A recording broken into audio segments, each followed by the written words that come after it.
instincts fully alive for a certain period and elementary in short. This is the anglg carotid of the average medium. If, on the other hand, it is the upper duality which is defeated, there, it is the fifth principle that assimilates all that there may be left of personal recollection and perceptions of its personal individuality in the sixth. But, with all this additional stock, it will not remain in Kamaloka * the world of desire or our Earth's atmosphere. In a very short time, like a straw floating within the attraction of the vortexes and pits of the maelstrom, it is caught up and drawn into the great whirlpool of human egos, while the sixth and seventh, now a purely spiritual, individual monad, with nothing left in it of the late personality, having no regular gestation period to pass through, since there is no purified personal ego to be reborn, after a more or less prolonged period of unconscious rest in the boundless space will find itself reborn in another personality on the next planet. When arrives the period of full individual consciousness which precedes that of absolute consciousness in the pari-nirvana, this lost personal life becomes as a torn-out page in the great book of lives, without even a disconnected word left to mark its absence. The purified monad will neither perceive nor remember it in the series of its past rebirths, which it would had it gone to the world of forms, Rupaloka, and its retrospective glance will not perceive even the slightest sign to indicate that it had been the light of Samsambud star. That light which shines beyond our mortal ken, the of all the lives in all the worlds, throws no ray upon that personal life in the series of lives gone. To the credit of mankind, I must say, that such an utter obliteration of an existence from the tablets of universal being does not occur often enough to make a great percentage. In fact, like the much-mentioned congenital idiot, such a thing is a lusus naturae, an exception, not the rule. 6. And how is a spiritual existence in which everything has merged into the sixth principle, compatible with that consciousness of individual and personal material life which must be attributed to the ego in Devachan if he retains his earthly consciousness as stated in the Theosophizi note? 6. The question is now sufficiently explained, I believe. The sixth and seventh principles apart from the rest constitute the eternal imperishable, but also unconscious monad. To awaken in it to life the latent consciousness, especially that of personal individuality, requires the monad plus the highest attributes of the fifth, the animal soul, and it is that which makes the ethereal ego that lives and enjoys bliss in the Devachan spirit, or the unalloyed emanations of the one, the latter forming with the seventh and sixth principles the Higvest triad. Neither of the two emanations are capable of assimilating but that which is good, pure, and holy, hence, no sensual, material or unholy recollection can follow the purified memory of the ego to the region of bliss. The karma for these recollections of evil deeds and thought will reach the ego when it changes its personality in the following world of causes. The monad, or the spiritual individuality, remains untainted in all cases. No sorrow or pain for those born there, in the Rupaloka of Devachan, for this is the pure land. All the regions in space possess such lands, Sakwald, but this land of bliss is the most pure. In the Oinanaprasthana Shastra, it is said, by personal purity and earnest meditation, we overleap the limits of the world of desire, and enter in the world of forms. 7. The period of gestation between death and Devachan has hitherto been conceived by me at all events as very long. Now it is said to be in some cases only a few days, in no cases, it is implied, more than a few years. This seems plainly stated, but I ask if it can be explicitly confirmed, because it is a point on which so much turns. 7. Another fine example of the habituacarrot disorder in which Mrs. H.P.B.'s mental furniture is kept. She talks of Bardo and does not even say to her readers what it means. As in her writing room confusion is 10 times confounded, so in her mind are crowded ideas piled in such a chaos that when she wants to express them the tail peeps out before the head. Bardo has nothing to do with the duration of time in the case you are referring to. Bardo is the period between death and rebirth and may last from a few years to a kalpa. It is divided into 3 subperiods. I. When the ego delivered of its mortal coil enters into Kamaloka Karat, the abode of elementaries. 2. When it enters into gestation state. 3. When it is reborn in the Rupa Karat Loka of Devachan. Subperiod I may last from a few minutes to a number of years. The phrase a few years becoming puzzling and utterly worthless without a more complete explanation. Subperiod second is very long, as you say, longer sometimes than you may even imagine, yet proportionate to the ego's spiritual stamina. Subperiod third lasts in proportion to the good karma. I Tibetan, Yulkai. After which the monad is again reincarnated.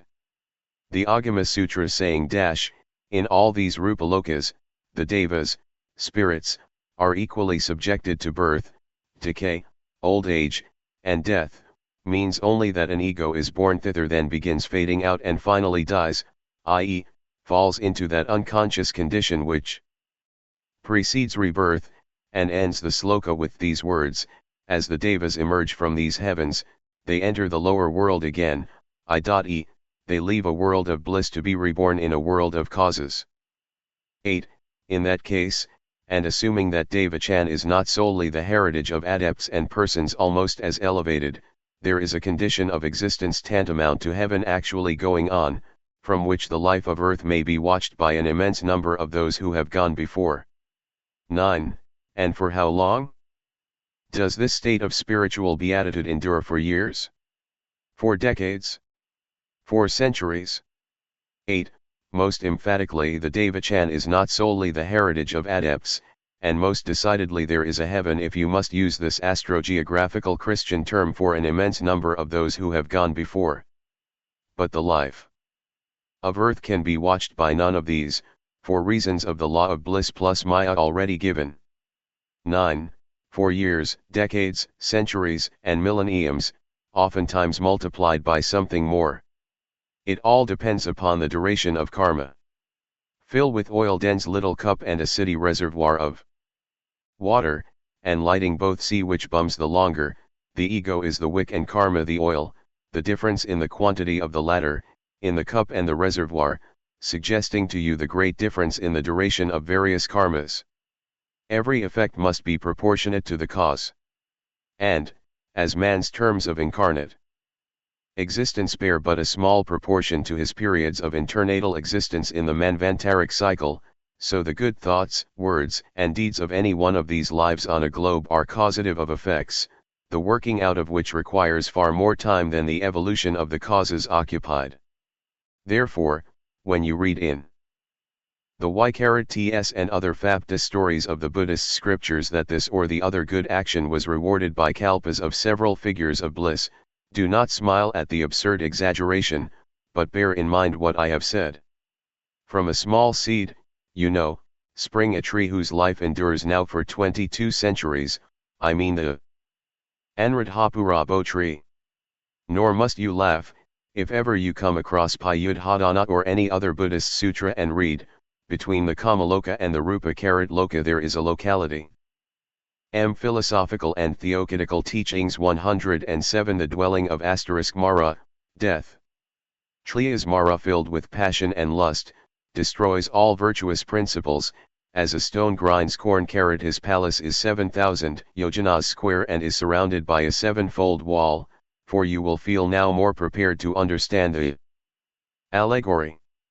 Also, when Beel, or Beryov, or Rhys Davids in the innocence of their Christian and materialistic souls indulge in such translations as they generally do, we do not bear them malice for their commentaries, since they cannot know any better.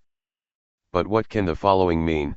The names of the heavens, a mistranslation, lokas are not heavens but localities or abodes, of desire, Kamalokas so called, because the beings who occupied them are subject to desires of eating, drinking, sleeping and love. They are otherwise called the abodes of the 5 orders of sentient creatures: devas, men, asuras, beasts, demons, Lan. Tan Sutra, trans, by S. Beel. They mean simply that, had the reverend translator been acquainted with the true doctrine a little better, he would have, divided the devas into two classes and called them the AIW/A deva and the AMN/Po devas, the A** form or objective, and the formless or subjective dhyan. Kohans, and, 2, would have done the same for his class of men, since there are shoes and *** mararupas, i.e. bodies doomed to annihilation. All these are, Rupadevas dhyan Kohans having forms, 2, Rupadevas, having no, happy face, \. 3, Pischas, 2 principled, ghosts. 4, Mararupa doomed to death, 3 principled. 5, Asuras elementals having human form, 6, beasts, second-class animal elementals, 7, Rakshasas, demons, souls or astral forms of sorcerers, men who have reached the apex of knowledge in the forbidden art.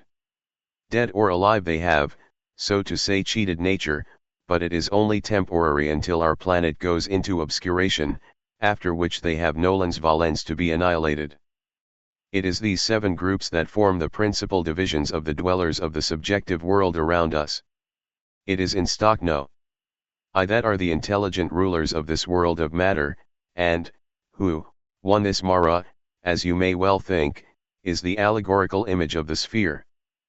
Called the planet of death, the whirlpool whither disappear the lives doomed to destruction. It is between Kama and Rupalokas that the struggle takes place. 2. The planetary spirits of our earth are not of the highest, as you may well imagine, since, as Saburo says in his criticism upon Oxley's work, that no Eastern adept would like to be compared with an angel or a diva. See May Theosophist. With all this, intelligence are but the blindly obedient instruments of the one, the active agents of a passive principle.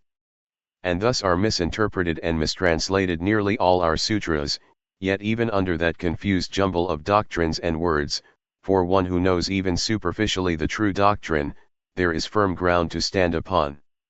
Thus, for instance, in enumerating the 7 lokas of the * Kamaloka, the Avatamsaka Sutra gives as the 7th, the territory of doubt. I will ask you to remember the name, as we will have to speak of it hereafter.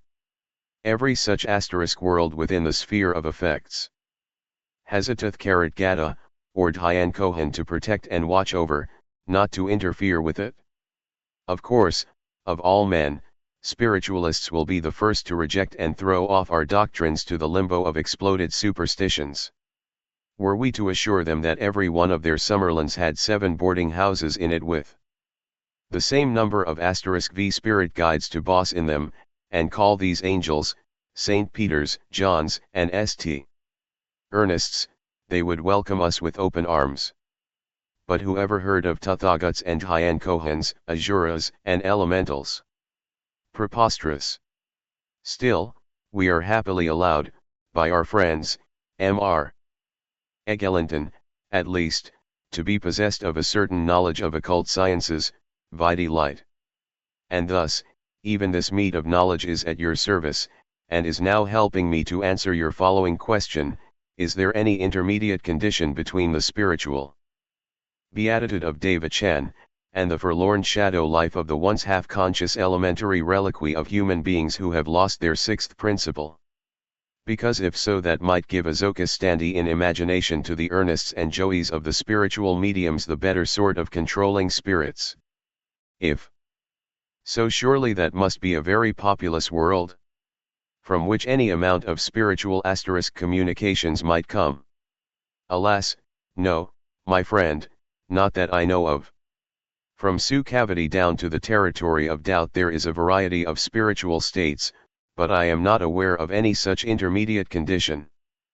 I have told you of the Sequalas, though I cannot be enumerating them since it would be useless, and even of Avicii, the hell from which there is no return, and I have no more to tell about. The forlorn shadow has to do the best it can. As soon as it has stepped outside the Kamaloka, and crossed the golden one in Ahadharma Shastra, Metaphysics, we read, Buddha taught that on the outskirts of all the Sequalas, there is a black interval, without sun or moonlight for him who falls into it. There is no rebirth from it. It is the cold hell, the great Naraka. This is Avicii. Bridge leading to the 7 golden mountains. The ego can confabulate no more, with easygoing mediums. No earnest or Joey has ever returned from the Rupaloka, let alone the Arupaloka, to hold sweet intercourse with mortals. Of course there is a better sort of reliquy, and the shells or the earth walkers as they are here called, are not necessarily all bad. But even those that are good, are made bad for the time being by mediums. The shells may well not care since they have nothing to lose, anyhow. But there is another kind of spirits, we have lost sight of, the suicides and those killed by accident. Both kinds can communicate, and both have to pay dearly for such visits. And now I have again to explain what I mean. Well, this class is the one that the French spiritists call les esprits en rance. They are an exception to the rule, as they have to remain within the earth's attraction, and in its atmosphere the Kamaloka till the very last moment of what would have been the natural duration of their lives. In other words, that particular wave of life evolution must run onto its shore. But it is a sin and cruelty to revive their memory and intensify their suffering by giving them a chance of living an artificial life, a chance to overload their karma, by tempting them into open doors, viz., mediums and sensitives, for they will have to pay roundly for every such pleasure. I will explain. The suicides, who, foolishly hoping to escape life, found themselves still alive, have suffering enough in store for them from that very life. Their punishment is in the intensity of the latter.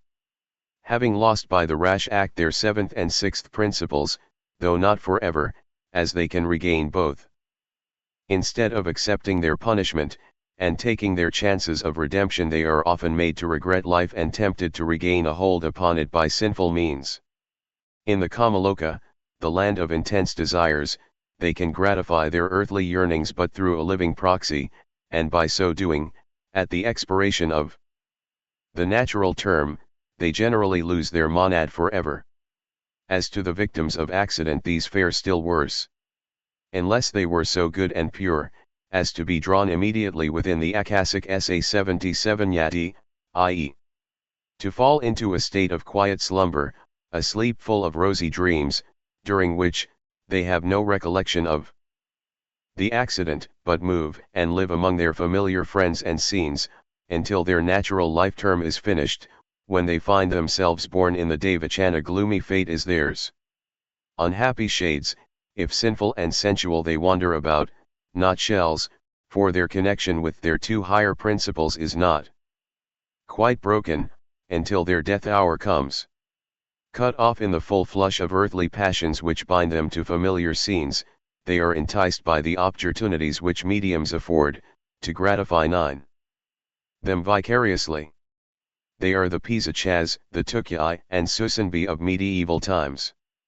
The demons of thirst, gluttony, lust, and avarice, elementaries of intensified craft, wickedness, and cruelty, provoking their victims to horrid crimes and reveling in their commission.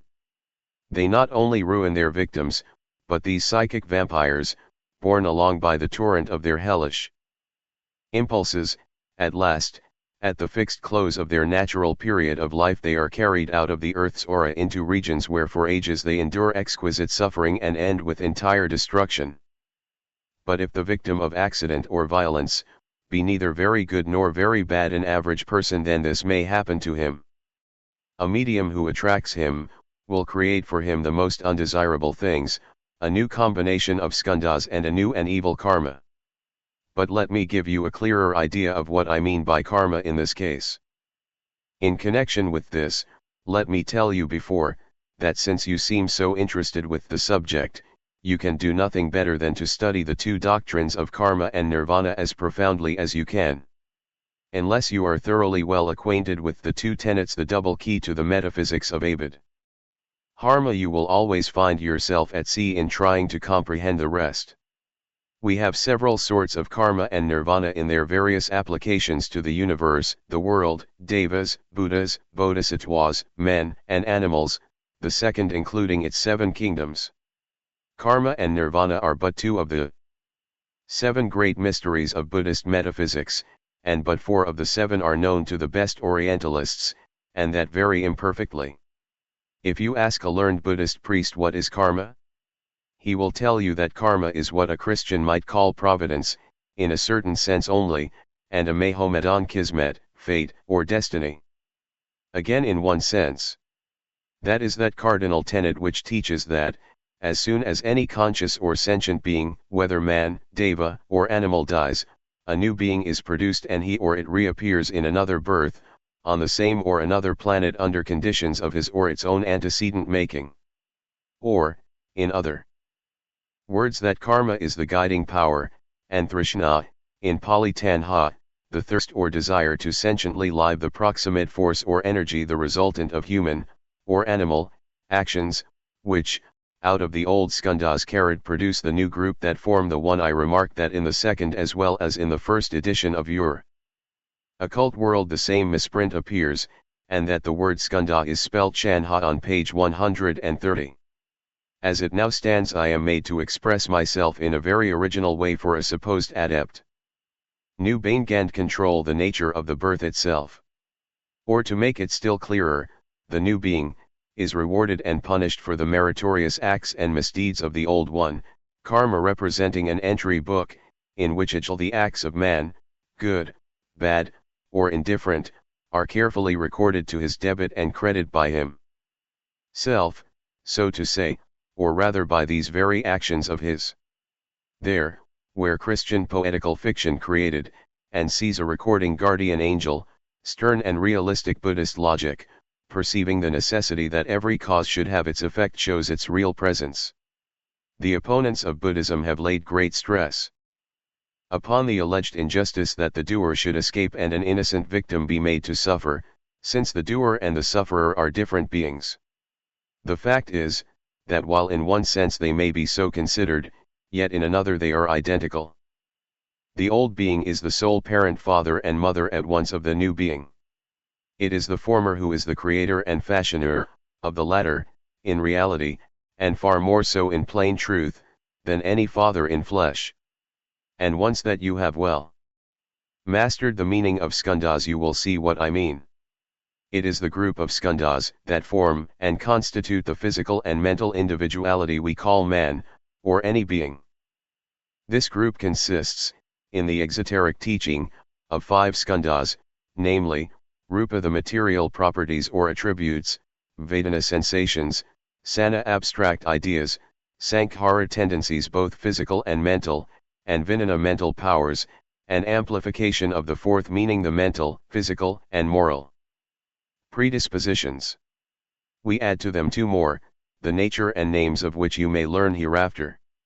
Suffice for the present to let you know that they are connected with, and productive of Sakkayadvaita, the heresy or delusion of individuality, and of Advaita, the doctrine of self, both of which, in the case of the 5th principle the soul, lead to the maya of heresy and belief in the efficacy of vain rites and ceremonies in prayers and intercession. Now, returning to the question of identity between the old and the new ego. I may remind you once more, that even your science has accepted the old, very old fact distinctly taught by our Lord viz. That a man of any given age, while sentiently the same, is yet physically not the same as he was a few years earlier, we say 7 years, and are prepared to maintain, and one see the Abhidharina Kosha Vyakya, the Sutta Taka, any northern Buddhist book, all of which show Gama Buddha saying that none of these skandhas is the soul, since the body is constantly changing, and that neither man, animal, nor plant is ever the same for 2 consecutive days or even minutes. Mendicants. Remember that there is within man no abiding principle whatever, and that only the learned disciple who acquires wisdom, in saying/am knows what he is saying. Prove it, Buddhistically speaking, his skandhas have changed. At the same time they are ever and ceaselessly at work in preparing the abstract mold, the privation of the future new being. Well then, if it is just that a man of 40 should enjoy or suffer for the actions of the man of 20, so it is equally just that the being of the new birth, who is essentially identical with the previous being since he is its outcome and creation should feel the consequences of that begetting self or personality. Your Western law which punishes the innocent son of a guilty father by depriving him of his parent, rights, and property, your civilized society which brands with infamy the guiltless daughter of an immoral, criminal mother, your Christian church and scriptures which teach that the Lord God visits the sins of the fathers upon the children unto the third and fourth generation, are not all these far more unjust and cruel than anything done by karma? Instead of punishing the innocent together with the culprit, the karma avenges and rewards the former, which neither of your three Western potentates above mentioned ever thought of doing. But perhaps, to our physiological remark the objectors may reply that it is only the body that changes, there is only a molecular transformation, which has nothing to do with the mental evolution, and that the skandhas represent not only a material but also a set of mental and moral qualities. But is there, I ask, either a sensation, an abstract idea, a tendency of mind, or a mental power that one could call an absolutely non-molecular phenomenon? Can even a sensation or the most abstractive thoughts which is something, come out of nothing or be nothing? No \v, the causes producing the new being and determining the nature of karma are, as already said, trishna, or tanha. First, desire for sentient existence, and upadana, which is the realization or consummation of trishna or that desire. And both of these the medium helps to awaken and to develop ne plus ultra in an elementary, be he a suicide or a victim. The rule is, that a person who dies a natural death, will remain from a few hours to several short years, within the earth's attraction, i.e., in the Kamaloka. But exceptions are, in the case of suicides and those who die a violent death in general. Hence, one of such egos, for instance, who is destined to live say 80 or 90 years, but who either killed himself or was killed by some accident, let us suppose at the age of 20 would have to pass in the Kamaloka not a few years, but in his case 60 or 70 years, as an elementary, or rather an earth walker, since he is not, unfortunately for him, even a shell/happy, thrice happy, in one alone the shells of the elementals are left unhurt, though the morality of the sensitives can by no means be improved by the intercourse. J.B. Coe, SKI Philosophical and Theoretical Teachings 113 Comparison, are those disembodied entities, who sleep their long slumber and live in dream in the bosom of space. And woe to those whose thrishna will attract them to mediums, and woe to e latter, who tempt them with such an easy upadana. For in aspying them, and satisfying their thirst for life, the medium helps to develop in them is in fact the cause of a new set of skandhas, a new body, with far worse tendencies and passions than was the one they lost. All the future of this new body will be determined thus, not only by the karma of demerit of the previous set or group but also by that of the new set of the future being. Were the mediums and spiritualists but to know, as one said, that with every new angel guide they welcome with rapture, they entice the latter into a upadana which will be productive of a series of untold evils for the new ego that will be born under its nefarious shadow, and that with every seance especially for materialization they multiply the causes for misery, causes that will make the unfortunate ego fail in his spiritual birth, or be reborn into a worse existence than ever they would, perhaps, be less lavishing their hospitality. X\ND Now, you may understand why we oppose so strongly spiritualism and mediumship. And, you will also see, why to satisfy Mr. Hume, at least in one direction, I got myself into a scrape with the Kohan, and Myra Heildig with both the Sahibs, the young men by the name of Scott and Banan. To amuse you I will ask HPB to send you with this a page of the Banan papyrus, an article of his that he winds up with a severe literary thrashing of my humble self. Shadows of the Azuras, in what a passion she flew upon reading this rather disrespectful criticism. I am sorry she does not print it, upon considerations of family honor as the disinherited expressed it. As to the Kohan, the matter is more serious, and, he was far from satisfied that I should have allowed Egelanton to believe it was myself. He had permitted this proof of the power in living man to be given to the spiritualists through a medium of theirs, but had left the program and its details to ourselves, hence his displeasure at some trifling consequences. I tell you, my dear friend, that I am far less free to do as I like than you are. In the matter of the pioneer, none of us but the highest Shuddhatas are their full masters. But I digress. And now that you have been told much and had explained a good deal, you may as well read this letter to our irrepressible friend M.R.S. Gordon. The reasons given may throw some cold water on her spiritualistic zeal, though I have my reasons to doubt it. Anyhow, it may show her that it is not against true spiritualism that we set ourselves, but only against indiscriminate mediumship and physical manifestations, materializations and transpossessions especially. Could the spiritualists be only made to understand the difference between individuality and personality, between individual and personal immortality and some other truths, they would be more easily persuaded that occultists may be fully convinced of the monad's immortality, and yet deny that of the soul, the vehicle of the personal ego, that they can firmly believe in, and themselves practice spiritual communication and intercourse with the disembodied egos of the Rupaloka, and yet laugh at the insane idea of shaking hands with a spirit, that finally, that as the matter stands, it is the occultist and the theosophists who are true spiritualists, while the modern sect of that name is composed simply of materialistic phenomenalists. And once that we are discussing individuality and personality, it is curious that H.P.B. when subjecting poor M.R. Hume's brain to torture with her muddled explanations, never thought until receiving the explanation from himself of the difference that exists between individuality and personality that it was the very same doctrine she had been taught, that of Pasakayana, and of Amitayana. The two terms as above given by him are the correct and literal translation of the Pali, Sanskrit, and even of the Chino-Tibetan technical names for the many personal entities blended in one individuality, the long string of lives emanating from the same immortal monad. You will have to remember them. The Pasakayana, in Sanskrit pratyeka, means literally, the personal vehicle or personal ego, a combination of the 5 love/er principles.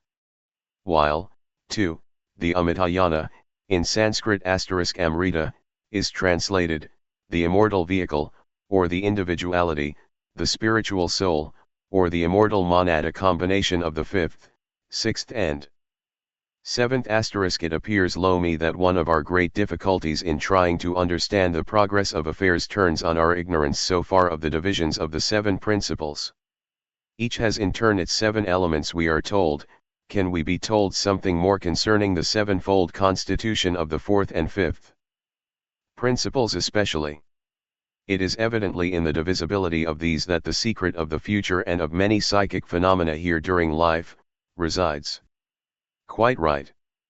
But I must be permitted to doubt whether with the desired explanations the difficulty will be removed, and you want to avoid a fresh surprise and confusion at the news of the 5th keeping company with the 6th and 7th. Please turn to page 3, ET section. P 103. Ed. Will become able to penetrate * the secret of psychic phenomena. You, my good friend, whom I had once or twice the pleasure of hearing playing on your piano in the quiet intervals between dress coating and a beef and claret dinner, tell me, could you favor me as readily, as with one of your easy waltzes with one of Beethoven's grand sonatas?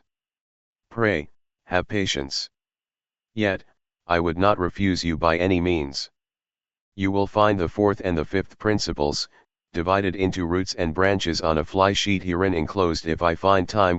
And now, how long do you propose to abstain from interrogation marks? Faithfully, K. HPS. I hope I have now removed all cause for reproaches, my delay in answering your queries notwithstanding, and that my character is re-established. Yourself and M.R. Hume have received now more information about the A.E. philosophy than was ever given out to non-initiates within my knowledge. Your sagacity, my kind friend, will have suggested long ago, that it is not so much because of your combined personal virtues, though Mr. Hume, I must confess, has run up a large claim since his conversion, or my personal preference for either of you, as for other and very apparent reasons. Of all our semi-cellus, you two are the most likely to utilize for the general good the facts given you. You must regard them received in trust for the benefit of the whole society, to be turned over, and employed and re-employed in many ways and in all ways that are good. If you, Mr. Sinnett, would give pleasure to your Trans-Himalayan friend, do not suffer any month to pass without writing a fragment, long or short, for the magazine, and then, issuing it as a pamphlet, since you so call it. You may sign them as a Lakila of K.H., or in any way you choose. I dare not ask the same favor of Mr. Hume, who has already done more than his share in another direction. I will not answer your query about your pioneer connection just now, something may be said on both sides. But at least take no rash decision. We are at the end of the cycle, and you are connected with the TS. Under favor of my karma, I mean to answer tomorrow Mr. Hume's long and kind personal letter. The abundance of manuscripts from me of late shows that I have found a little leisure. Their blotched, patchy and mended appearance also proves that my leisure has come by snatches, by constant interruptions, and that my writing has been done in odd places here and there, with such materials as I could pick up. But for the rule that forbids our one, I did not find time. Will send it a dav or two later. Using one minimum of power until every ordinary means has been tried and failed, I might, of course, have given you a lovely precipitation as regards chirography and composition. I console myself for the miserable appearance of my letters with the thought that perhaps, you may not value them the less, for these marks of my personal subjection to the wayside annoyances which you English so ingeniously reduce to a minimum with your appliances of sorts. As your lady once kindly remarked, they take away most effectually the flavor of miracle, and make us as human beings, more thinkable entities, a wise reflection for which I thank her. HPB is in despair. The Kohen refused permission to let her come this year further than the Black Rock, and very coolly made her unpack her trunk. Try to console her, if you can. Besides, she is really wanted more at Bombay than Pen. Lor. Alcott is on his way to Lanka, and Damodar packed up to Pune for a month, his foolish austerities and hard work having broken down his physical constitution. I will have to look after him, and perhaps, to take him away, if it comes to the worst. Just now I am able to give you a bit of information, which bears upon the so often discussed question of our allowing phenomena. The Egyptian operations of your blessed countrymen involve such local consequences to the body of occultists still remaining there and to what they are guarding, that two of our adepts are already there, having joined some Druze brethren and 3 more on their way. I was offered the agreeable privilege of becoming an eyewitness to the human butchery, but declined with thanks. For such great emergency is our force stored up, and hence we dare not waste it on fashionable tamasha. In about a week new religious ceremonies, new glittering bubbles to amuse the babes with, and once more I will be busy night and day, morning, noon, and evening. At times I feel a passing regret that the Kohens should not evolute the happy idea of allowing us also a sumptuary allowance in the shape of a little spare time. Oh, for the final rest. For that nirvana where to be one with life, yet to live not. Alas, alas! Having personally realized that the soul of things is sweet, the heart of being is celestial rest, one does long for eternal rest. Yours. Received Simla, June, 1882. Some 5th round men have already begun to appear on earth. In what way are they distinguishable from 4th round men of the 7th earthly incarnation? I suppose they are in the first incarnation of the fifth round and that a tremendous advance will be achieved when the fifth round people get to their seventh incarnation. 1. The natural-born seers and clairvoyants of Mrs. A. Kingsford and Mr. Maitland's types, the great adepts of whatsoever country, the geniuses whether in art, politics, or religious reform. No great physical distinction yet, too early and will come later on. Quite so. If you turn to Appendix No. F you will find it explained. 2. But if a first fifth round man devoted himself to occultism and became an adept, would he escape further earthly incarnations? 2. No, if we accept Buddha a sixth round being, as he had run so successfully the race in his previous incarnations as to outrun even his predecessors. But then such a man is to be found in a billion of human creatures. He differed from other men as much in his physical appearance as in spirituality and knowledge.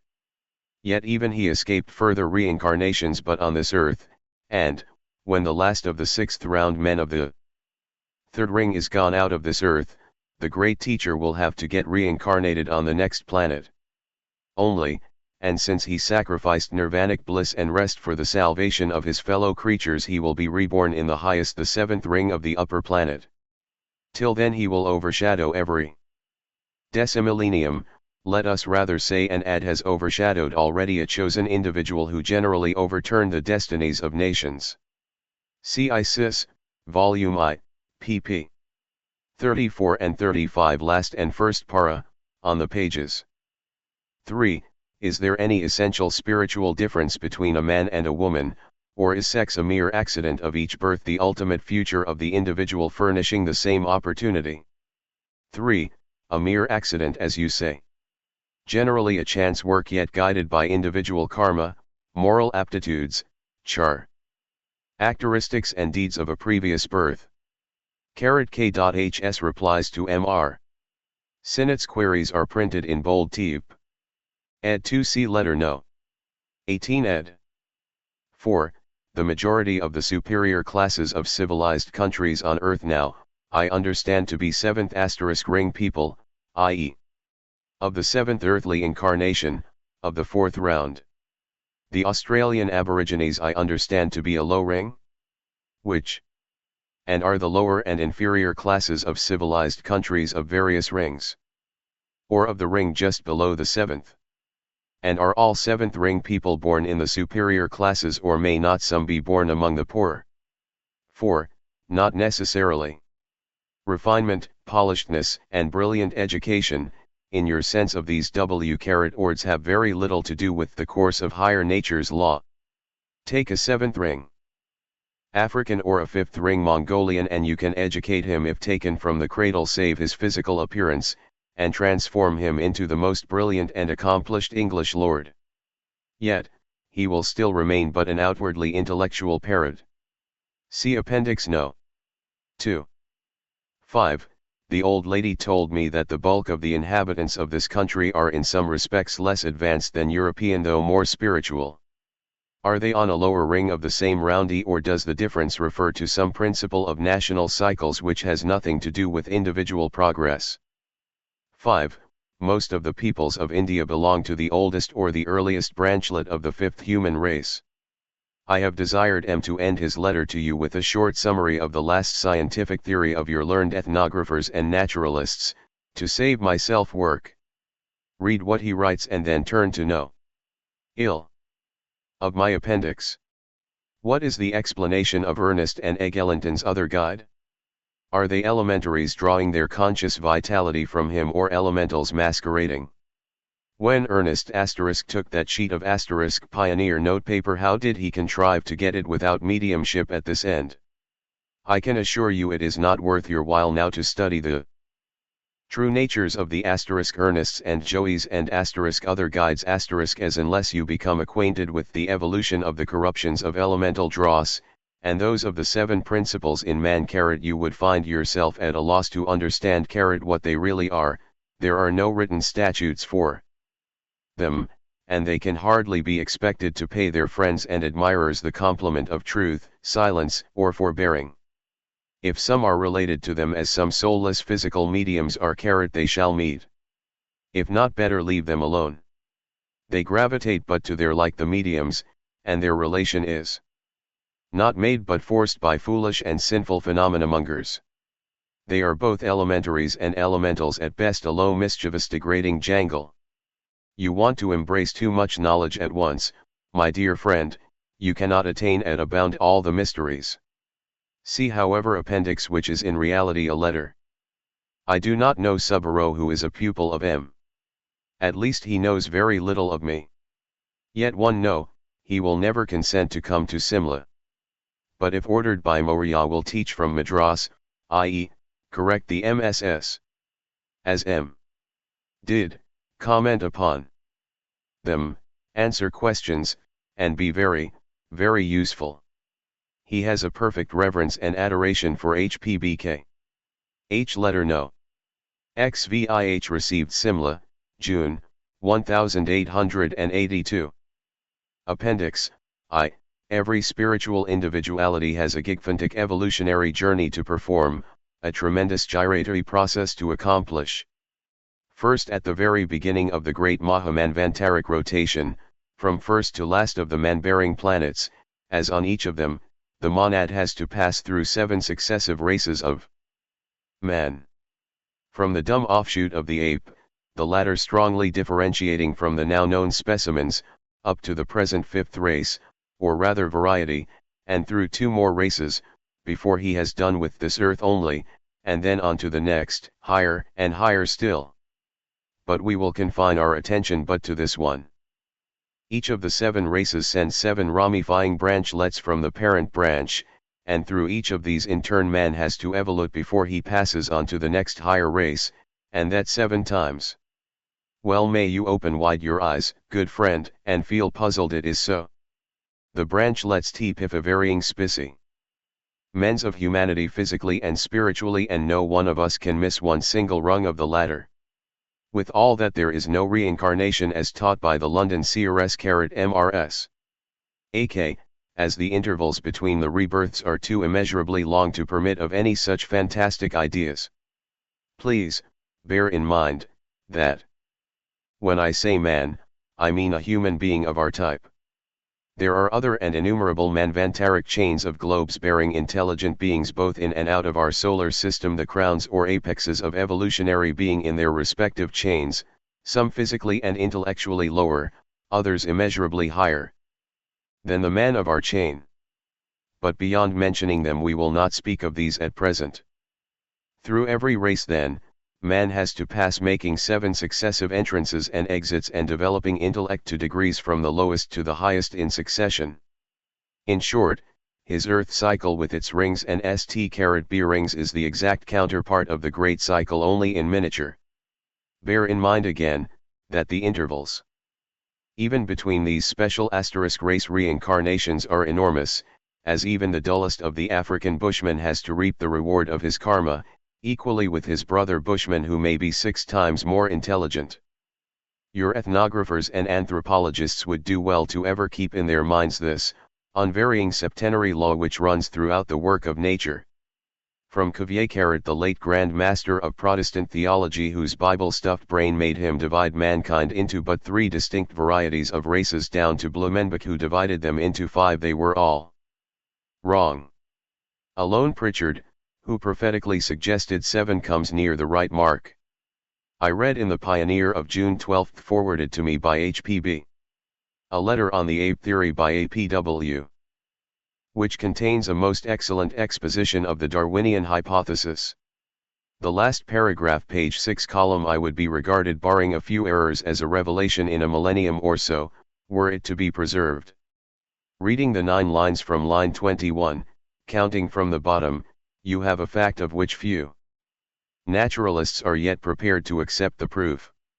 The 5th, 6th and 7th races of the 5th round, each succeeding race evoluding with and keeping pace, so to say, with the great cycle rounds, and the 5th race of the 5th round, having to exhibit a perceptible physical and intellectual as well as moral Differentiation towards its fourth asterisk race or earthly incarnation. You are right in saying that a tremendous advance will be achieved when the fifth round people get to their seventh incarnation.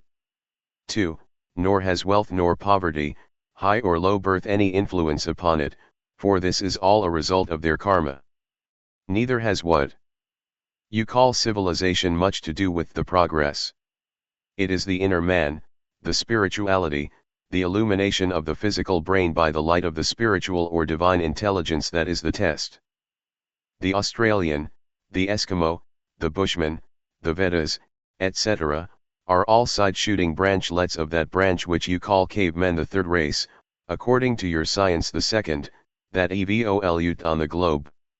They are the remnants of the seventh ring cavemen, remnants that have ceased to grow and are the arrested forms of life doomed to eventual decay in the struggle for existence, in the words of your correspondent. See Isis chapter I, page I. The divine essence, Purusha, like a luminous arc proceeds to form a circle, the Mahamanvantaric chain, and having attained the highest, or its first starting point, bends back again and returns to earth, the first globe, bringing a higher type of humanity in its vortex, thus 7 times.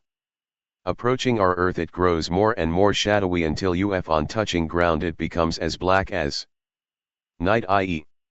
it is matter outwardly, the spirit or Purusha being concealed under a quintuple armor of the first 5 principles.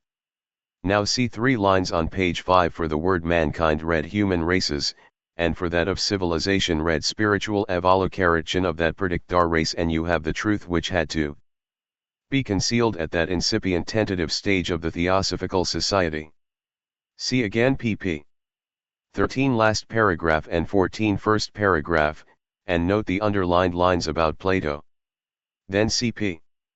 32 remembering the difference between the Manvantaras as therein calculated and the Mahamanvantaras, complete 7 round between 2 pralayas, the 4 yugs returning 7 times, once for each race. Having done so far, take your pen and calculate. This will make you swear but this will not hurt your karma much, lip profanity finds it deaf. Read attentively in this connection, not with the swearing process but with that of evolution, pp. 301 last line, and now comes a mystery. And continue on to p. 304. Isis was not unveiled, but rents sufficiently large were made to afford flitting glances to be completed by the student's own intuition. In this curry of quotations from various philosophic and esoteric truths purposely veiled, behold our doctrine, which is now being partially taught to Europeans for the first time. As said in my answer on your notes, most of the peoples of India, with the exception of the Semitic Moguls, belong to the oldest branchlet of the present fifth human race, which was evolved in Central Asia more than 1 million of years ago. Western science, finding good reasons for the theory of human beings having inhabited Europe 400,000 years before your era, this cannot so shock you as to prevent your drinking wine tonight at your dinner. Yet Asia has, as well as Australia, Africa, America, and the most northward region, its remnant of the fourth, even of the third race, cavemen and Iberians. At the same time, we have more of the seventh ring men of the fourth race than Europe, and more of the first ring of the fifth round, as, older than the European branchlets, ours even have naturally come in earlier, their being less advanced in civilization and refine. Meant trouble their spirituality but very little. Karma being an animal which remains indifferent to pumps and white kid gloves.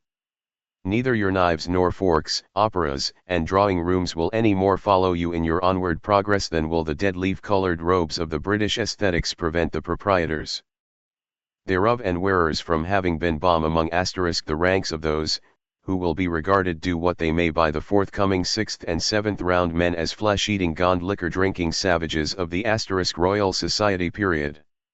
It depends on you, to so immortalize your name, as to force the future higher races to divide our age and call the subdivision the Pleistocenic period, but this can never be so long as you labor under the impression that the purposes we have now in view could be met by a reasonable temperance and self-restraint.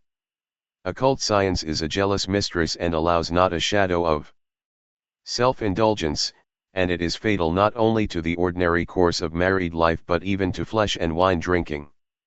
I am afraid that the archaeologists of the seventh round, when picking out and unearthing the future Pompeii of Punjab Simla, one day, instead of finding the precious relics of the theosophical eclectic will fish out but some petrified or vitreous remains of the sumptuary allowance. Such is the latest prophecy current at Xigads. And now to the last question. Well, as I say, the asterisk guides are both elementals and elementaries and not even a decent half and half but the very froth in the mug of the mediumistic beer. The several privations of such sheets of notepaper were evolved during E's stay in Calcutta in Mrs. G's atmosphere since she frequently received letters from you. It was then an easy matter for the creatures in following E's unconscious desire to attract other disintegrated particles from your box, so as to form a double. He is a strong medium, and were it not for an inherent good nature and other good qualities, strongly counteracted by vanity, sloth, selfishness, greediness for money and with other qualities of modern civilization a total absence of will, he would make a superb Dugpa yet, as I said he is a good fellow. Every inch of him, naturally truthful, under control the reverse. I would if I could save him from. Note. The rest of the original letter is missing. It is in K.H's hand in carat. Ed writing letter no. 19 fragments in K.H's handwriting attached to proofs of letter on Theosophy. Received August 12, 1882. Yes, verily known and as confidently affirmed by the adepts from whom no curtain hides the sphere's elision nor these poor shells of half-transparent dust. For all that blinds the spirit's vision is pride and hate and lust. Not for publication. Exceptional cases, my friend. Suicides can and generally sixoy but not so with the others. The good and pure sleep a quiet blissful sleep, full of happy visions of earth life and have no consciousness of being already forever beyond that life. Those who were neither good nor bad, sleep a dreamless still a quiet sleep. While the wicked will in proportion to their grossness suffer the pangs of a nightmare lasting years, their thoughts become living things, their wicked passions real substance, and they receive back on their heads all the misery they have heaped upon others. Reality and fact if described would yield a far more terrible inferno than even Dante had imagined. Letter no. XXA carat my dear master, in speaking of fragments no. Ill of which you will receive proofs soon, I said it was far from satisfactory though I had done my best. It was necessary to advance the doctrine of the society another stage. So as gradually to open the eyes of the spiritualists so I introduced as the most pressing matter the suicide etc. View given in your last letter to S. Well, it is this that seems to me most unsatisfactory and it will lead to a number of questions that I shall feel puzzled to reply to them. Our first doctrine is that the majority of objective phenomena were due to shells, I carat and 2 carat principled shells, i.e. principles entirely separated from their 6th and 7th principles. But as a further, development we admit that there are some spirits, i.e. 5th and 4th principles not wholly dissevered from their 6th and 7th which also may be potent in the séance room. These are the spirits of suicides and the victims of accident or violence. Here the doctrine is that each particular wave of life must run onto its appointed shore and with the exception of the very good, that all spirits prematurely divorced from the lower principles, must remain on earth, until the foredestined hour of what would have been the natural death strikes. Now this is all very well but this being so, it is clear that in opposition to our former doctrine, shells will be few and spirits many, too. For what difference can there be to take the case of suicides, 1 the original letter of AOH to KH has some passages numbered and underlined with blue pencil by KH. These are printed in the text in italics. The numbers refer to K.H's replies, for which see post letter no. XXC ed. Whether these be conscious or unconscious, whether the man blows his brains out, or only drinks or womanizes himself to death, or kills himself by overstudy.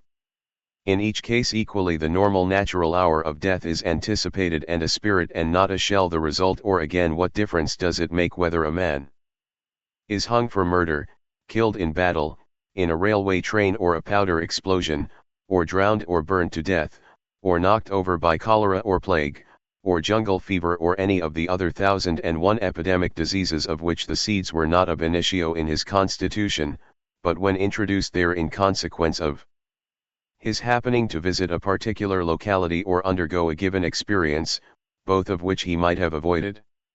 Equally in all cases the normal death hour is anticipated and a spirit instead of a shell the result.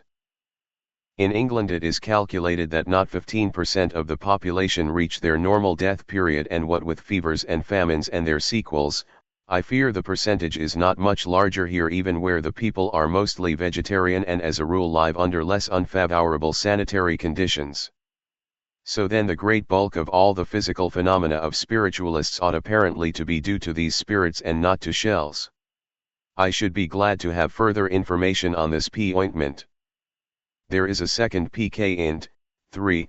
Very often, as I understand, the spirits of very fair average good people dying natural deaths remain some time in the earth atmosphere, from a few days to a few years. Why cannot such as these communicate? And if they can, this is a most important point that should not have been overlooked. 4. And thirdly, it is a fact that thousands of spirits do appear in pure circles and teach the highest morality, and moreover tell very closely the truths as to the unseen world, witness Allan Kardec's books, pages and pages of which are identical with what you yourself teach, and it is unreasonable to suppose that such are either shells or bad spirits. But you have not given us any opening for any large number of pure high spirits, and until the whole theory is properly set forth and due place made for these, which seem to me a thoroughly well established fact, you will never win over the spiritualists. I dare say it is the old story, only part of the truth being told to us and the rest reserved. If so, it is merely cutting the society's throat. Better tell the outside world nothing than to tell them half-truths and incompleteness of which they detect at once, the result being a contemptuous rejection of what is truth, and though they cannot accept it in this fragmentary state. Yours affectionately, A. O. Hume. Received August 1882. Simla, July 25 t/I.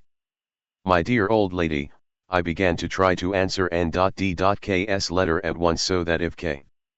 H really meant the note to appear in this immediately * next appearing Theosophist for August, it might just be in time.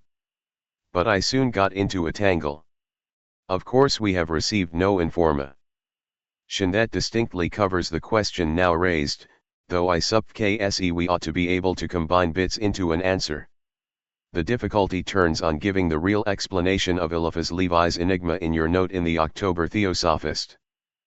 If he refers to the fate of this, at present existing race of mankind, his statements that the intermediate majority of egos are ejected from nature or annihilated would be in direct conflict with K.H.'s teaching.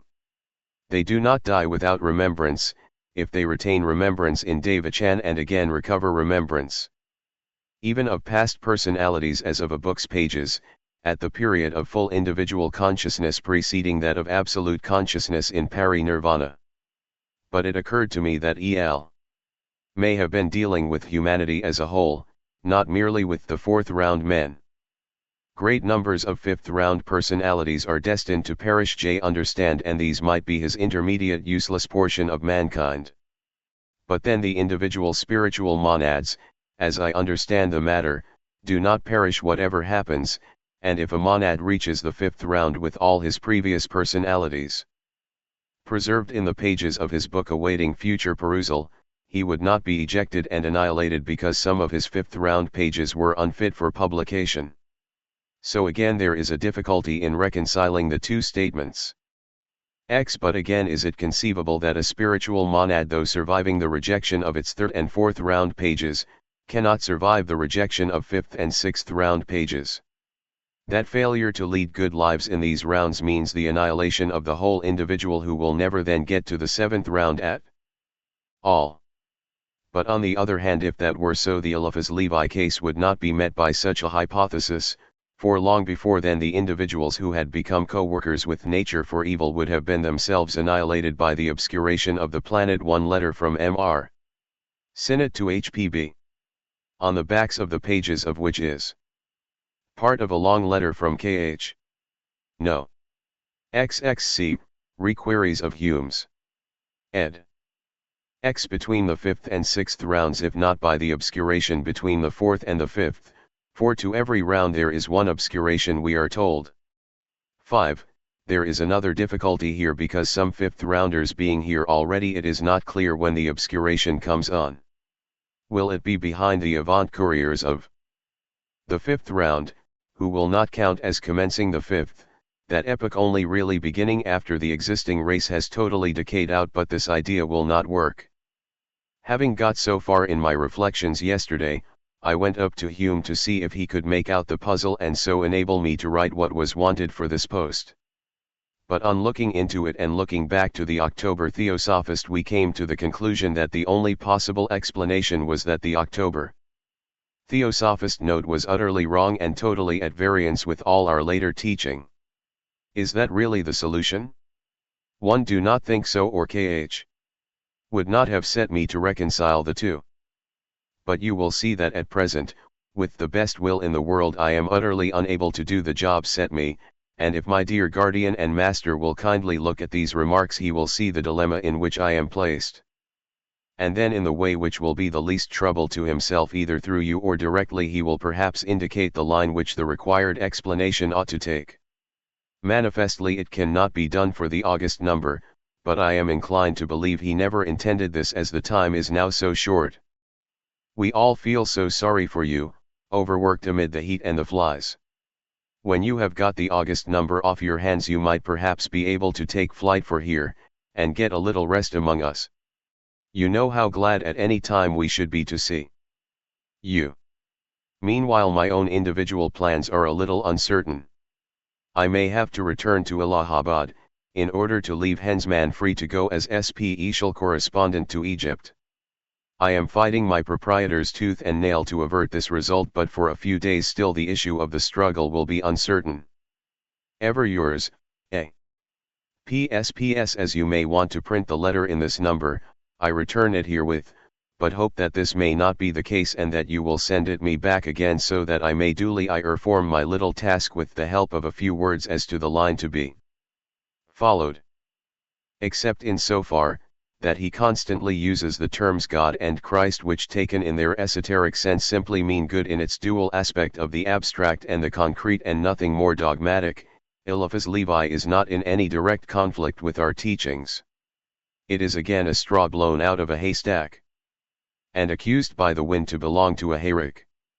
Most of those, whom you may call, if you like, candidates for Devachan, die and are reborn in the Kamaloka without remembrance, though, and just because, they do get some of it back in the Devachan.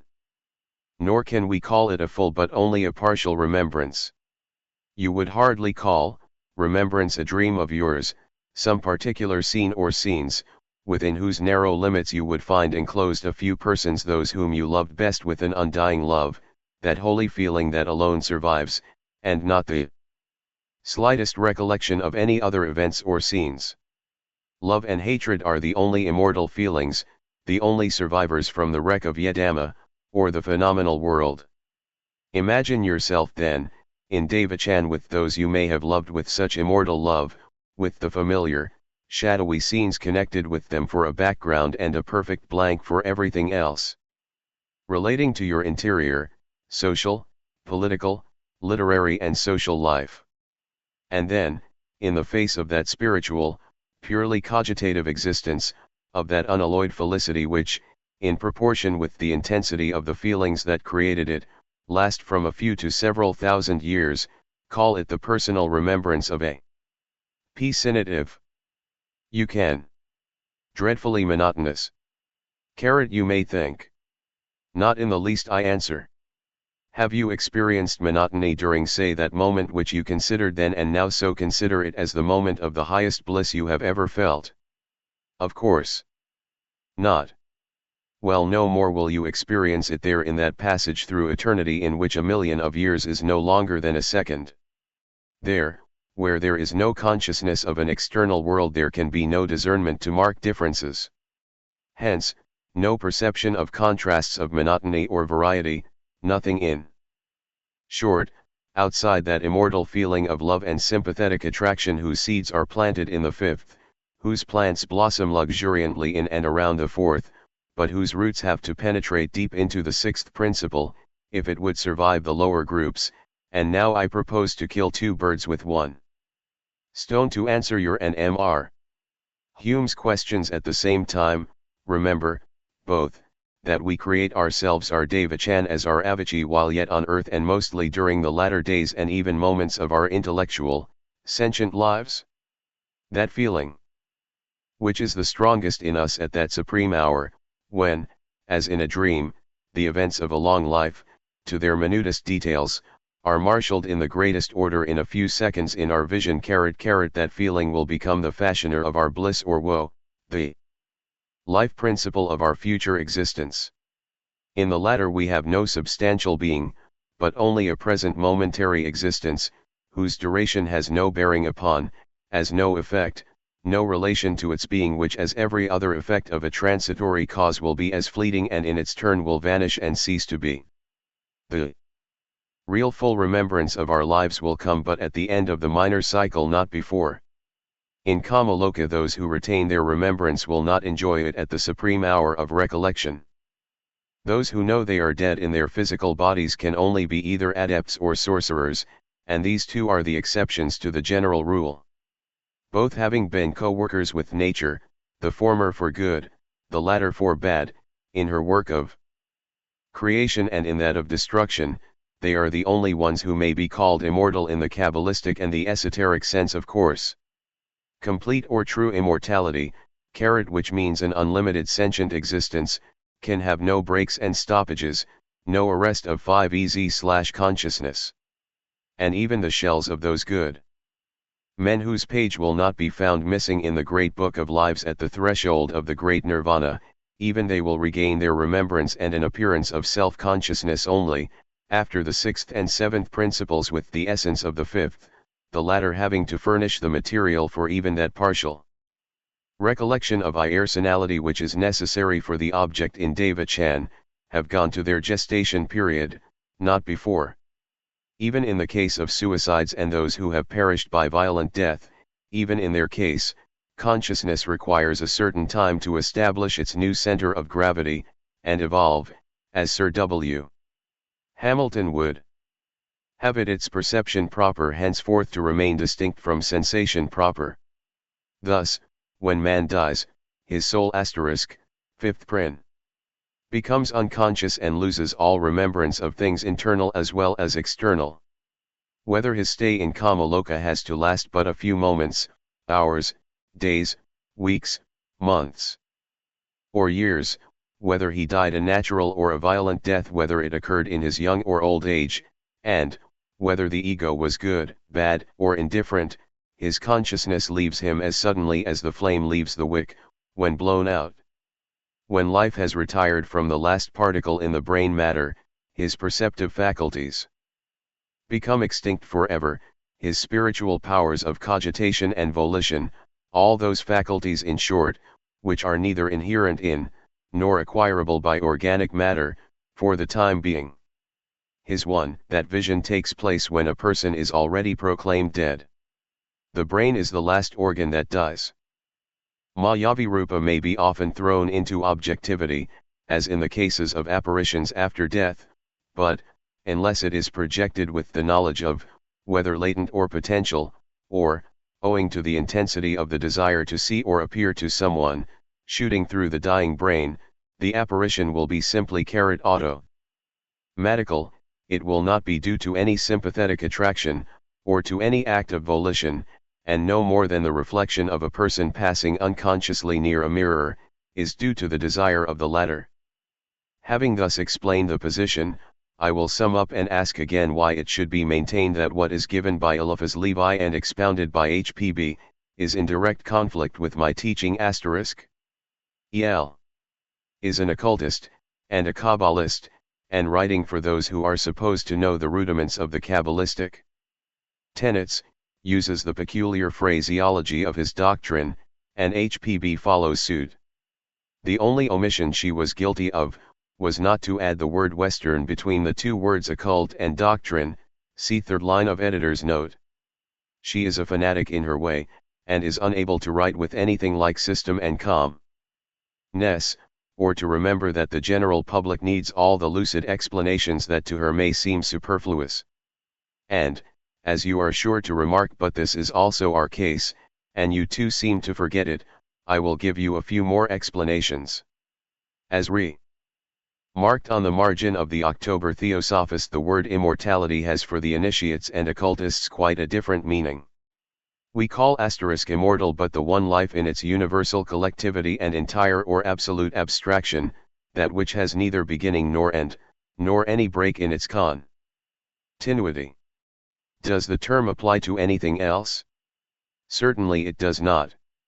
Therefore the earliest Chaldeans had several prefixes to the word immortality, one of which is the Greek, rarely used term panionic immortality, i.e., beginning with the Manvantara and ending with the pralaya of our solar universe.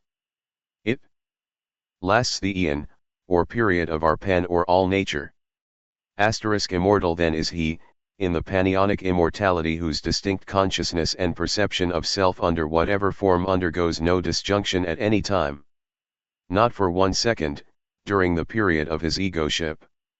Those periods are several in number, each having its distinct name in the secret doctrines of the Chaldeans, Greeks, Egyptians, and Aryans, and, were they but amenable to translation, which they are not, at least so long as the idea involved remains inconceivable to the Western mind, I could give then to you. Suffice for you, for the present to know, that a man, an ego like yours or mine, may be immortal from one to the other round. Let us say I begin my immortality at the present 4th round, i.e., having become a full adept, which unhappily I am not, I arrest the hand of death at will, and when finally obliged to submit to it, my knowledge of the secrets of nature put me in a position to retain my consciousness and distinct perceptions of self as an object to my own reflective consciousness and cognition, and thus avoiding all such dismemberments of principles, that as a rule take place after the physical death of average humanity, I remain as Kudhumi in my ego throughout the whole series of births and lives across the 7 worlds and Arupalokas until finally I land again on this earth among the 5th race men of the full 5th round beings.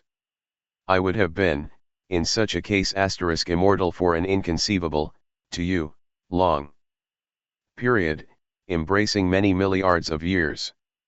And yet am I truly immortal for all that? Unless I make the same efforts as I do now, to secure for myself another such furlough from nature's law, Kudhumi will vanish and may become a Mr. Smith or an innocent Babu, when his leave expires. There are men who become such mighty beings, there are men among us who may become immortal during the remainder of the rounds, and then take their appointed place among the highest Kohans, the planetary conscious ego spirits / of course, the monad never perishes whatever happens, but Eliphas speaks of the personal not the spiritual egos, and you have fallen into the same mistake, and very naturally too, as CCM. Though I must confess the passage in Isis was very clumsily expressed, as I had already remarked to you, about this same paragraph in one of my letters long ago. I had to exercise my ingenuity over it as the Yankees express it, but, succeeded in mending the whole. I believe, as I will have to many times more, I am afraid before we have done with Isis. It really ought to be rewritten for the sake of the family honor. It is certainly inconceivable, therefore, there is no mortal use to discuss the subject. You misconceived the teaching, because you were not aware of what you are now told, a. Who are the true co-workers with nature, and, b. That it is by no means all the evil co-workers, who drop into the 8th sphere and are annihilated. The potency for evil is as great in man greater than the potentiality for good. An exception to the rule of nature, that exception, which in the case of adepts and sorcerers becomes in its turn a rule, has again its own exceptions. Read carefully the Passage that CCM. Left unquoted on pp. 352 to 353, Isis Volume I, Para. 3. Again she omits to distinctly state that the case mentioned relates but to those powerful sorcerers whose co-partnership with nature for evil affords to them the means of forcing one annihilated suddenly as human egos and personalities, lasting in that world of pure matter under various material forms an inconceivable length of time before they are returned to primeval matter. Her hand, and thus accords them also panionic immortality. But oh, what kind of immortality, and how preferable is annihilation to their lives. Don't you see that everything you find in Isis is delineated, hardly sketched, nothing completed or fully revealed? Well, the time has come, but where are the workers for such a tremendous task? Says M.R. Hume, see affixed letter, asterisk marked passages and I, 2, J, and now when you have read the objections to that most unsatisfactory doctrine as M.R. Hume calls it a doctrine which you had to learn first as a whole, before proceed to study it in parts, at the risk of satisfying you no better, I will proceed to explain the latter. Although not wholly dissevered from their sixth and seventh principles and quite potent in the séance room, nevertheless to the day when they would have died a natural death, they are separated from the higher principles by a gulf. The sixth and seventh remain passive and negative, whereas, in cases of accidental death the higher and the lower groups mutually attract each other. In cases of good and innocent egos, moreover, the latter gravitates irresistibly towards the sixth and seventh, and thus either slumbers surrounded by happy dreams, or sleeps a dreamless profound sleep until the hour strikes. With a little reflection, and an eye to the eternal justice and fitness of things, you will see why. The victim, whether good or bad, is irresponsible for his death, even if his death were due to some action in a previous life or an antecedent birth, was an act, in short, of the law of retribution.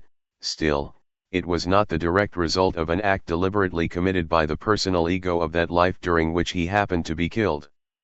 Had he been allowed to live longer he may have atoned for his antecedent sins still more effectually, and even now, the ego having been made to pay off the debt of his maker, the previous ego, is free from the blows of retributive justice. The Dhyan Kohans who have no hand, in the guidance of the living human ego, protect the helpless victim when it is violently thrust out of its element into a new one, before it is matured and made fit and ready for it. We tell you what we know, for we are made to learn it through personal experience. You know what I mean, and I can say no more. Yes, the victims, whether good or bad, sleep, to awake but at the hour of the last judgment, which is that hour of the supreme struggle between the sixth and seventh and the fifth and fourth at the threshold of the gestation state. And even after that, when the sixth and seventh carrying off a portion of the fifth have gone into their akasic samadhi, even then it may happen that the spiritual spoil from the fifth will prove too weak to be reborn. 1 C anti-letter no. XXA ed. In Devachan, in which case it will there and then reclothe itself in a new body, the subjective being created from the karma of the victim, or no victim, as the case may be, and enter upon a new earth existence, whether upon this or any other planet. In no case then, with the exception of suicides and shells, is there any possibility for any other to be attracted to a séance room. And it is clear that this teaching is not in opposition to our former doctrine, and that while shells will be many, spirits very few. 2. There is a great difference in our humble opinion. We, who look at it from a standpoint which would prove very unacceptable to life insurance companies, say, that there are very few if any of the men who indulge in the above enumerated vices, who feel perfectly sure that such a course of action will lead them eventually to premature death. Such is the penalty of Maya. The vices will not escape their punishment, but it is the cause, not the effect, that will be punished, especially an unforeseen though probable effect. As well call a suicide a man who meets his death in a storm at sea, as one who kills himself with overstudy. Water is liable to drown a man, and too much brain work to produce a softening of the brain which may carry him away. In such a case no one ought to cross the Kalapani nor even to take a bath for fear of getting faint in it and drowned, for we all know of such cases, winky face. Nor should a man do his duty, least of all sacrifice himself for even a laudable and highly beneficent cause, as many of us, HPB. For one, do. Would Mr. Hume call her a suicide were she to drop down dead over her present work? Motive is everything, and man is punished in a case of direct responsibility, never otherwise. In the victim's case, the natural hour of death was anticipated accidentally, while in that of the suicide, death is brought on voluntarily and with a full and deliberate knowledge of its immediate consequences. Thus a man who causes his death in a fit of temporary insanity is not a fellows to the great grief and often trouble of the life insurance companies. Nor is he left a prey to the temptations of the Kamaloka, but falls asleep like any other victim. Agishan will not remain in the earth's atmosphere with his higher principles over him inactive and paralyzed, still there. Gishan is gone into a state during the period of which he will be ever firing at his president, thereby tossing into confusion and shuffling the destinies of millions of persons, where he will be ever tried and ever hung. Bathing in the reflections of his deeds and thoughts, especially those he indulged in on the scaffold. His fate. 1-2 lines in original have been deleted here. Ed. As for those who were knocked over by cholera, or plague, or jungle fever, they could not have succumbed had they not the germs for the development of such diseases in them from birth. So then, the great bulk of the physical phenomena of spiritualists, my dear brother, are not due to these spirits but indeed to shells. 3. The spirits of very fair average good people dying natural deaths remain in the earth's atmosphere from a few days to a few years, the period depending on their readiness to meet their creature, not their creator, a very abstruse subject you will learn later on, when you too are more prepared. But why should they communicate? Do those you love communicate with you during their sleep objectively? Your spirits, in hours of danger or intense sympathy, vibrating on the same current of thought which in such cases, creates a kind of telegraphic spiritual wires between your two bodies, may meet and mutually impress your memories, but then you are living, not dead bodies. But how can an unconscious fifth principle, see supra, impress or communicate with a living organism, unless it has already become a shell? If, for certain reasons, they remain in such a state of lethargy for several years, the spirits of the living may ascend to them, as you were already told, and this may take place still easier than in Deva-chan, where the spirit is too much engrossed in his poor sonal bliss to pay much attention to an intruding element.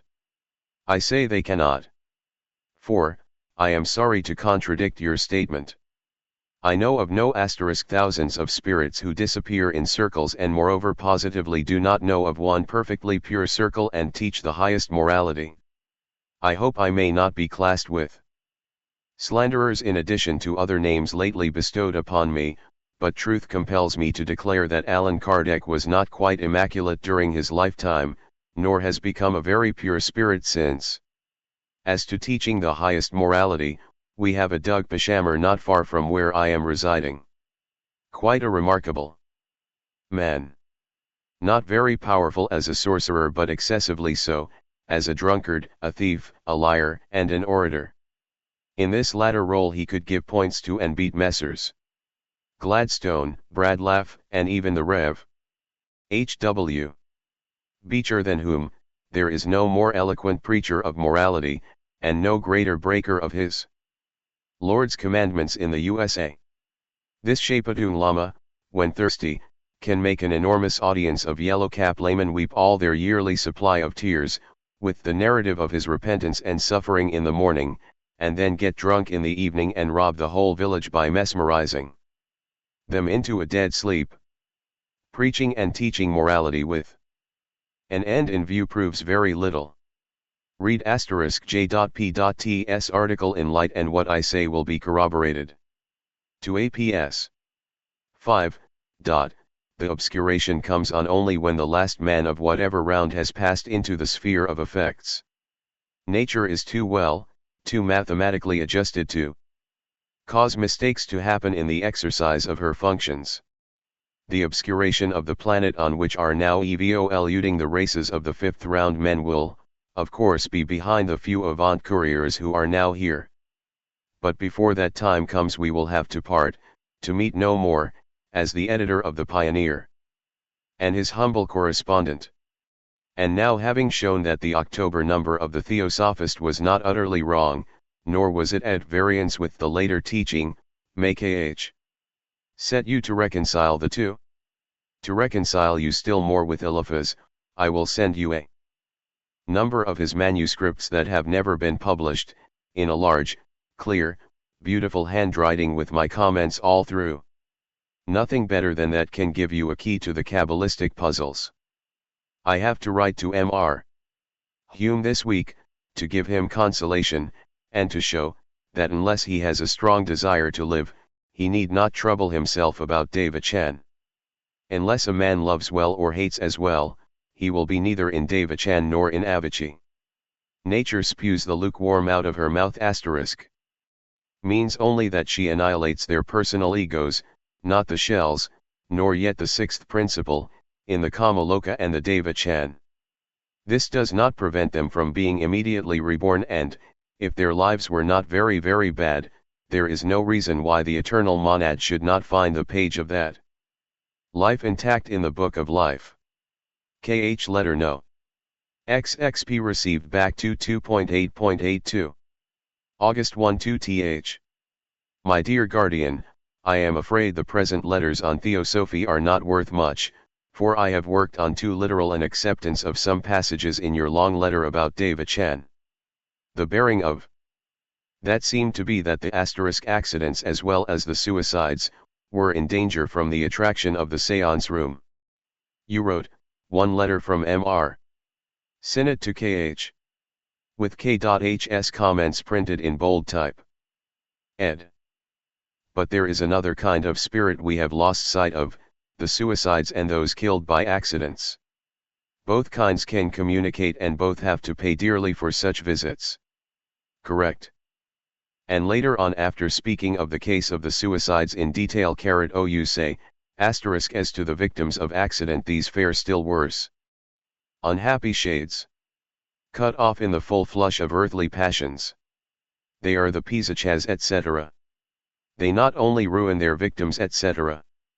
Again correct. Bear in mind that the exceptions enforce the rule.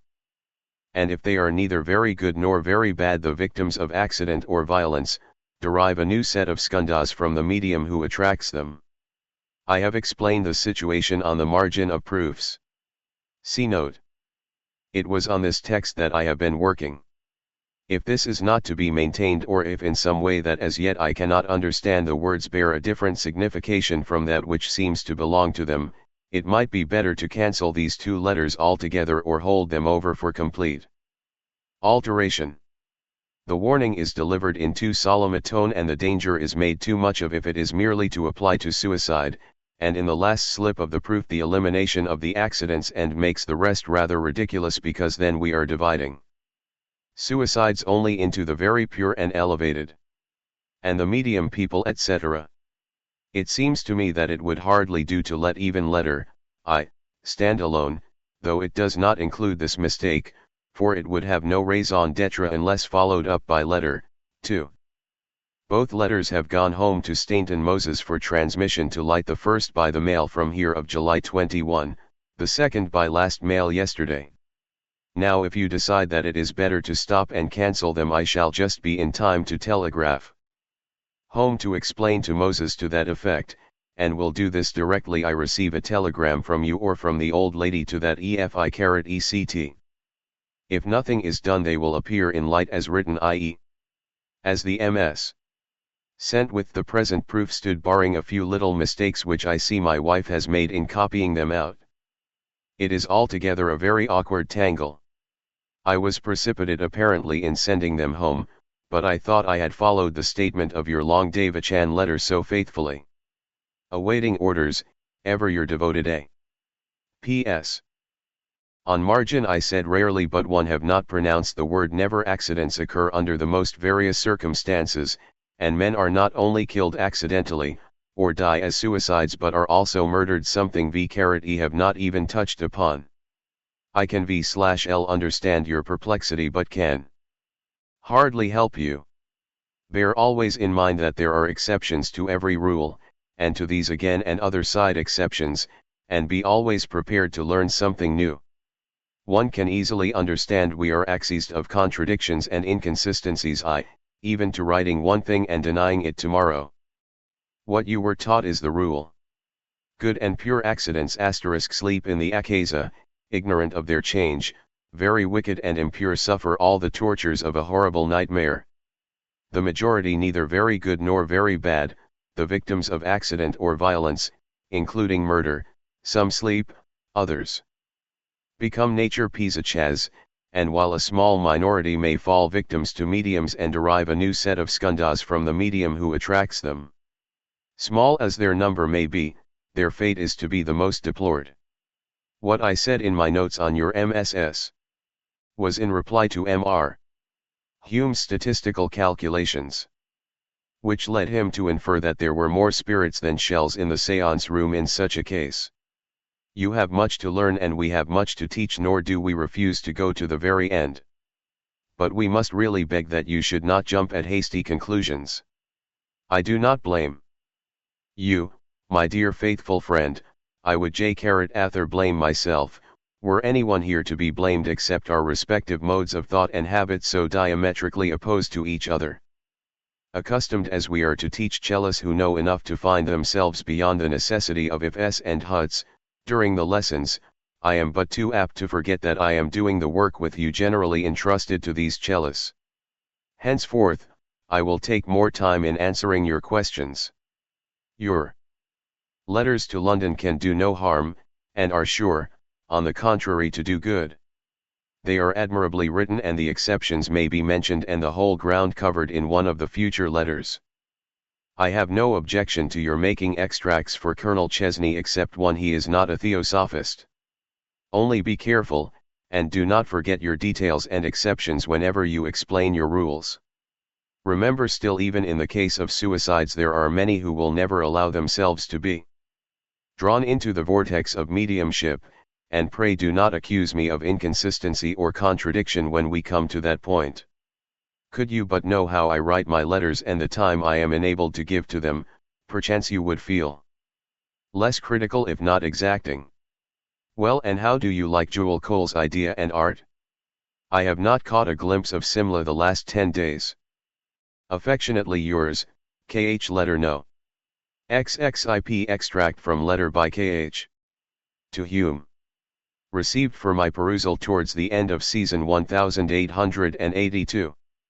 APS, did it ever strike you, and now from the standpoint of your Western science and the suggestion of your own ego which has already seized up the essentials of every truth, prepare to deride the erroneous idea, did you ever suspect that universal, like finite, human mind might have two attributes, or a dual power, one the voluntary and conscious, the other the involuntary and unconscious or the mechanical power? To reconcile the difficulty of many theistic and anti-theistic propositions, both these powers are a philosophical necessity. The possibility of the first, or the voluntary and conscious attribute in reference to the infinite mind, notwithstanding the assertion of all the egos throughout the living world, will remain forever a mere hypothesis, whereas in the finite mind it is a scientific and demonstrated fact. The highest planetary spirit is as ignorant of the first as we are, and the hypothesis will remain one even in nirvana, and it is a mere inferential possibility, whether there or here. Take the human mind in connection with the body. Man has two distinct physical brains, the cerebrum with its two hemispheres at the frontal part of the head, the source of the voluntary nerves, and the cerebellum, situated at the back portion of the skull, the fountain of the involuntary nerves which are the agents of the unconscious or mechanical powers of the mind to act through. And weak and uncertain as may be the control of man over his involuntary, such as the blood circulation, the throbbing of the heart and respiration, especially during sleep. Yet how far more powerful, how much more potential appears man as master and ruler over the blind molecular motion, the laws which govern his body, a proof of this being afforded by the phenomenal powers of the adept and even the common yogi, than that which you will call God, shows over the immutable laws of nature. Contrary in that to the finite, the infinite mind, which we name so but for agreement's sake, for we call it the infinite force, exhibits but the functions of its cerebellum, the existence of its supposed cerebrum being admitted as above stated, but on the inferential one transcribed from a copy in Mr. Sinnott's handwriting. Ed.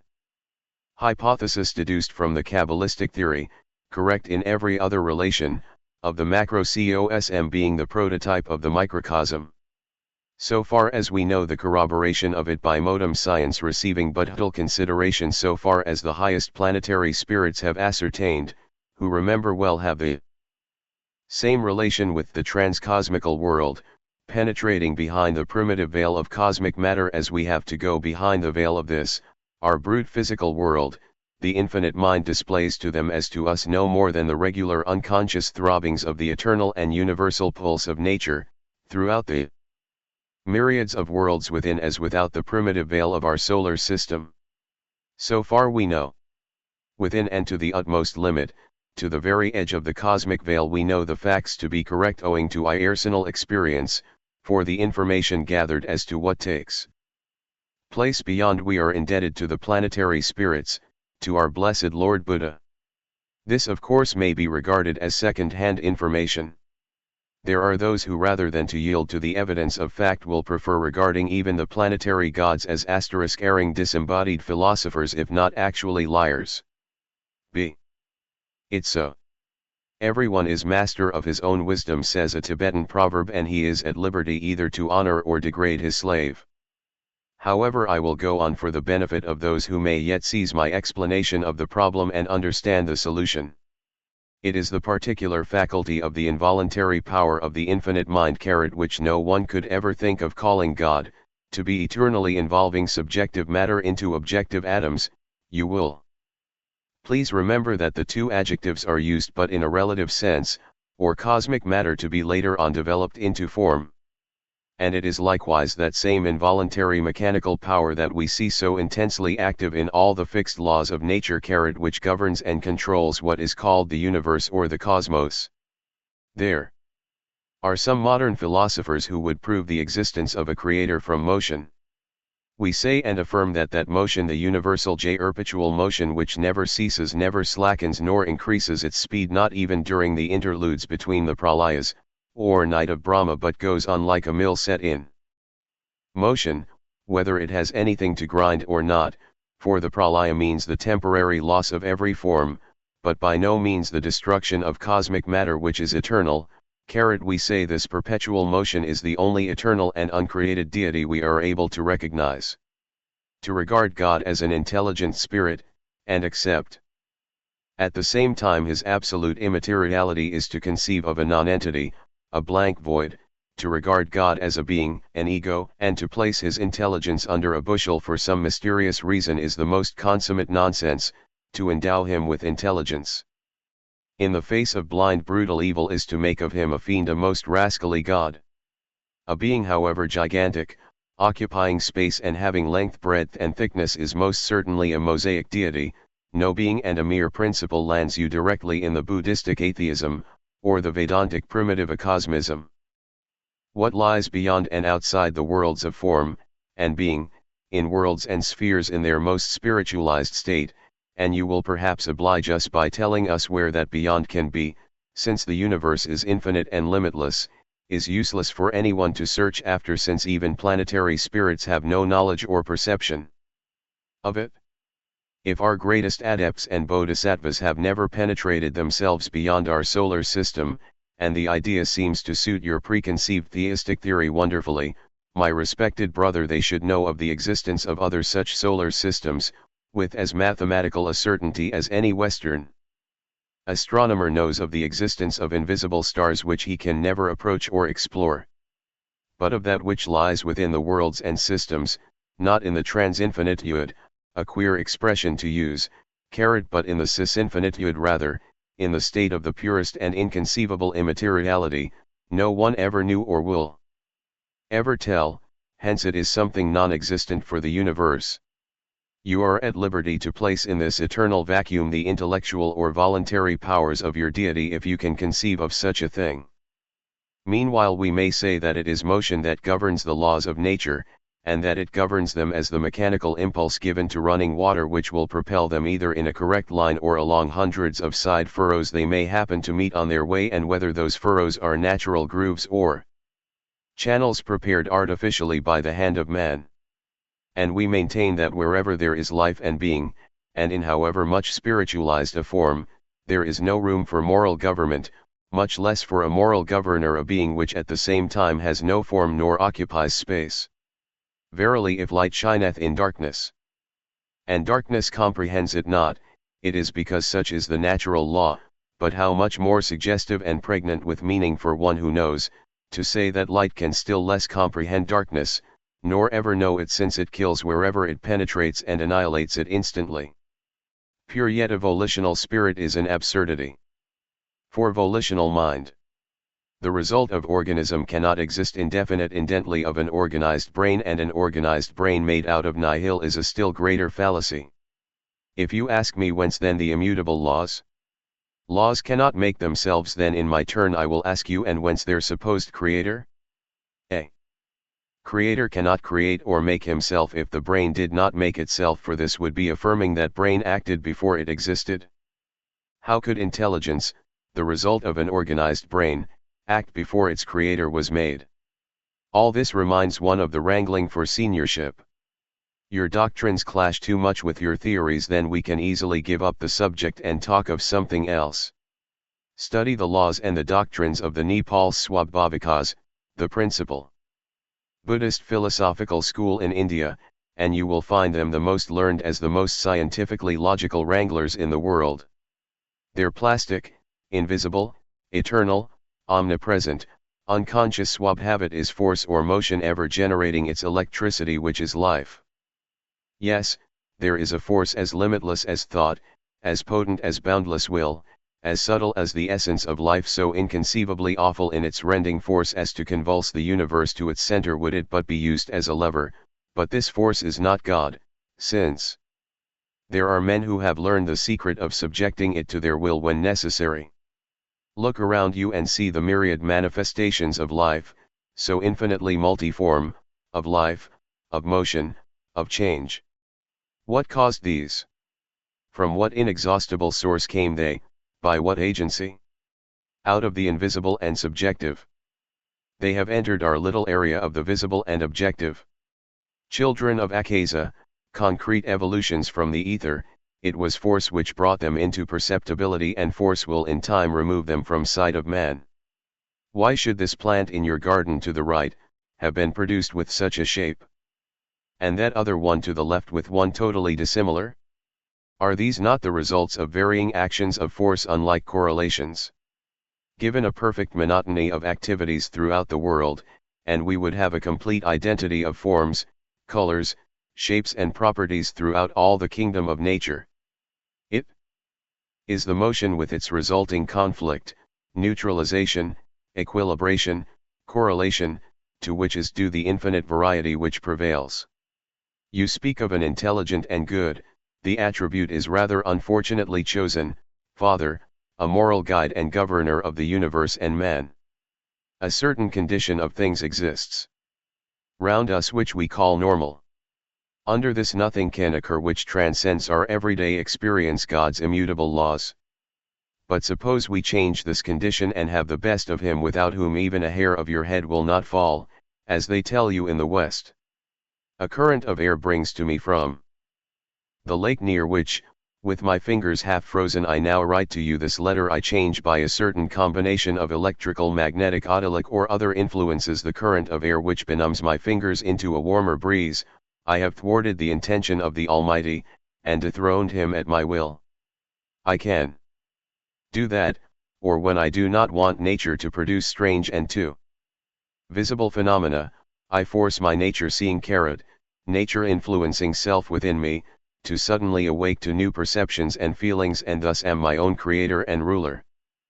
But do you think that you are right when saying that the laws arise?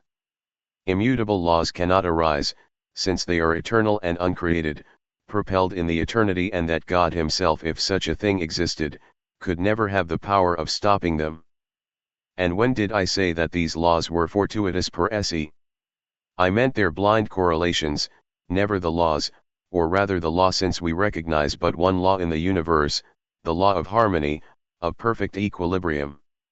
Then for a man endowed with so subtle a logic, and such a fine comprehension of the value of ideas in general and that of words especially, for a man so accurate as you generally are to make tirades upon an all-wise, powerful, and loveful God seems to say at least strange. I do not protest at all, as you seem to think, against your theism, or a belief in an abstract ideal of some kind, but I cannot help asking you, how do you or how can you know that your God is all-wise, omnipotent, and loveful, when everything in nature, physical and moral, proves such a being, if he does exist, to be quite the reverse of all you say of him? Strange delusion, and one which seems to overpower your very intellect.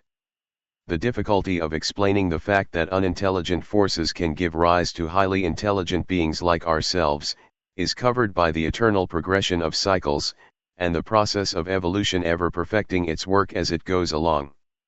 Not believing in cycles, it is unnecessary for you to learn that which will create but a new pretext for you, my dear brother, to combat the theory and argue upon it ad infinitum. Nor did I ever become guilty of the heresy I am accused of in reference to spirit and matter.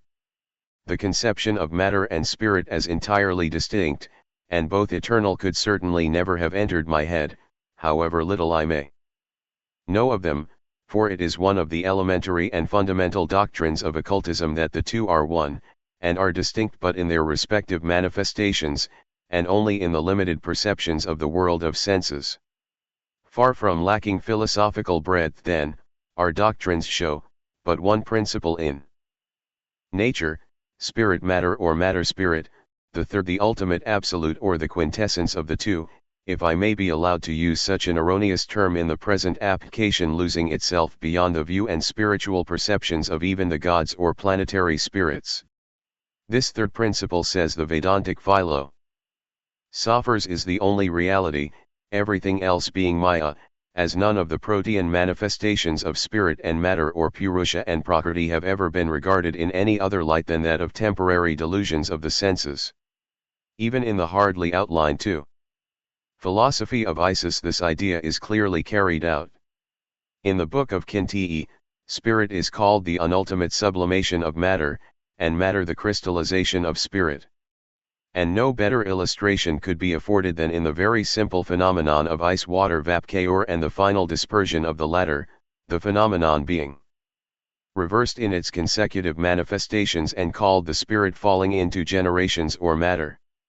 This trinity resolving itself into unity, a doctrine as old as the world of thought, was seized upon by some early Christians, who had it in the schools of Alexandria, and made up into the Father, or generative spirit, the Son, or matter, man, and into the Holy Ghost, the immaterial essence, or the apex of the equilateral triangle, an idea found to this day in the pyramids of Egypt. Thus once more it is proved that you misunderstand my meaning entirely, whenever for the sake of brevity I use the phraseology habitual with the Western people. But in my turn I have to remark that your idea that matter is but the temporary allotropic form of spirit differing from it as charcoal does from diamond is as unphilosophical as it is unscientific from both the Eastern and the Western points of view, charcoal being but a form of residue of matter, while matter per se is indestructible, and as I maintain coeval with spirit, that spirit which we know and can conceive of, bereaved of prakriti, purusha, spirit, is unable to manifest itself, hence ceases to exist, becomes nihil. Without spirit or force, even that which science styles as not living matter, the SCM mineral ingredients which feed plants, could never have been called into form. There is a moment in the existence of every molecule and atom of matter when, for one cause or another, the last spark of spirit or motion or life, call it by whatever name, is withdrawn, and in the same instant with the swiftness that surpasses that of the lightning. Glance of thought, the atom or molecule or an aggregation of molecules is annihilated to return to its pristine purity of intracosmic matter. It is drawn to the mother fount with the velocity of a globule of quicksilver to the central mass. Matter, force, and motion are the trinity of physical objective nature, as the Trinitarian unity of spirit matter is that of the spiritual or subjective nature. Motion is eternal because spirit is eternal. But no modes of motion can ever be conceived unless they be in connection with matter. And now to your extraordinary hypothesis that evil with its attendant train of sin and suffering is not the result of matter, but may be perchance the wise scheme of the moral governor of the universe. Conceivable as the idea may seem to you, trained in the pernicious fallacy of the Christian, the ways of the Lord are inscrutable, it is utterly inconceivable for me. Must I repeat again that the best adepts have searched the universe? I philosophical and theocadial teachings 143 during millenniums and found nowhere the slightest trace of such a Machiavellian schemer, but throughout, the same immutable, inexorable law. You must excuse me therefore if I positively decline to waste my time over such childish speculations. It is not the ways of the Lord, but rather those of some extremely intelligent men in everything but some particular hobby that are to me incomprehensible. As you say, this need make no difference between us personally. But it does make a world of difference if you propose to learn and offer me to teach. For the life of me I cannot make out how I could ever impart to you that which I know, since the very ABC of what I know, the rock upon which the secrets of the occult universe, whether on this or that side of the veil, are encrusted, is contradicted by you invariably and a priori. My very dear brother, either we know something or we do not know anything. In the first case, what is the use of your learning, since you think you know better? In the second case, why should you lose your time? You say it matters nothing whether these laws are the expression of the will of an intelligent conscious God, as you think, or constitute the inevitable attributes of an unintelligent, unconscious God, as I hold. I say, it matters everything, and since you earnestly believe that these fundamental questions, of spirit and matter, of God or no God, are admittedly beyond both of us, in other words, that neither I nor yet our greatest adepts can know no more than you do, then what is there on earth that I could teach you? You know that in order to enable you to read you have first to learn your letters, yet you want to know the course of events before and after the pralayas, of every event here on this globe, on the opening of a new cycle, namely a mystery imparted at one of the last initiations, as Mr. Synod was told, for my letter to him upon the planetary spirits was simply incidental, brought out by a question of his. And now you will say, I am evading the direct issue. I have discoursed upon collateral points, but have not explained to you all you want to know and ask me to tell you. I dodge as I always do. Pardon me for contradicting you, but it is nothing of the kind. There are 1,000 questions I will never be permitted to answer, and it would be dodging were I to answer you otherwise than I do. I tell you plainly you are unfit to learn, for your mind is too full, and there is not a comber vacant from whence a previous occupant would not arise, to struggle with and drive away the newcomer. Therefore I do not evade, I only give you time to reflect and deduce, and first learn well what was already given you before you seize on something else. The world of force is the world of occultism, and the only one whither the highest initiate goes to probe the secrets of being.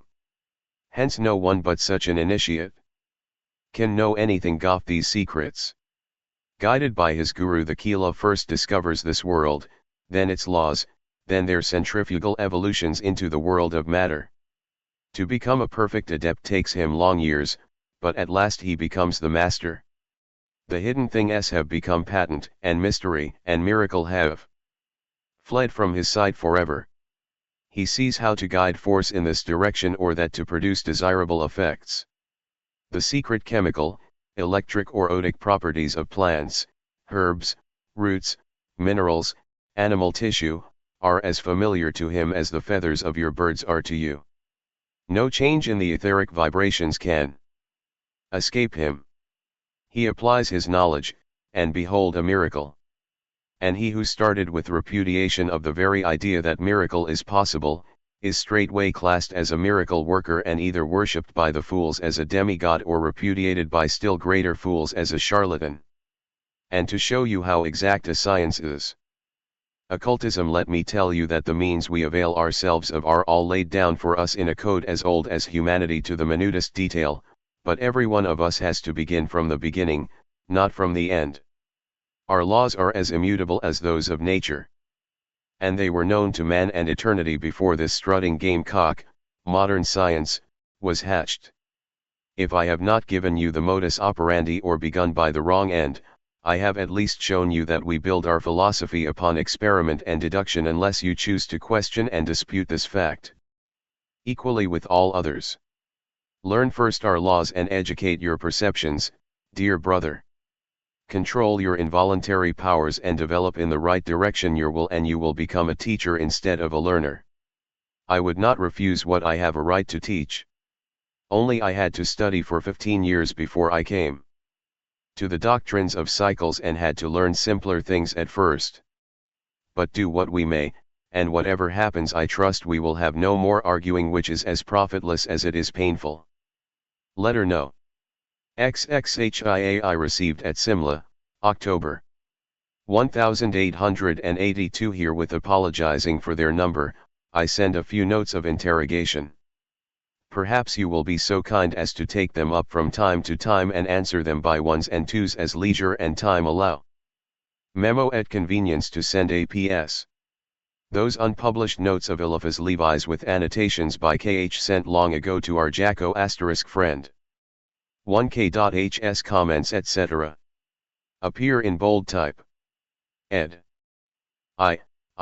There is a very interesting allusion in your last. When speaking of Hume, you speak of certain characteristics he brought back with him from his last incarnation. 2. Have you the power of looking back to the former lives of persons now living, and identifying them? 3. In that case, would it be improper personal curiosity to ask for any particulars of my own? 1. All of us, we bring some characteristics from our previous incarnations. It is unavoidable. 2. Unfortunately, some of us have 1. For one do not like to exercise it. 3. Man, know thyself, saith the Delphian oracle. There is nothing improper certainly in such curiosity.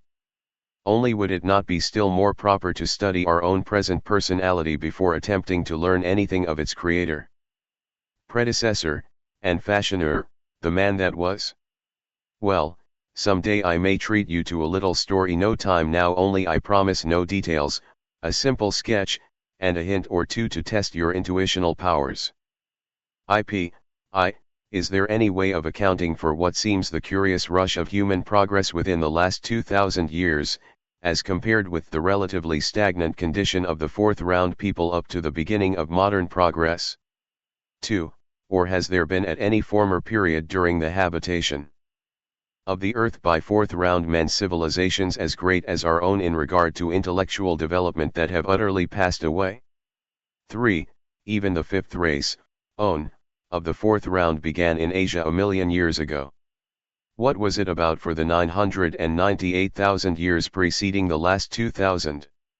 During that period have greater civilizations than our own risen and decayed? 4.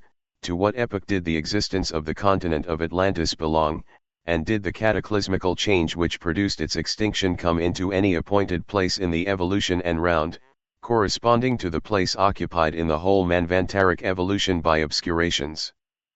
5. I find that the most common question asked about occult philosophy by fairly intelligent people who begin to inquire about it is *, does it give any explanation of the origin of evil? That is a point on which you have formerly promised to touch, and which it might be worthwhile to take up before long. 6. Closely allied to this question would be another often put. 2. For K.HS replies to these queries, see post letter XXIIIB, ed.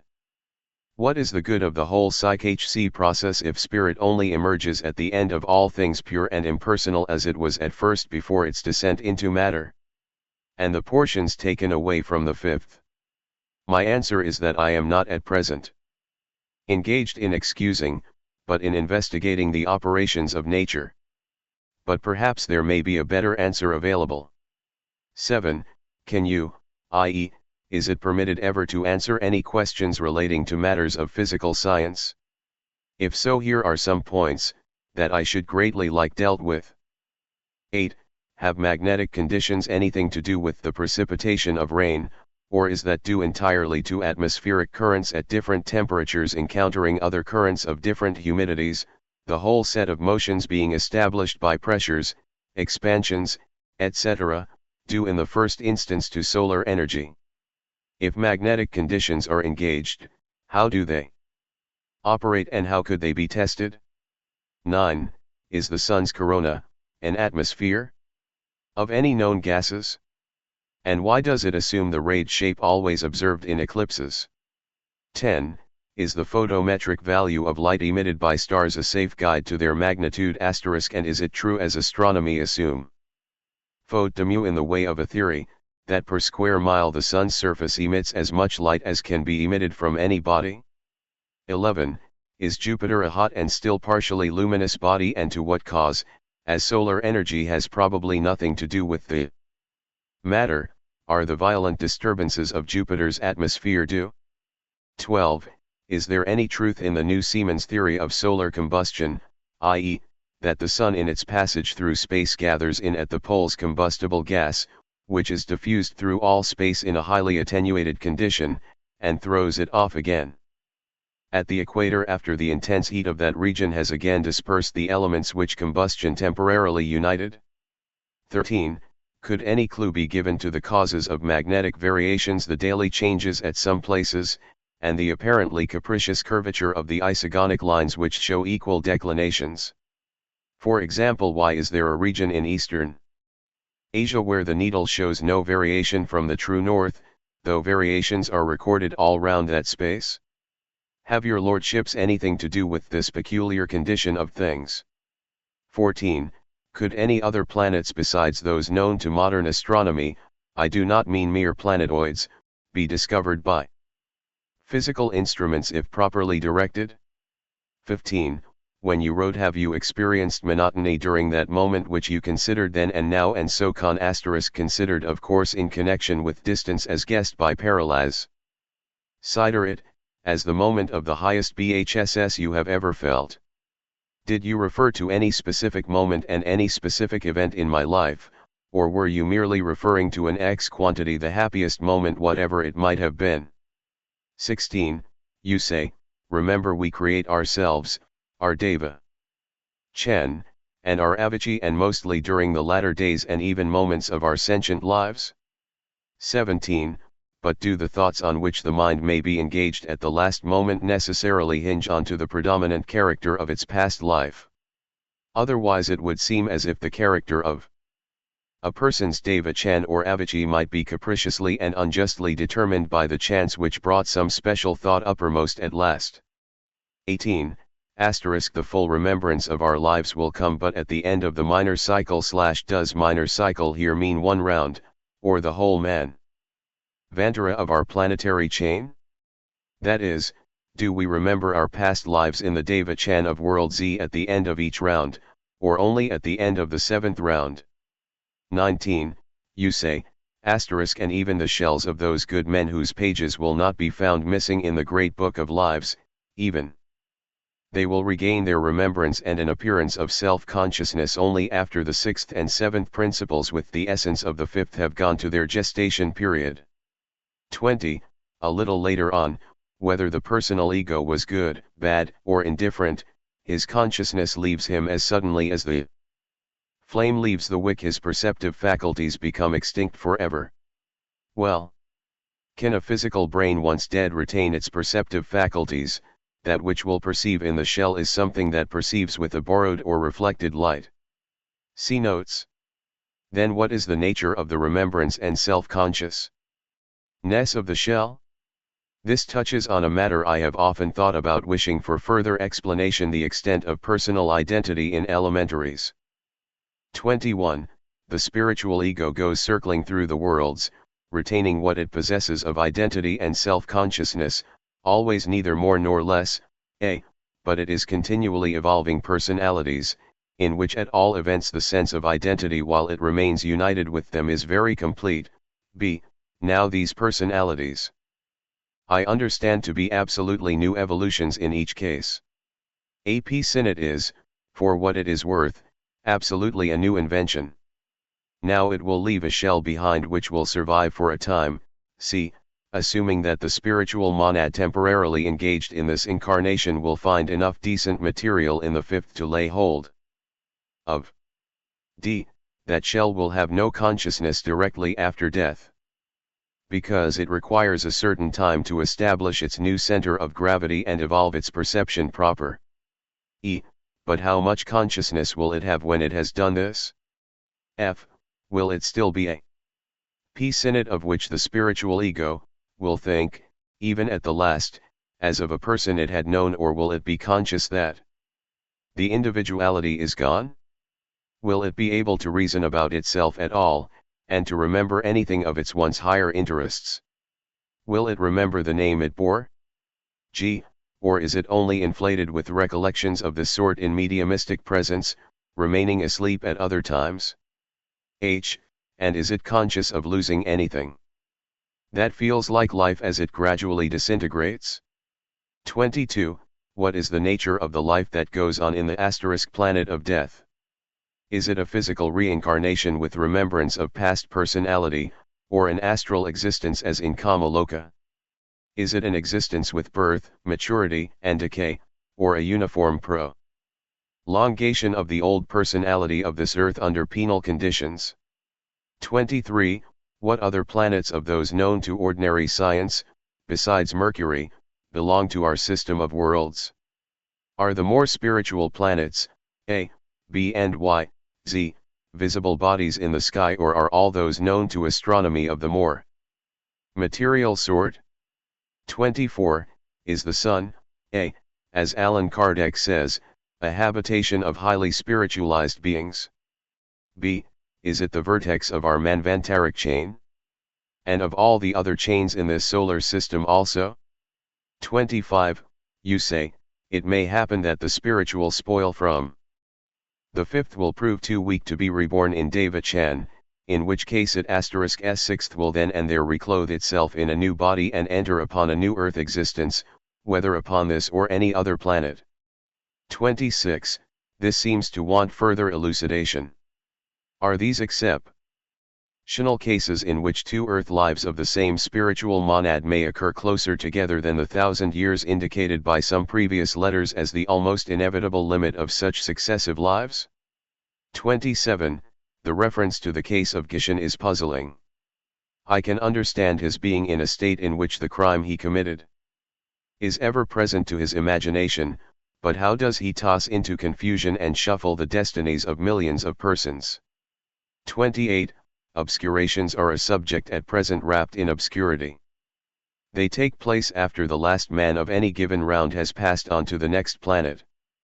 But I want to make out how the next superior round forms are evolved. When the fifth round spiritual monads arrive, what fleshly habitations are ready for them? Going back to the only former letter in which you have dealt with obscurations, I find /aj we have traced man out of a round into the nirvanic state between Z and A. Asteriska was left in the last round dead. See note. As the new round begins, it catches the new influx of life, reawakens to vitality, and begets all the kingdoms of a superior order to the last. 29. But has it to begin at the beginning again between each round, and evolve human forms from animal, these last from vegetable, etc.? If so, to what round do the first imperfectly evolved men belong? X hypothesis to the fifth, but the fifth should be a more perfect race in all respects. I, the latter end of a very important cycle.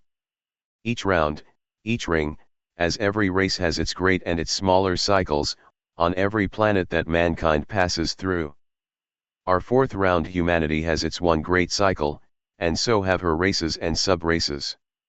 The curious rush is due to the double effect of the former, the beginning of its downward course, and of the latter, the small cycle of your asterisk sub-race, running onto its apex. Remember, you belong to the fifth race. Yet you are but a Western Ceabarsis. Notwithstanding your EFI-orts, what you call civilization is confined only to the latter and its offshoots in America. Radiating around, its deceptive light may seem to throw its rays on a greater distance than it does on reality. There is no rush in China, and of Japan you make but a caricature. A student of occultism ought not to speak of the stagnant condition of the fourth race people, since history knows next to nothing of that condition up to the beginning of modern progress of other nations but the Western. What do you know of America, for instance, before the invasion of that country by the Spaniards? Less than 2 centuries prior to the arrival of Cortés there was as great a rush towards progress among the sub-races of Peru and Mexico as there is now in Europe and the USA. Their sub-race ended in nearly total annihilation through causes generated by itself, so will yours at the end of its cycle. We may speak only of the stagnant condition into which, following the law of development, growth, maturity, and decline, every race and sub-race falls into during its transition. Period.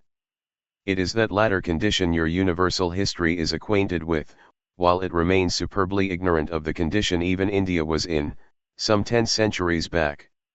Your sub-1k.hs replies to the queries in letter XXIIIA2 ed.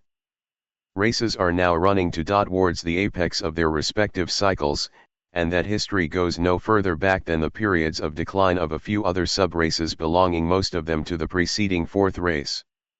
And what is the area and the period of time embraced by its universal eye? At the utmost stretch a few miserable dozens of centuries. A mighty horizon, indeed.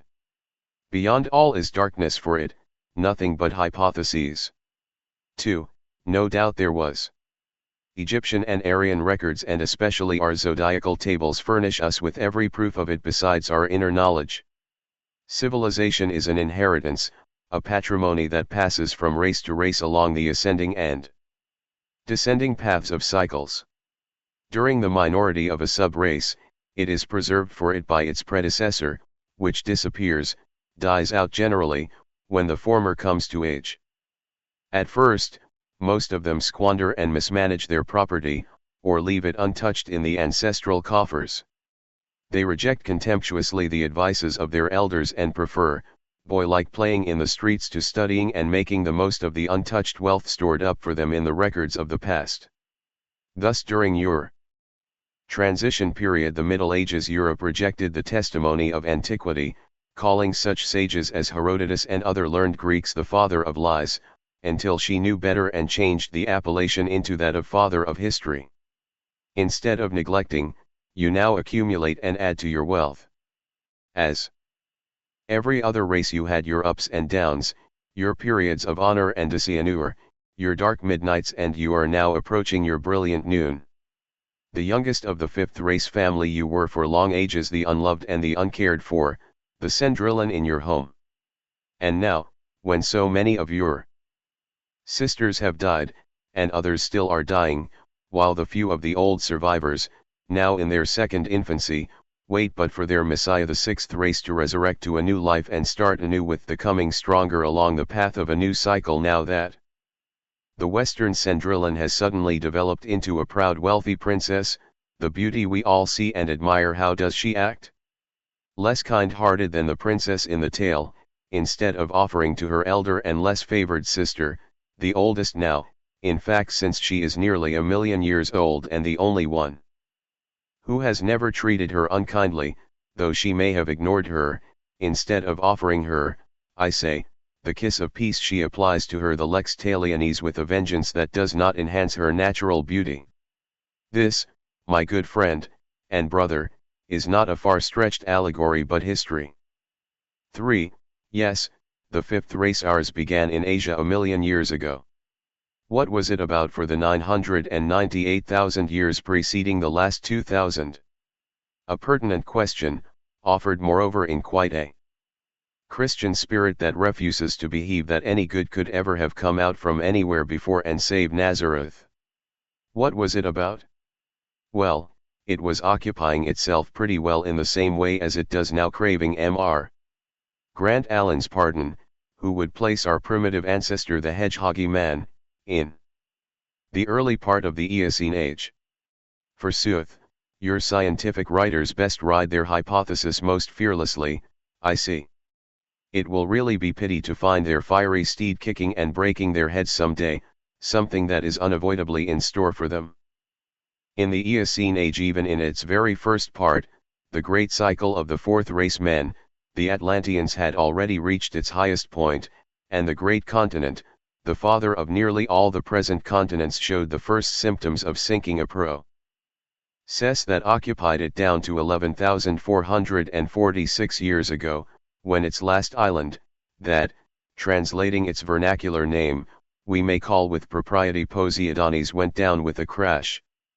By the by, whoever wrote the review of Donnelly's Atlantis is right. Lemuria can no more be confounded with the Atlantic continent than Europe with America.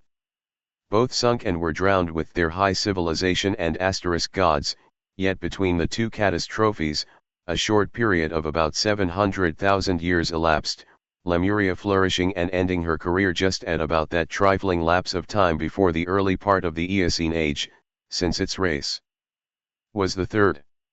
Behold, the relics of that once great nation in some of the flat-headed aborigines of your Australia. No less right is their review in rejecting the kind attempt of the author to people India and Egypt with the refuse of Atlantis.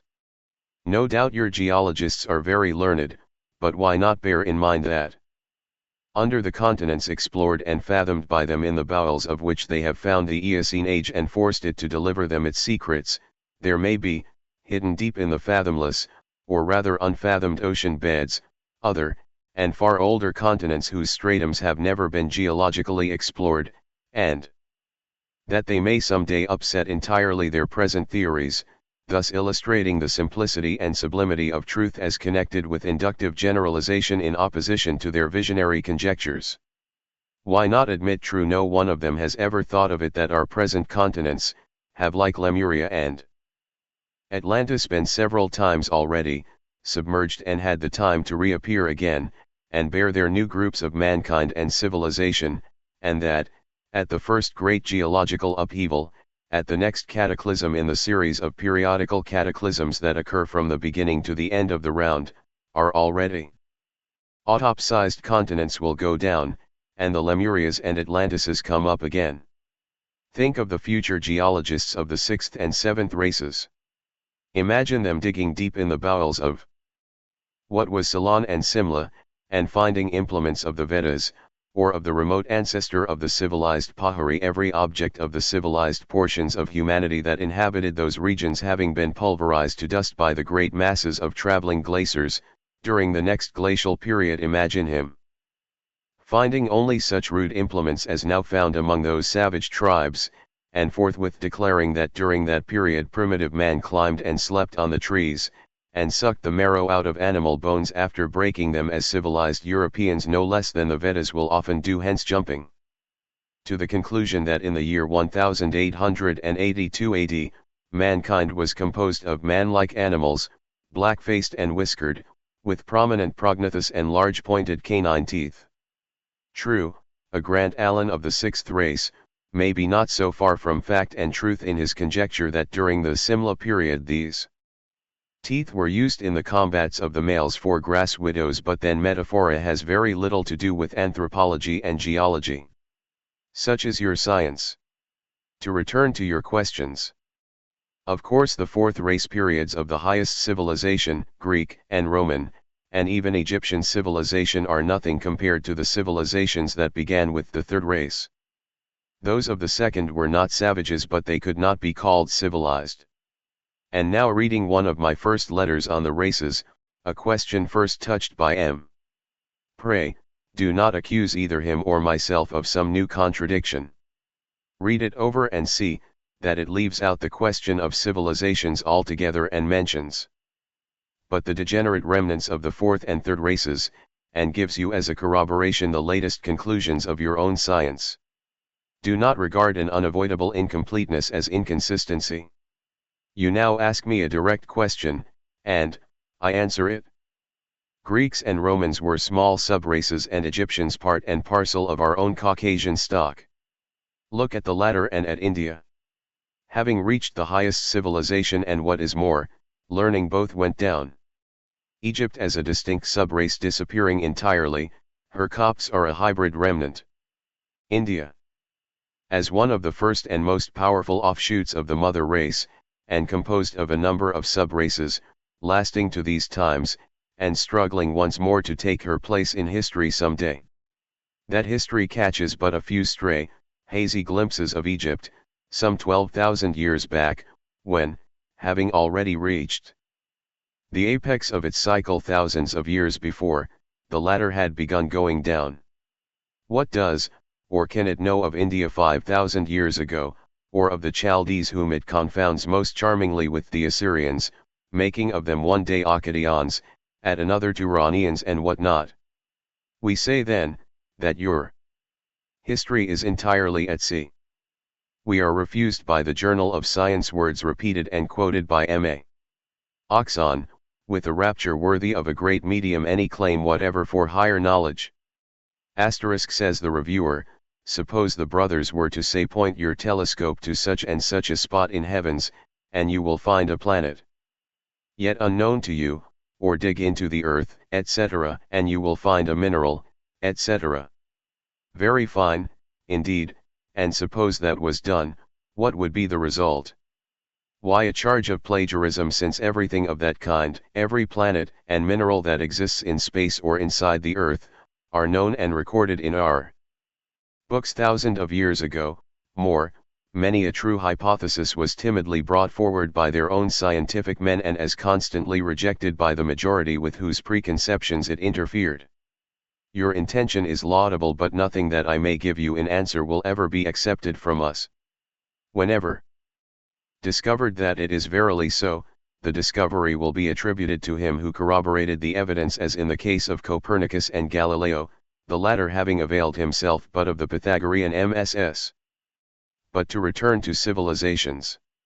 Do you know that the Chaldees were at the apex of their occult fame before what you term as the Bronze Age? That the sons of Ad, or the children of the fire mist, preceded by hundreds of centuries the Age of Iron, which was an old age already, when what you now call the historical period, probably because what is known of it is generally no history but fiction, had hardly begun. We hold, but then what warrant can you give the world that we are right? That far greater civilizations than our own have risen and decayed? It is not enough to say, as some of your modern writers do, that an extinct civilization existed before Rome and Athens were founded. We affirm that a series of civilizations existed before, as well as after the glacial period, that they existed upon various points of the globe, reached their apex of glory and died. Every trace and memory had been lost of the Assyrian and Phoenician civilizations until discoveries began to be made a few years ago. And now they open anew, though not by far one of the earliest pages in the history of mankind. And yet how far back do those civilizations go in comparison with the oldest? And even them, history is shy to accept. Archaeology has sufficiently demonstrated that the memory of man runs back vastly further than history has been willing to accept, and the sacred records of once mighty nations preserved by their heirs are still more worthy of trust.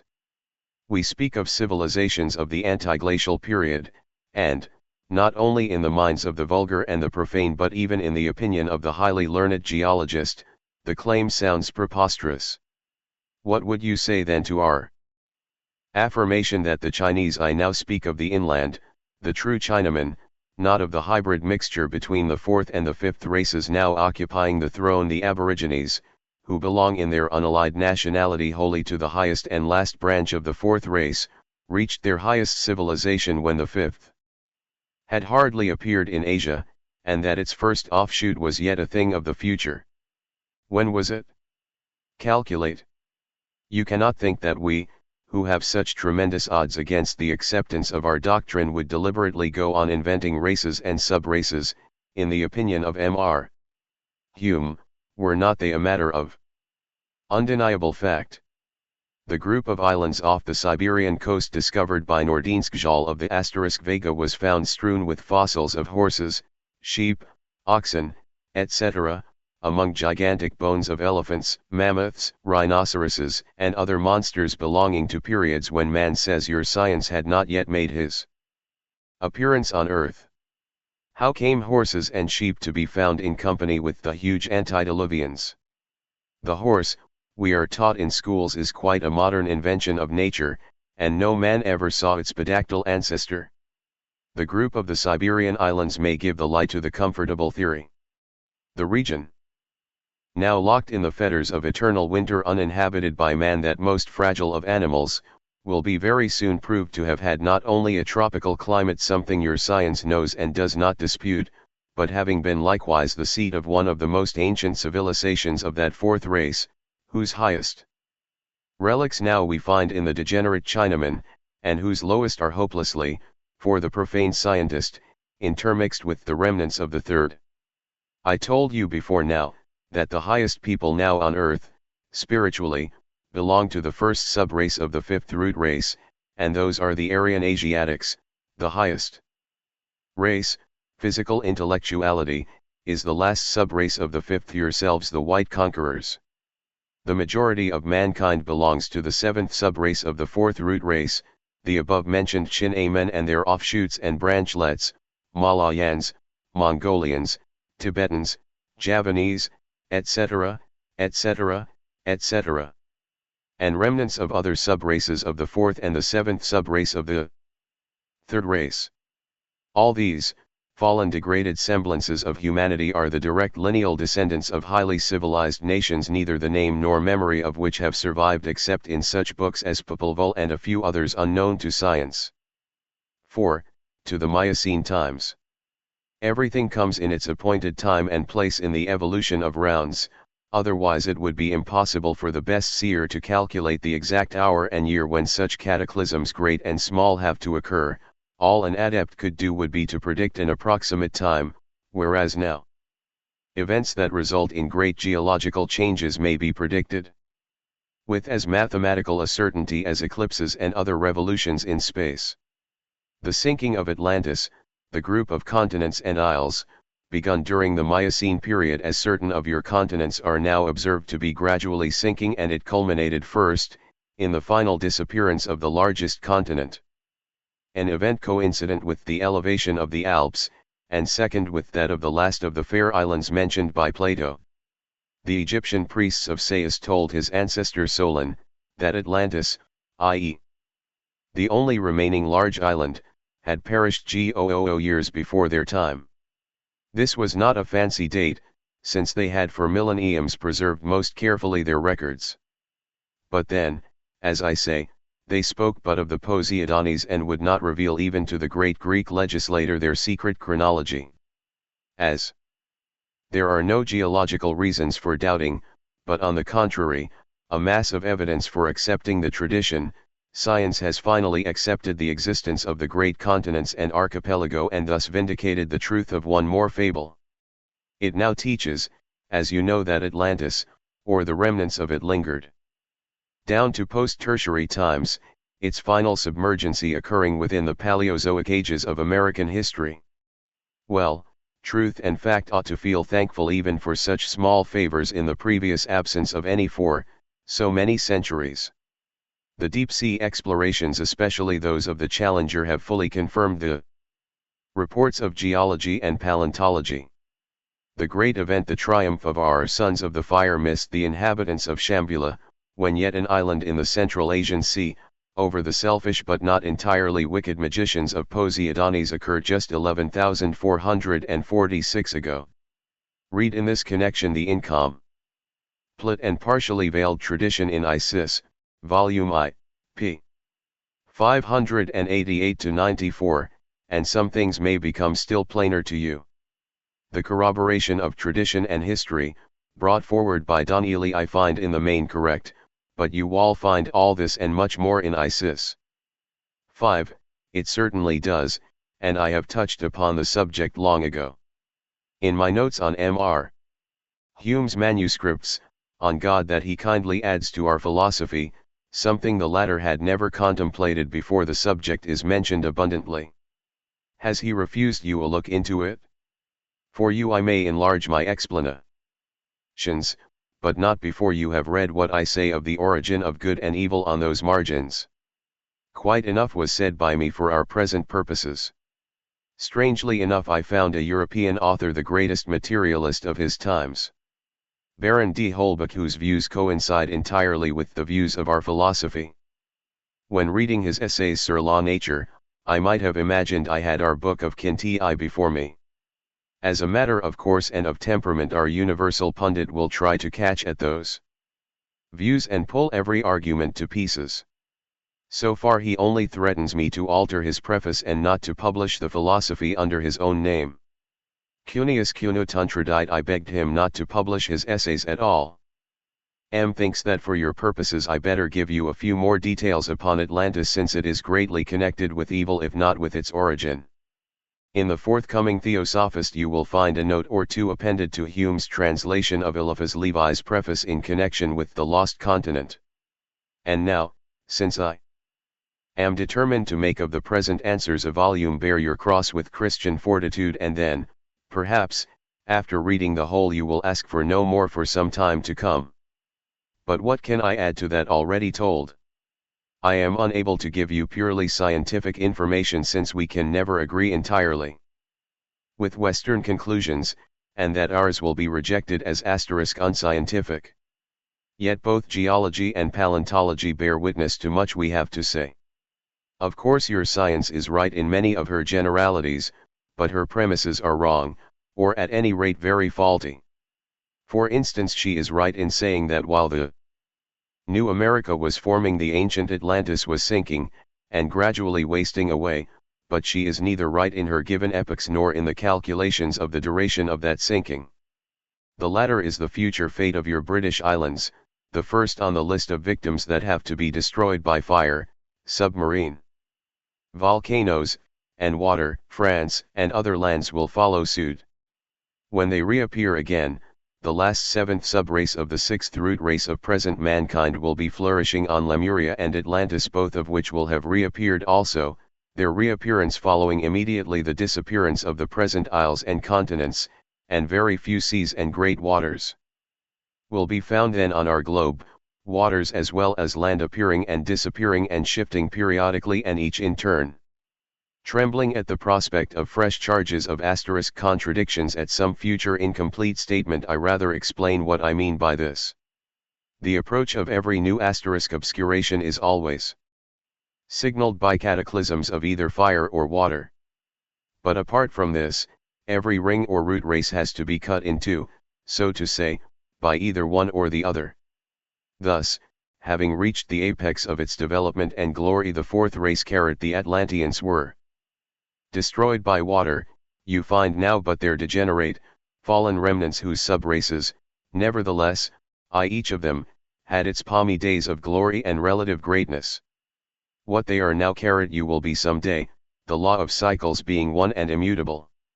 When your race, the fifth, will have reached at its zenith of physical intellectuality, and developed the highest civilization, remember the difference we make between material and spiritual civilizations.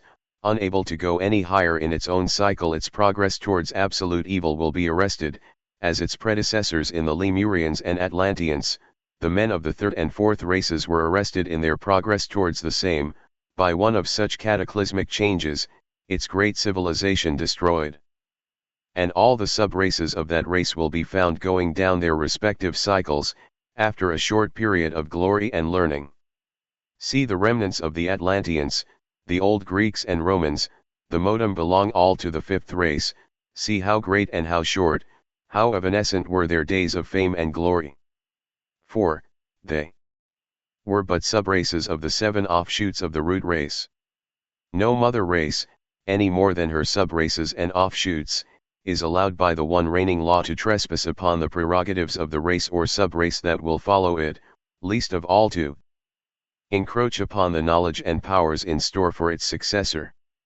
Thou shalt not eat of the fruit of knowledge of good and evil, of the tree that is growing for thy heirs, we may say with more right than would be willing conceded us by the Humes of your sub-race.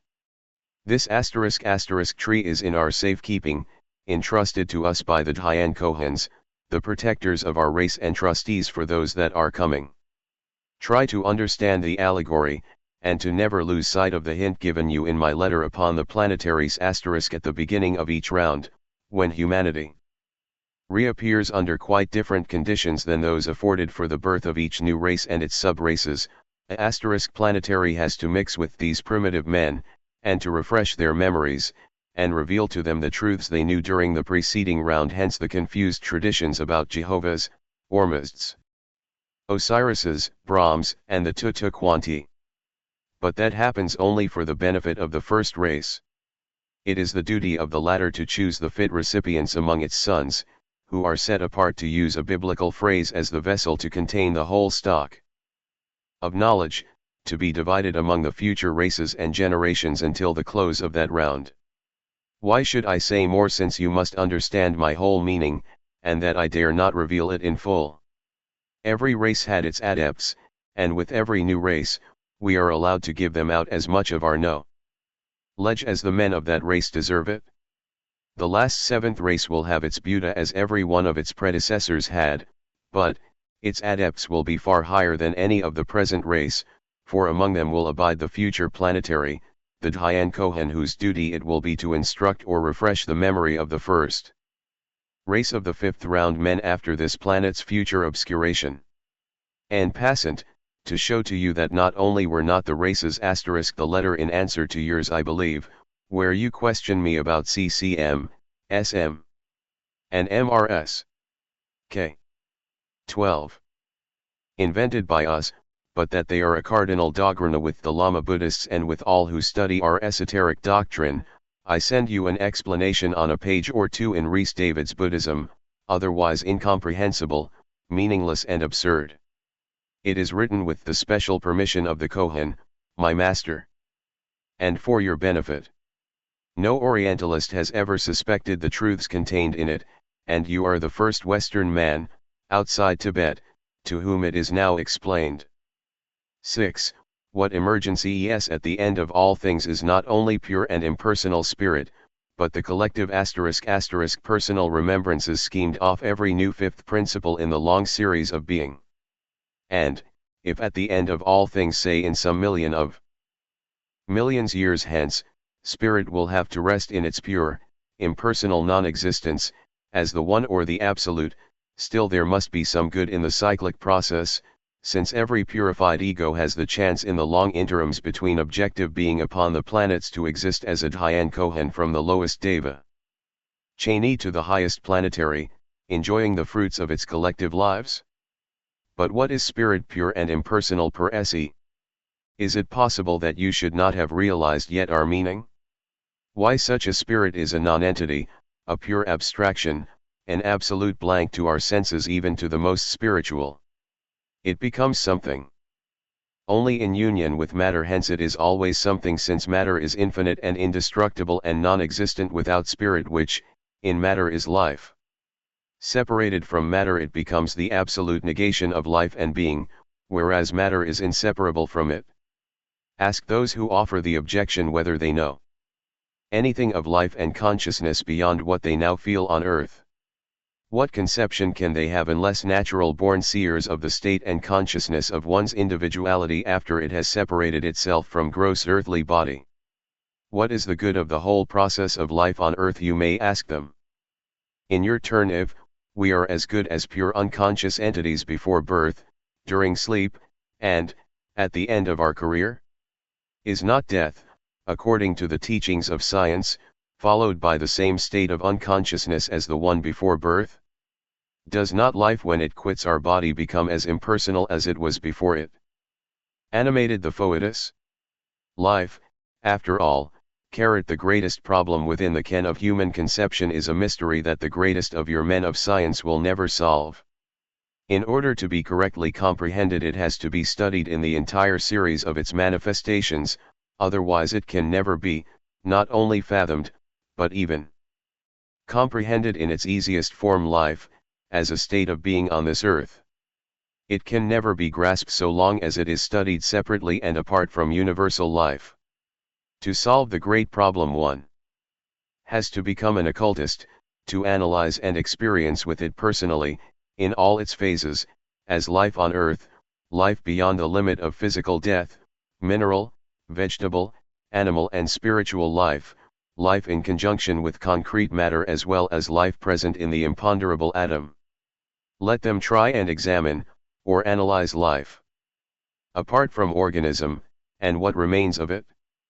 Simply a mode of motion, which, unless our doctrine of the all-pervading, infinite, omnipresent life is accepted, though it be accepted on no better terms than a hypothesis only a little more reasonable than their scientific hypotheses, which are all absurd, has to remain unsolved. Shall they object? Well, we will answer them by using their own weepkns. We will say that it is, and will remain forever demonstrated, that since motion is all-pervading and absolute rest inconceivable, that under whatever form or mask motion may appear, whether as light, heat, magnetism, chemical affinity or electricity, all these must be but phases of one and the same universal omnipotent force, a Proteus they bow to, as the great unknown, see Herbert Spencer, and we simply call the asterisk one life, the one law and the one element. The greatest, the most scientific minds on earth, have been keenly pressing forward toward a solution of the mystery, leaving no bypath unexplored, no thread loose or weak in this darkest of labyrinths for them, and all had to come to the same conclusion, that of the occultists when given only partially, namely that life in its concrete manifestations is the legitimate result and consequence of chemical affinity. As to life in its abstract sense, life pure and simple, well, they know no more of it today than they knew in the incipient stage of their Royal Society. They only know that organisms in certain solutions previously free from life will spring up spontaneously, Pasteur and his biblical piety notwithstanding, owing to certain chemical compositions of such substances. If, as I hope, in a few years, I am entirely my own master, I may have the pleasure of demonstrating to you on your own writing table that life as life is not only transformable into other aspects or phases of the all-pervading force, but that it can be actually infused into an artificial man. Frankenstein is a myth only so far as he is the hero of a mystic tale. In nature he is a possibility, and the physicists and physicians of the last sub-race of the sixth race will inoculate life and revive corpses, as they now inoculate smallpox, and often less comely diseases. Spirit, life, and matter are not natural principles existing independently of each other, but the effects of combinations produced by eternal motion in space, and they better learn it. 7. Most undoubtedly I am so permitted. But then comes the most important point: how far satisfactory will my answers appear even to you? That not even every new law brought to light is regarded as adding a link to the chain of human knowledge is shown by the ill grace with which every fact unwelcome for some reasons to science is received by its professors. Nevertheless, whenever I can answer you I will try to do so, only hoping that you will not send it as a contribution from my pen to the Journal of Science. 8. Most assuredly they have. Rain can be brought on in a small area of space artificially and without any claim to miracle or superhuman powers, though its secret is no property of mine that I should divulge it. I am now trying to obtain permission to do so. We know of no phenomenon in nature entirely unconnected with either magnetism or electricity, since, where there are motion, heat, friction, light, their magnetism and its alter ego, according to our humble opinion, electricity will always appear, as either cause or effect, or rather both, if we but fathom the manifestation to its origin. All the phenomena of earth currents, terrestrial magnetism and atmospheric electricity, are due to the fact that the Earth is an electrified conductor, whose potential is ever-changing owing to its rotation and its annual orbital motion, the successive cooling and heating of the air, the formation of clouds and rain, storms and winds, etc. This you may perhaps find in some textbook. But then science would be unwilling to admit that all these changes are due to Akashic magnetism incessantly generating electric currents which tend to restore the disturbed equilibrium. By directing the most powerful of electric batteries, human frame electrified by certain process, you can stop rain on some given pk by making a hole in the rain cloud, as the occultists term it. By using other strongly magnetized implements within, so to say, an insulated area rain can be produced artificially. I regret my inability to explain to you the process more clearly. You know the effects produced by trees, plants on rain clouds, and how their strong magnetic nature attracts and even feeds these clouds over the tops of the trees. Science explains it otherwise, maybe. Well, I cannot help it, for such is our knowledge and the fruits of millenniums of observations and experience. Were the present to fall into the hands of Hume, he would be sure to remark that I am vindicating the charge publicly brought by him against us, whenever unable to answer your arguments. We, calmly reply that there, are, rules do not admit of this or that. Charge notwithstanding, I am compelled to answer that since the secret is not mine I cannot make of it a marketable commodity. Let some physicists calculate the amount of heat required to vaporize a certain quantity of water. Then, let them compute the quantity of rain needed to cover an area, say, of 1 square mile to a depth of 1 inch. For this amount of vaporization they will require, of course, an amount of heat that would be equal to at least 5 million tons of coal. Now the amount of energy of which this consumption of heat would be the equivalent corresponds, as any mathematician could tell you, to that which would be required to raise a weight of upwards of 10 million tons, 1 mile high. How can one man generate such an amount of heat and energy? Preposterous, absurd. We are all lunatics, and you who listen to us will be placed in the same category if you ever venture to eat this proposition. Yet I say, that one man alone can do it, and very easily if he is but acquainted with a certain physical-spiritual lever in himself, far more powerful than that of Archimedes.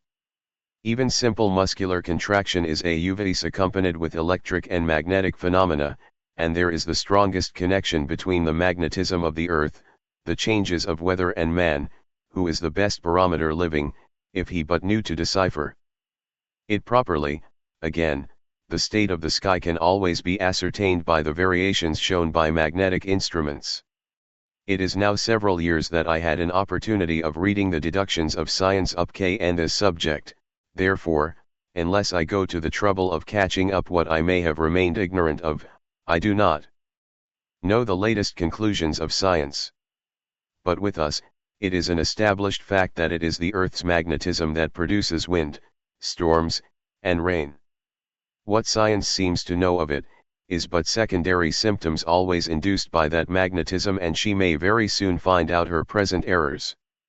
Earth's magnetic attraction of meteoric dust, and the direct influence of the latter upon the sudden changes of temperature, especially in the matter of heat and cold, is not a settled question to the present day. I believe it was doubted whether the fact of our Earth passing through a region of space in which there are more or less of meteoric masses has any bearing up and the height of our atmosphere being increased or decreased, or even upon the state of weather. But we think we could easily prove it, and since they accept the fact that the relative distribution and proportion of land and water on our globe may be due to the great accumulation upon it of meteoric dust, snow especially in our northern regions being full of meteoric iron and magnetic particles, and deposits of the latter being found even at the bottom of seas and oceans, I wonder how science has not hitherto understood that every atmospheric change and disturbance was due to the combined magnetism of the two great masses between which our atmosphere is compressed. I call this meteoric dust a mass, for it is really one high above our Earth's surface the air is impregnated and space filled with magnetic, or meteoric dust, _1 dr. Phipson in 1867 and Cooper Ranyard in 1879 both urged the theory. But it was rejected then. Which does not even belong to our solar system. Science having luckily discovered, that, as our Earth with all the other planets is carried along through space, it receives a greater proportion of that dust matter on its northern than on its southern hemisphere, knows that to this are due the preponderating number of the continents in the former hemisphere, and the greater abundance of snow and moisture. Millions of such meteors and even of the finest particles reach us yearly and daily, and all our temple knives are made of this heavenly iron, which reaches us without having undergone any change. The magnetism of the earth keeping them in cohesion. Gaseous matter is continually added to our atmosphere from the never-ceasing fall of meteoric strongly magnetic matter, and yet it seems with them still an open question whether magnetic conditions have anything to do with the precipitation rain or not. I do not know of any set of motions established by pressures, expansions, etc., due in the first instance to solar energy. Science makes too much and too little at the same time of solar energy and even of the sun itself, and the sun has nothing to do whatever with rain and very little with heat. I was under the impression that science was aware that the glacial periods as well as those periods when temperature is like that of the Carboniferous age are due to the decrease and increase, or rather to the expansion of our atmosphere, which expansion is itself due to the same meteoric presence. At any rate, we know that the heat that the Earth receives by radiation from the Sun is at the uttermost 1/3 if not less than the amount received by her directly from the meteors. 9. Call it a chromosphere or atmosphere, it can be called neither, for it is simply the magnetic and ever-present order of the Sun, seen by astronomers only for a brief few moments during the eclipse and by some of our cellists whenever they like, of course while in a certain induced state. A counterpart of what the astronomers call the red flames in the corona may be seen in Reichenbach's crystals or in any other strongly magnetic body. The head of a man in a strong ecstatic condition, when all the electricity of his system is centered around the brain, will represent especially in darkness a facsimile of the sun during such periods. The first artist who drew the aureoles about the heads of his gods and saints, was not inspired, but represented it on the authority of temple pictures and traditions of the sanctuary and the chambers of initiation where such phenomena took place. The closer to the head or to the aura-emitting body the stronger and the more effulgent the emanation, due to hydrogen science tells us in the case of the flames, hence the irregular red flames around the sun or the inner corona. The fact that those are not always present in equal quantity shows only the constant fluctuations of the magnetic matter and its energy, upon which also depends the variety and number of spots.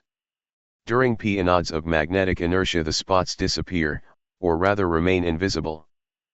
The further the emanation shoots out the more it loses in intensity, until gradually subsiding it fades out, hence the outer corona, its rayed shape being due entirely to the latter phenomenon whose effulgence proceeds from the magnetic nature of the matter and the electric energy and not at all from intensely hot particles as asserted by some astronomers. All this is terribly unscientific, nevertheless a fact, to which, I may add another by reminding you that the sun we see is not at all the central planet of our little universe, but only its veil or its reflection. Science has tremendous odds against studying that planet which luckily for us we have not, foremost of all the constant tremors of our atmosphere which prevent them from judging correctly the little they do see. This impediment was never in the way of the ancient Chaldean and Egyptian astronomers, nor is it an obstacle to us, for we have means of arresting, of counteracting such tremors acquainted as we are with all the akasic conditions. No more than the rain secret, would this secret supposing we do divulge it be of any practical use to your men of science unless they become occultists and sacrifice long years to the acquiring men of powers. Only fancy a Huxley or a Tyndall studying Yog Vidya. Hence the many mistakes into which they fall and the conflicting hypotheses of your best authorities. For instance, the Sun is full of iron vapors, a fact that was demonstrated by the spectroscope, showing that the light of the corona consisted largely of a line in the green part of the spectrum, very nearly coinciding with an iron line. Yet Professor Young and Lockyer rejected that, under the witty pretext, if I remember, that, if the corona were composed of minute particles like a dust cloud, and it is this that we call magnetic matter, these particles would, I, fall upon the Sun's body. 2. Comets were known to pass through this vapor without any visible effect on them. 3. Professor Young's spectroscope showed that the coronal line was not identical with the iron one, etc. Why they should call those objections *scientific is more than we can tell. The reasons why the particles, since they call them so, do not fall upon the Sun's body, is self-evident. There are forces coexistent with gravitation of which they know nothing, besides that other fact that there is no gravitation properly speaking, only attraction and repulsion. 2. How could comets be affected by the said passage? Since their passing through is simply an optical illusion, they could not pass within the area of attraction without being immediately annihilated by that force, of which no vril can give an adequate idea, since there can be nothing on Earth that can be compared with it. Passing as the comets do through a reflection, no wonder that the said vapor has no visible effect on these light bodies. 3. The coronal line may not seem identical through the best grating spectroscopy, nevertheless, the corona contains iron as well as other vapors. To tell you of what it does consist is idle, since I am unable to translate the words we use for it, and that no such matter exists, not in our planetary system, at any rate, but in the Sun. The fact is, that what you call the Sun is simply the reflection of the huge store house of our system, wherein all its forces are generated and preserved, the Sun being the heart and brain of our pygmy universe. We might compare its jaculae, those millions of small, intensely brilliant bodies of which the Sun's surface away from the spots is made up, with the blood corpuscles of that luminary.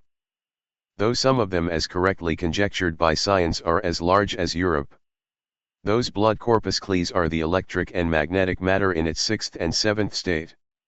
What are those long white filaments twisted like so many ropes, of which the penumbra of the Sun is made up? What the central part that is seen like a huge flame ending in fiery spires, and the transparent clouds, or rather vapors formed of delicate threads of silvery light, that hang over those flames, what but magneto-electric aura, the phlogiston of the Sun? Science may go on speculating forever, yet so long as she does not renounce 2 or 3 of her cardinal errors, she will find herself groping forever in the dark. Some of her greatest misconceptions are found in her limited notions on the law of gravitation, her denial that matter may be imponderable, her newly invented term force, and the absurd and tacitly accepted idea that force is capable of existing per se, or of acting any more than life, outside, independent of, or in any other wise than through matter. In other words, that force is anything but matter in one of her highest states, the last 3 on the ascending scale being denied because only science knows nothing of them, and her utter ignorance of the universal produce, its functions and importance in the economy of nature, magnetism and electricity. Tell science that even in those days of the decline of the Roman Empire, when the tattooed Britisher used to offer to the Emperor Claudius his Nazar of electron in the shape of a string of amber beads, that even then, there were yet men remaining aloof from the immoral masses, who knew more of electricity and magnetism than they, the men of science, do now, and science will laugh at you as bitterly as she now does over your kind dedication to me. Verily, when your astronomers speak of sun matter, turn those lights and flames as clouds of vapor and gases unknown to science, rather chased by mighty whirlwinds and cyclones, whereas we know it to be simply Hilosophical and Theoretical Teachings 165 magnetic matter in its usual state of activity. We feel inclined to smile at the expressions. Can one imagine the sun's fires fed with purely mineral matter, with meteorites highly charged with hydrogen giving the sun a far-reaching atmosphere of ignited? We know that the invisible sun is composed of that which has neither name, nor can it be compared to anything known by your science on Earth, and that its reflection contains still less of anything like gases, mineral matter, or fire, though even we when treating of it in your civilized tongue are compelled to use such expressions as vapor and magnetic matter. To close the subject, the coronal changes have no effect on the Earth's climate, though spots have, and Professor N. Lockyer is mostly wrong in his deductions. The Sun is neither a solid nor a liquid, nor yet a gaseous glow, but a gigantic ball of magnetic forces, the storehouse of universal life and motion, from which the latter pulsate in all directions, feeding the smallest atom as the greatest genius with the same material unto the end of the Mahayug. 10. I believe not. The stars are distant from us, at least 500,000 times as far as the Sun, and some as many times more. The strong accumulation of meteoric matter and the atmospheric tremors are always in their way. If your astronomers could climb on the height of that meteoric dust, with their telescopes and havanas, they might trust more than they can now in their photometers. How can they? Neither the real degree of intensity of that light can be known on Earth, hence no trustworthy basis for calculating magnitudes and distances can be had, nor have they hitherto made sure in a single instance, except in the matter of one star in Cassiopeia, which stars shine by reflected and which by their own light. The working of the best double star photometers is deceptive. Of this I have made sure, so far back as in the spring of 1878 while watching the observations made through a Pickering photometer. The discrepancy in the observations up, on a star, near Gamma Ceti, amounted at times to half a magnitude. No planets but one have hitherto been discovered outside of the solar system, with all their photometers, while we know with the sole help of our spiritual naked eye a number of them, every completely matured sun star having like in our own system several companion planets in fact. The famous asterisk polarization of light test is as about trustworthy as all others. Of course, the mere fact of their starting from a false premise cannot vitiate either their conclusions or astronomical prophecies, since both are mathematically correct in their mutual relations, and that it answers the given object. The Chaldees nor yet our old rishis had either your telescopes or photometers, and yet their astronomical predictions were faultless, the mistakes very slight ones in truth fathered upon them by their modem rivals proceeding from the mistakes of the latter. You must not complain of my too long answers to your very short questions, since I answer you for your instruction as a student of occultism my Lakila, and not at all with a view of answering the Journal of Science. I am no man of science with regard to, or in connection with modem learning.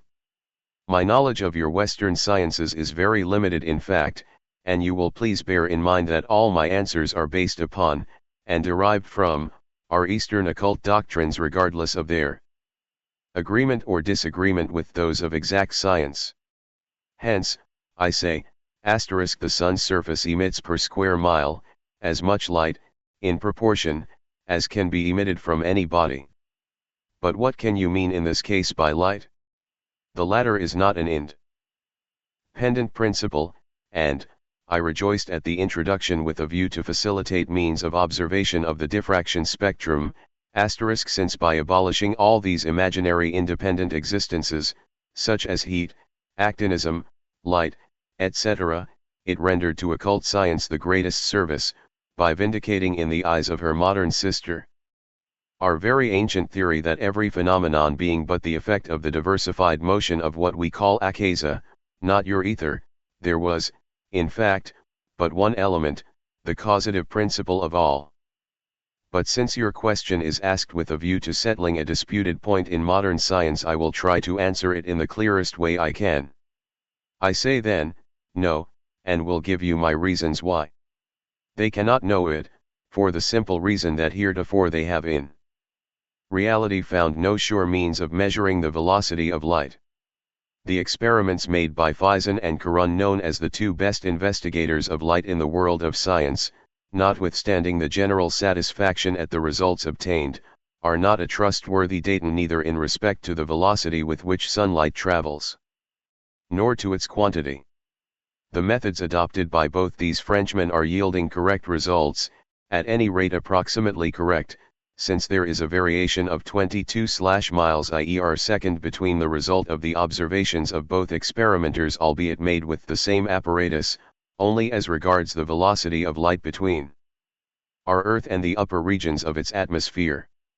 Their toothed wheel, revolving at a known velocity records, of course, the strong ray of light which passes through one of the inches of the wheel, and then has its point of light obscured whenever a tooth passes accurately enough. The instrument is very ingenious and can hardly fail to give splendid results on a journey of a few thousand meters there and back, there being between the Paris Observatory and its fortifications no atmosphere, no meteoric masses to impede the ray's progress, and that ray finding quite a different quality of a medium to travel upon than the ether of space, the ether between the Sun and the meteoric continent above our heads.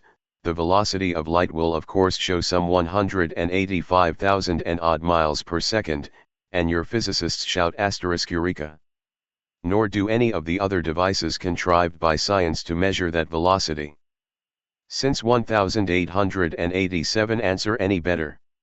All they can say is that their calculations are so far correct.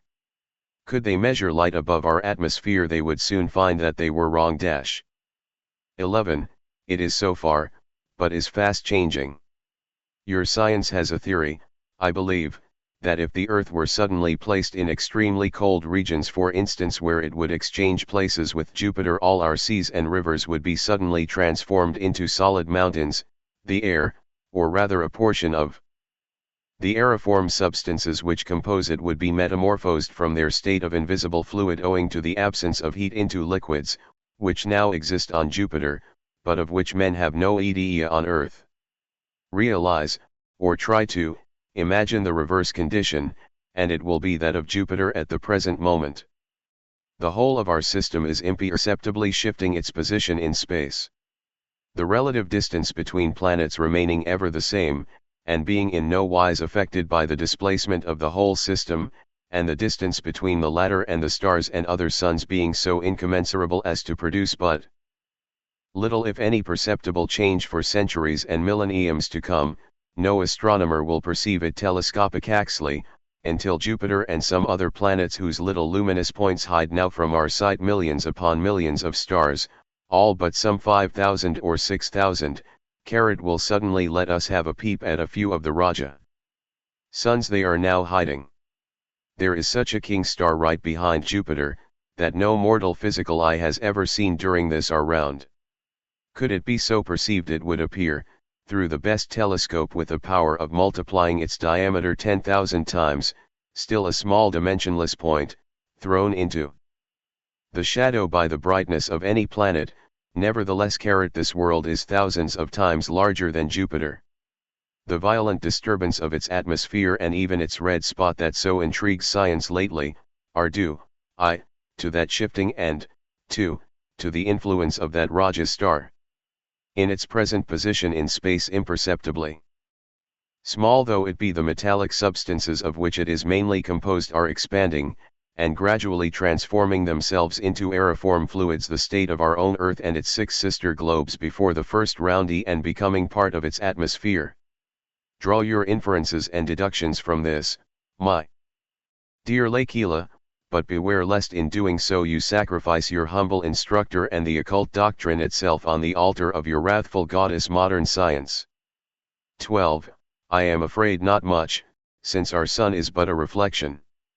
The only great truth uttered by Siemens is that interstellar space is filled with highly attenuated matter, such as may be put in air vacuum tubes, and which stretches from planet to planet and from star to star. But this truth has no bearing upon his main facts.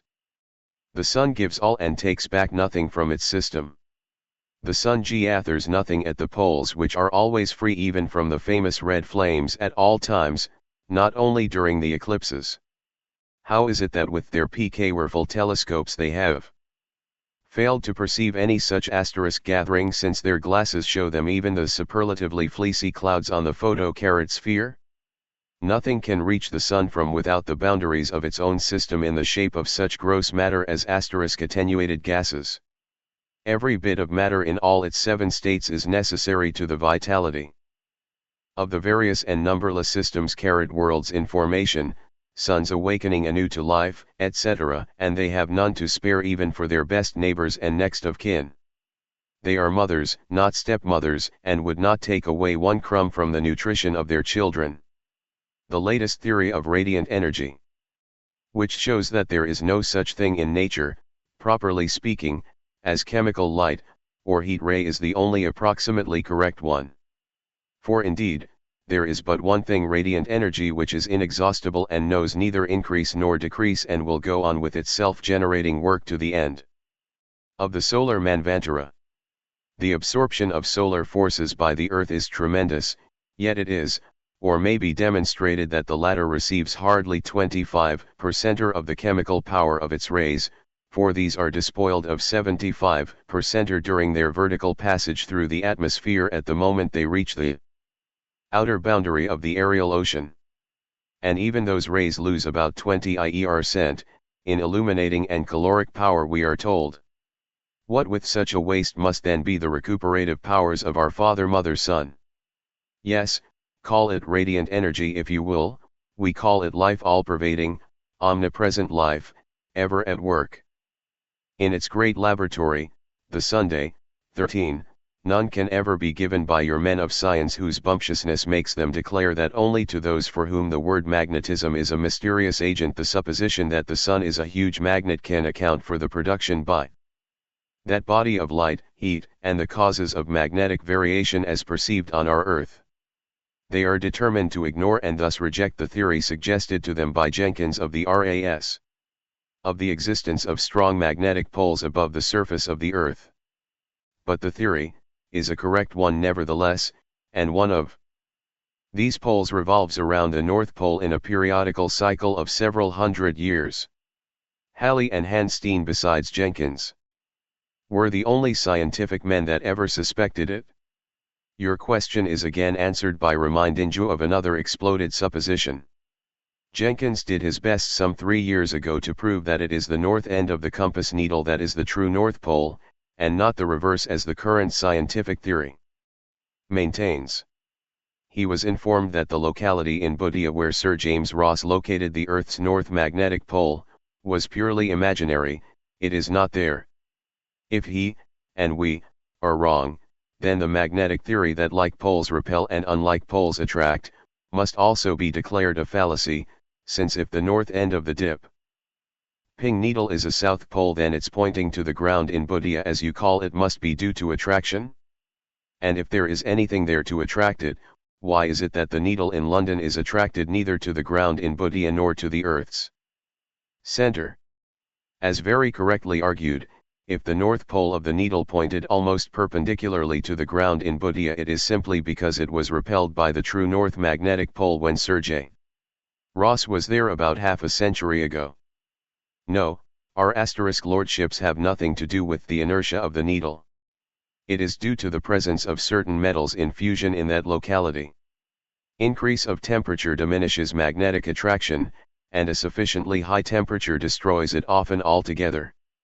The temperature I am speaking of is, in the present case, rather an aura, an emanation, than anything science knows of. Of course, this explanation will never hold water with the present knowledge of science. But we can wait and see. Study magnetism with the help of occult doctrines, and then that which now will appear incomprehensible, absurd in the light of physical science, will become all clear. 14. They must be. Not all of the intramercurial planets, nor yet those in the orbit of Neptune, are yet discovered, although they are strongly suspected.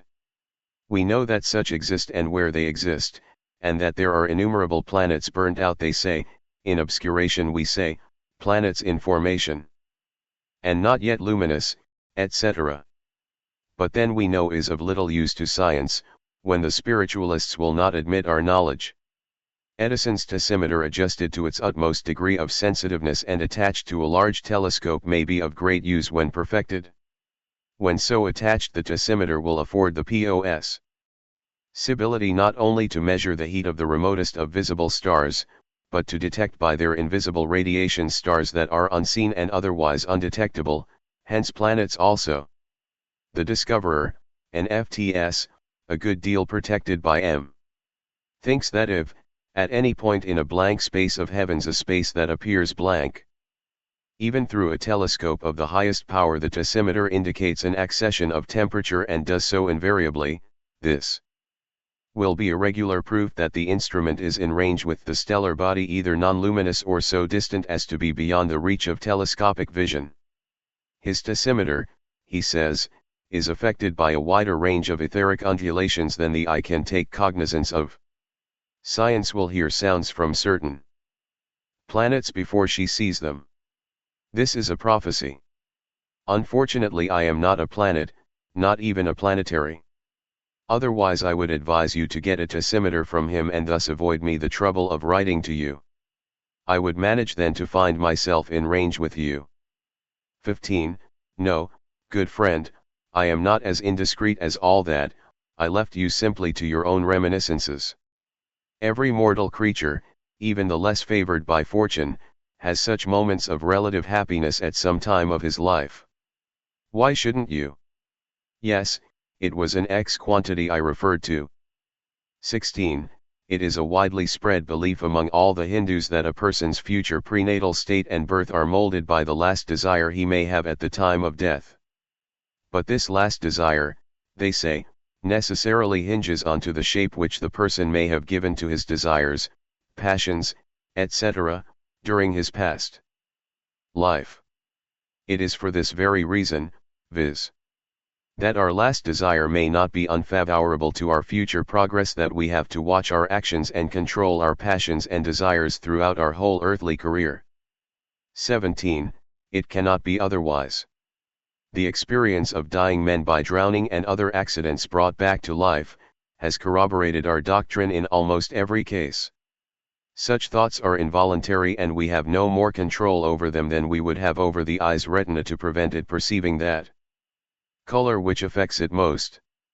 At the last moment, the whole life is reflected in our memory and emerges from all the forgotten nooks and corners, picture after picture, one event after the other. The dying brain dislodges memory with a strong supreme impulse, and memory restores faithfully every impression entrusted to it during the period of the brain's activity. That impression and thought which was the strongest naturally becomes the most vivid and survives, so to say, all the rest which now vanish and disappear forever, to reappear but in Deva Chankarad. No man dies insane or unconscious, as some physiologists assert.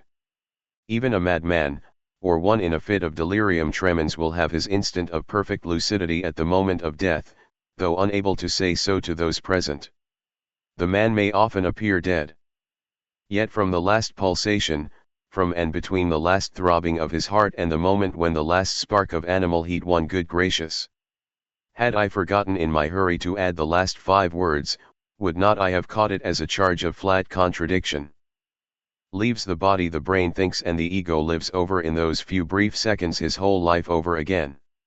Speak in whispers, ye, who assist at a deathbed and find yourselves in the solemn presence of death. Especially have you to keep quiet just after death has laid her clammy hand upon the body. Speak in whispers, I say, lest you disturb the quiet ripple of thought, and hinder the busy work of the past casting on its reflections upon the veil of the future. 18. Yes, the full remembrance of our lives, collective lives, will return back at the end of all the 7 rounds, at the threshold of the long nirvana that awaits us after we leave globe Z. At the end of isolated rounds, we remember but the sum total of our last impressions, those we had selected, or that have rather forced themselves upon us and followed us in Deva-chan. Those are all probationary lives with large indulgences and new trials afforded us with every new life. But at the close of the minor cycle, after the completion of all the 7 rounds, there awaits us no other mercy but the cup of good deeds, of merit, outweighing that of evil deeds and demerit in the scales of retributive justice. Bad, Irretrievably bad must be that ego that yields no might from its fifth principle, and has to be annihilated, to disappear in the eighth sphere. A might, as I say, collected from the personal ego suffices to save him from the dreary fate. Not so after the completion of the great cycle, either along nirvana of bliss, unconscious though it be in the, and according to, your crude conceptions, after which life as a dhyan kohan for a whole manvantara, or else avicii nirvana and manvantara of misery and horror as a. You must not hear the word, nor I pronounce or write it. But those have not to do with the mortals who pass through the seven spheres. The collective karma of a future planetary is as lovely as the collective karma as a. Is terrible. Enough. I have said too much already. 19. Verily so. Until the struggle between the higher and middle duad begins, with the exception of suicides who are not dead but have only killed their physical triad, and whose elemental parasites, therefore are not naturally separated from the ego as in real death, until that struggle, I say, has not begun and ended, no shell can realize its position. When the sixth and seventh principles are gone, carrying off with them the finer, spiritual portions of that, which once was the personal consciousness of the fifth, then only does the shell gradually develop a kind of hazy consciousness of its own from what remains in the shadow of personality. No contradiction here, my dear friend, only haziness in your own perceptions. 20. All that which pertains to the materio-psychological attributes and sensations of the five lower skandhas, all that which will be thrown off as a refuse by the newly born ego in the Deva-chan, as unworthy of and not sufficiently related to the purely spiritual perceptions, emotions, and feelings of the sixth, strengthened, and so to say, cemented by a portion of the fifth. That portion which is necessary in the Deva-chan for the retention of a divine spiritualized notion of the *I in the monad, which would otherwise have no consciousness in relation to objects and subjects at all this becomes extinct forever, namely at the moment of physical death, to return once more, marshalling before the eye of the new ego at the threshold of Deva-chan and to be rejected by it. It will return for the third time jidli at the end of the minor cycle, after the completion of the 7 rounds. When the sum total of collective existences is weighed, merit in one cup, demerit in the other cup of the scales. But in that individual, in the ego good, bad, or indifferent in the isolated personality, consciousness leaves us suddenly as the flame leaves the wick. Blow out your candle, good friend.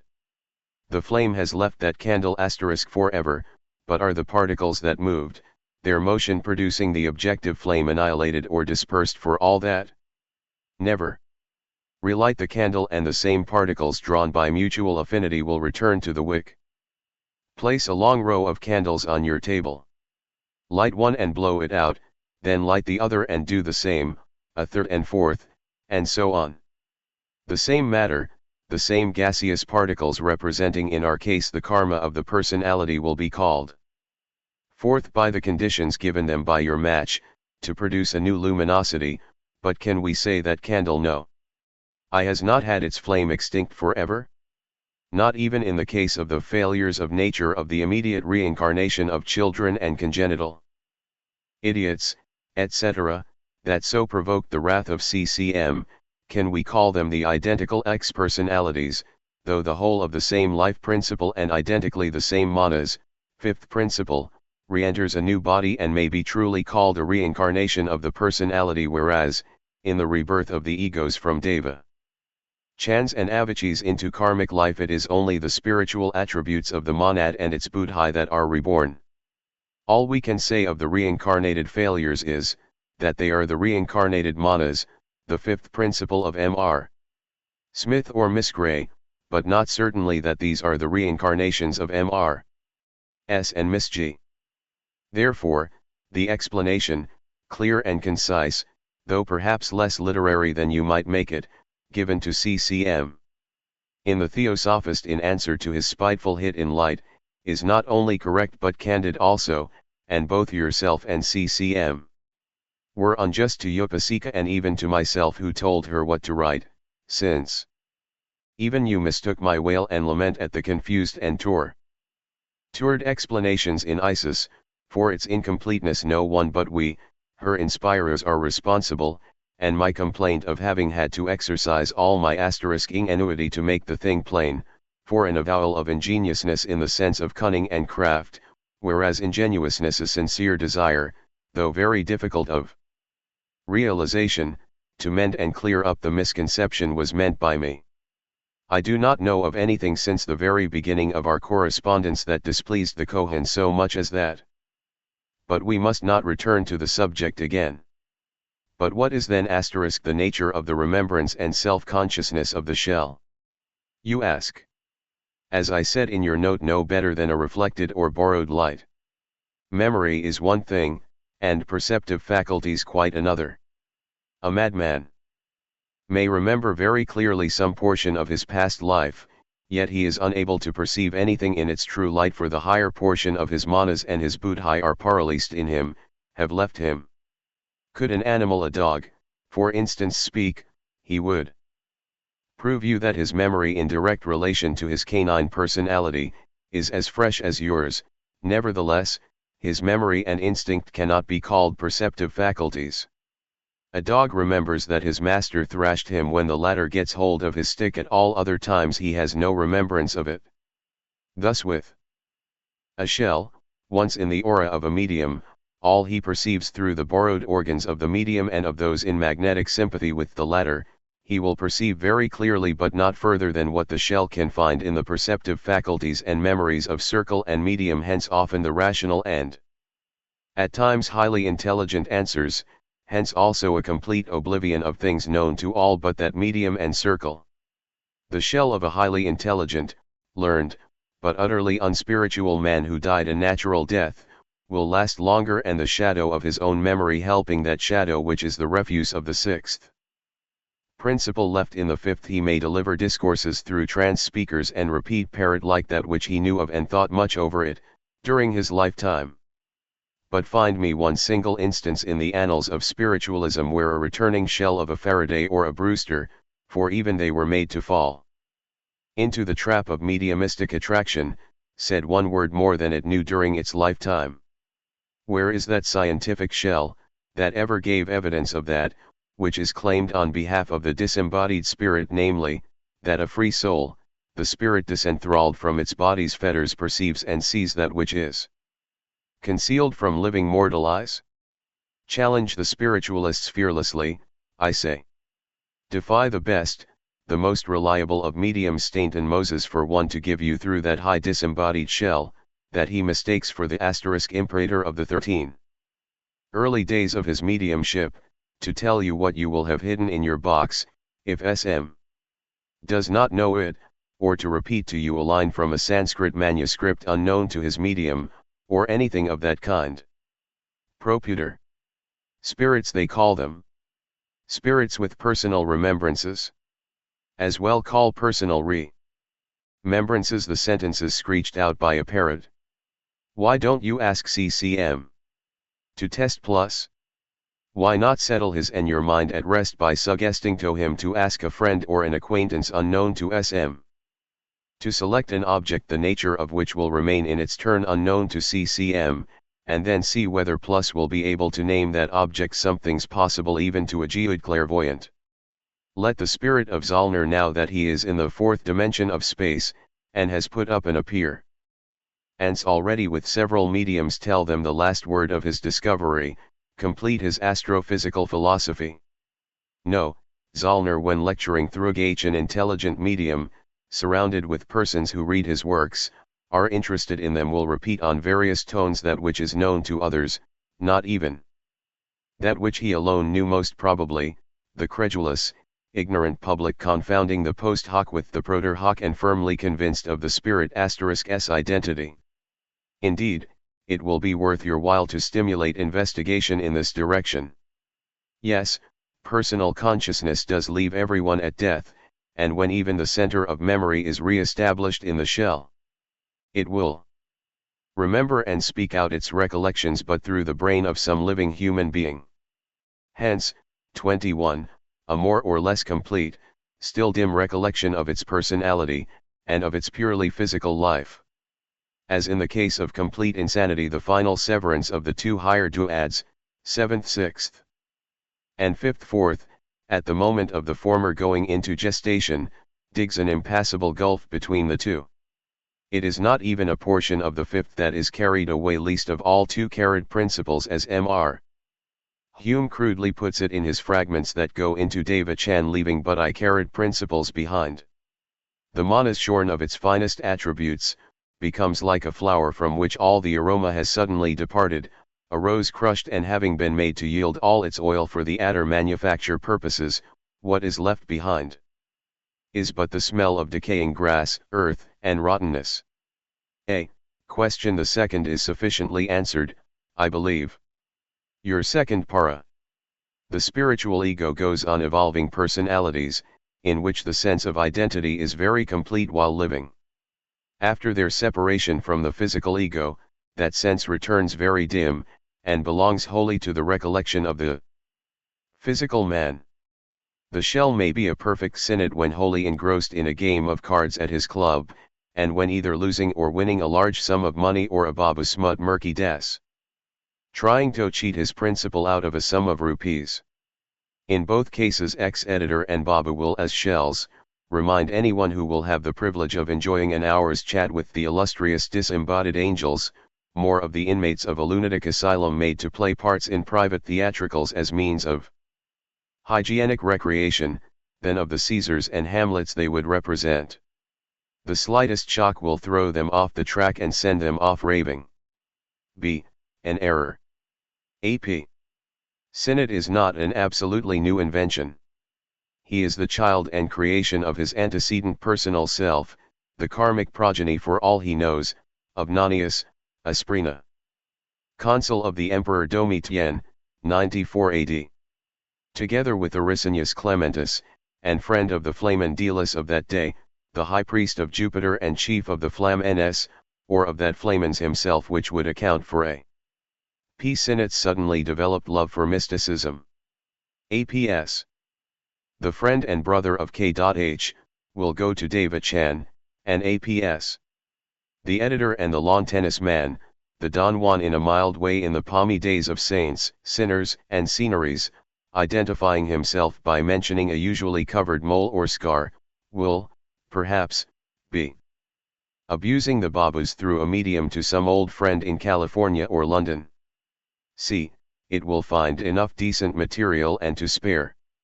A few years of theosophy will furnish it. D. Perfectly correctly defined. E.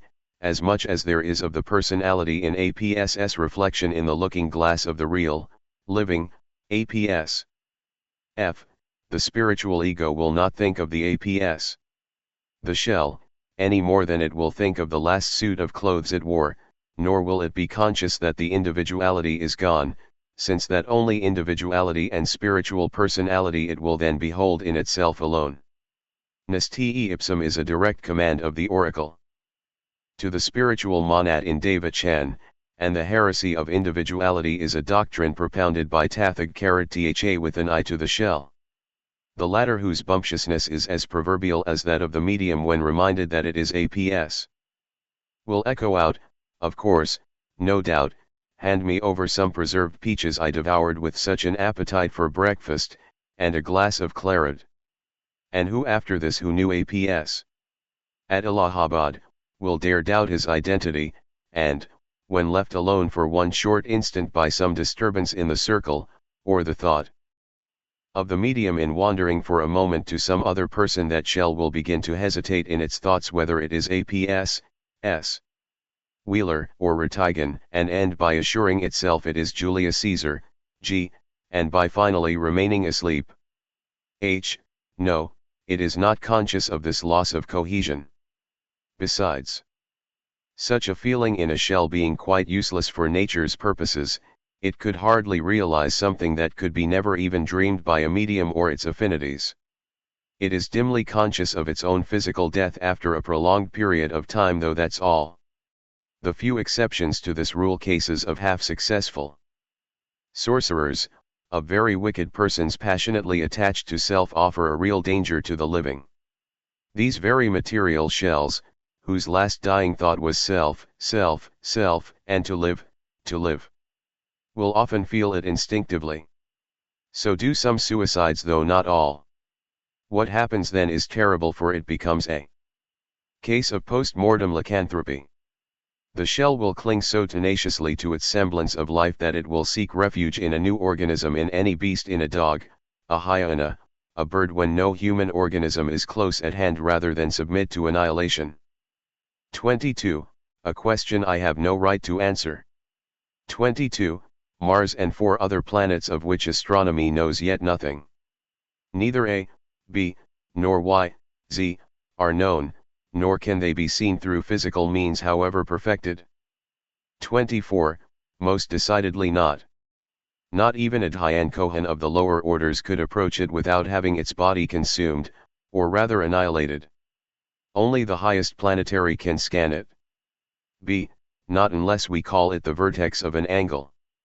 But it is the vertex of all the chains collectively. All of us dwellers of the chains we will have to evolute, live, and run the up and down scale in that highest and last of the septenaries chains, on the scale of perfection, before the solar pralaya snuffs out our little system. 25 and 26. In which case it relates to the 6th and 7th principles, not to the 5th, for the manas will have to remain a shell in each case. Only in the one in hand it will have no time to visit mediums, for it begins sinking down to the 8th sphere almost immediately. Asterisk then and there in the eternity may be a mighty long period. It means only that the monad, having no karmic body to guide its rebirth, falls into non-being for a certain period and then reincarnates, certainly not earlier than 1,000 or 2,000 years. No, it is not an exceptional case. Save a few exceptional cases in the case of the initiated, such as our Teshulamas and the Bodhisattvas and a few others, no monad gets ever reincarnated before its appointed cycle. 27. How does he toss into confusion?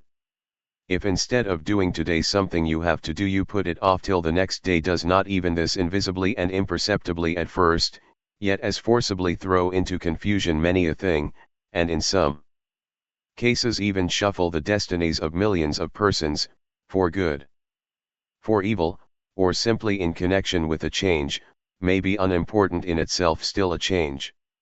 And do you mean to say that such an unexpected, horrid murder has not influenced the destinies of millions? 28. Here we are, again. Verily, ever since I had the folly of touching upon this subject, i.e., of harnessing the cart before the horse, my nights are bereft of their hitherto innocent sleep. For heaven's sake, take into consideration the following facts, and put them together, if you can. The individual units of mankind remain 100 times longer in the transitory spheres of effects than on the globes. 2. The few men of the 5th round do not beget children of the 5th but of your 4th round. That the asterisk obscurations are not pralayas, and that they last in a proportion of I to 10, i.e., if a ring or whatever we call it, the period during which the 7 root races have to develop and reach their last appearance upon a globe, during that round lasts, say, 10 millions of years. Of course it lasts far longer, then the obscuration will last no longer than I million. When our globe, having got rid of its last 4th round men and a few, very few of the 5th, goes to sleep during the period of its rest, the 5th round men will be resting in their devachan and spiritual locus far longer at any rate than the 4th round angels in theirs, since they are jar more perfect. A contradiction, and a lapsus calaton of M, says Hume, because M wrote something quite correct, though he is no more infallible than I am, and might have expressed himself, more than once, very carelessly. I want to make out how the next superior round forms are evolved. My friend, try to understand that you are putting me questions pertaining to the highest initiations. That I can give you a general view, but that I dare not, nor will I enter upon details, though I would if I could satisfy you.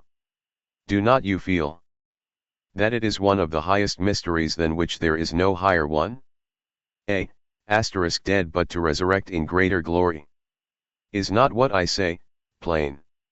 29, of course not, since it is not destroyed, but remains crystallized, so to say statu quo.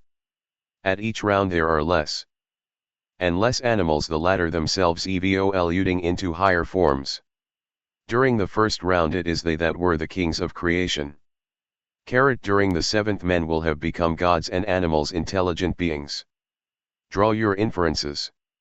Beginning with the second round already, evolution proceeds on quite a different plan. Everything is evolved and has but to proceed on its cyclic journey and get perfected. It is only the first round that man becomes from a human being on globe B, a mineral, A, plant, an animal on planet C. The method changes entirely from the second round, but I have learned prudence with you, and will say nothing before the time for saying it has come. And now, you had a volume, when will you digest it? Of how many contradictions will I have to be suspected before you understand the whole correctly? Yours nevertheless, and very sincerely, K. H. Letter No. XXIVA. The famous asterisk contradictions received Simla, Autumn 1882. I hope you will give me great credit for obedience in having laboriously and against my inclination endeavored to compile a case for the plaintiff in re the alleged contradiction. As I have said elsewhere, these appear to me not much worth worrying about, though for the present they leave me cloudy in my ideas about Deva Chan and the victims of accident. It is because they do not fret me that I have never hitherto acted on your suggestion that I should make notes of them. Hume has been inclined to trace contradictions in some letters referring to the evolution of man, but in conversation with him I have always contended that these are not contradictions at all, merely due to a confusion about rounds and races, a matter of language. Then he has pretended to think that you have built up the philosophy as you have gone on, and got out of the difficulty by inventing a great many more races than were contemplated at first, which hypothesis I have always ridiculed as absurd. I have not recopied here the passages about victims of accident quoted in my letter of the 12th August and in apparent conflict with the correction on the proof of my letter on Theosophy. You have already said apropos to these quotations, on back of mine dated August 12, 3, I can easily understand we are accused of contradictions and inconsistencies, even to writing one thing today and denying it tomorrow. Could you but know how I write my letters and the time I am enabled to give to them, perchance you would feel less critical, if not exacting. 1. The numbers in brackets refer to K.H's replies, for which see letter XXIVB. Page 185 ETSEQ ed. Philosophical and Theoretical Teachings 179. This passage it was which led me to think it might be that some of the earlier letters had been perhaps the asterisk victim of accident itself. But to go on with the case for the plaintiff. 5. Most of those whom you may call, if you like, candidates for Deva Chan die and are reborn in the Kama Loka without remembrance. You can hardly call remembrance a dream of yours, some particular scene or scenes within whose narrow limits you would find enclosed a few persons, etc. Call it the personal remembrance of a piece in it if you can. Notes on back of mine to old lady. 6. Certainly, the new ego, once that it is reborn in the Deva Chan, retains for a certain time proportionate to its earth life, a complete recollection of his spiritual life on earth. Long Deva Chan letter. 7. All those who have not slipped down into the mire of unredeemable sin and bestiality go to the Deva Chan, Ibid. 8. It, Deva Chan, is an idealed paradise in each case of the ego's own making, and by him filled with the scenery, crowded with the incidents, and thronged with the people he would expect to find in such a sphere of compensative bliss. Ibid. 9. Nor can we call it a full but only a partial remembrance. Love and hatred are the only immortal feelings, the only survivors from the wreck of the Adama or phenomenal world. Imagine yourself in Deva Chan then, with those you may have loved with such immortal love, with the familiar shadowy scenes connected with them for a background, and a perfect blank for everything else relating to your interior social, political and literary life. Former letter, i.e. Notes. Since the conscious perception of one's personality on earth is but an evanescent dream, that sense will be equally that of a dream in the Devachan, only 100-fold intensified. Long Devachan letter, 11, star. A connoisseur who passes eons in the rapt delight of listening to divine symphonies by imaginary angelic choirs and orchestras. Long letter. C. G. Ex ante. See my notes low and 2 about Wagner etc. 12a, in no case then, with the exception of suicides and shells, is there any possibility for any other to be attracted to a séance room. Notes. 12b, on margin I said rarely but I have not pronounced the word never. Appended to mine of 12th August. Letter no. XXIVBA at this stag e of our correspondence, misunderstood as we generally seem to be, even by yourself, my faithful friend, it may be worth our while and useful for both, that you should be PK stead on certain facts and very important facts connected with adeptship. Bear in mind then, the following points. I, an adept the highest as the lowest is one only during the exercise of his occult powers. 2. Whenever these powers are needed, the sovereign will unlocks the door to the inner man, the adept, who can merge and act freely but on condition that G's jailer the outer man will be either completely or partially paralyzed as the case may require, viz., either, a. mentally and physically, b. mentally, but not physically, c. physically but not entirely mentally, d. neither, but with an akashic film interexced between the outer and the inner man. 3. The smallest exercises of occult powers then, as you will now see, requires an effort. We may compare it to the inner muscular efforts of an athlete preparing to use his physical strength.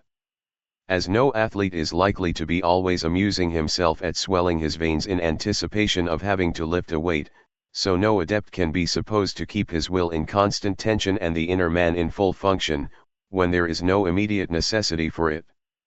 When the inner man rests, the adept becomes an ordinary man, limited to his physical senses and the functions of his physical brain. Habit sharpens the intuitions of the latter, yet is unable to make them supersensuous. The inner adept is ever ready, ever on the alert, and that suffices for our purposes.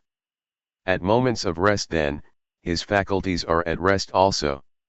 When I sit at my meals, or when I am dressing, reading or otherwise occupied, I am not thinking even of those near me, and, Jewel Cole can easily break his nose to blood, by running in the dark against a beam, as he did the other night, just because instead of throwing film he had foolishly paralyzed all his outer senses while sophical and theoretical teachings I ate I talking to and with a distant friend, and I remained placidly ignorant of the fact. Was not thinking of him, whence my ignorance. From the aforesaid, you may well infer, that an adept is an ordinary mortal, at all the moments of his daily life but those. Hen the inner man is active. Couple this with the unpleasant fact that we are forbidden to use one particle of our powers in connection with the eclectics, for which you have to thank your president and him alone, and that the little that is done, is, so to say, smuggled in and then syllogize thusly kh. When writing to us is not an adept. A non-adept is fallible. Therefore, kh. may very easily commit mistakes of punctuation that will often change entirely the whole sense of a sentence, idiomatic mistakes very likely to occur especially when writing as hurriedly as I do, mistakes arising from occasional confusion of terms that / had to learn from you, since it is you who are the author of rounds, rings, earthly rings, etc. etc. Now with all this, I beg leave to say, that after having carefully read over and over our famous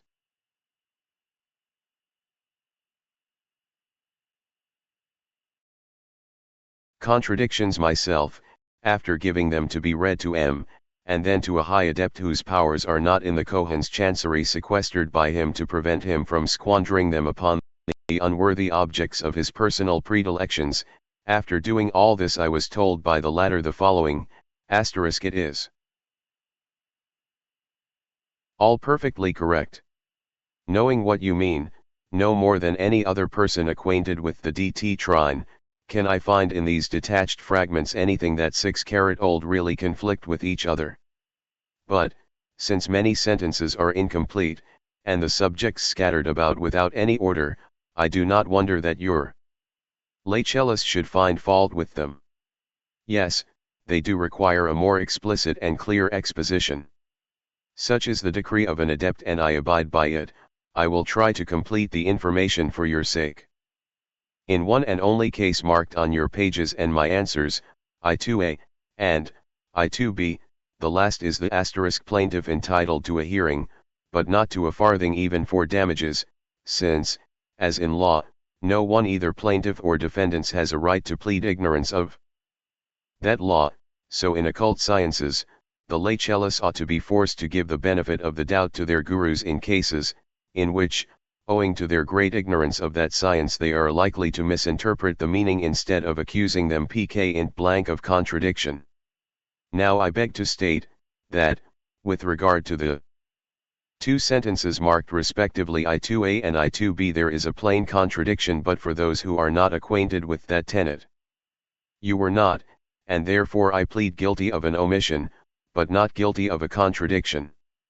And even as regards the former, that omission is so small that, like the girl accused of infanticide, who when brought before the judge said in her excuse that the baby was so very very little that it was not worth his while calling it a baby at all, I could plead the same for my omission, had I not before my eyes your terrible definition of my asterisk exercising ingenuity.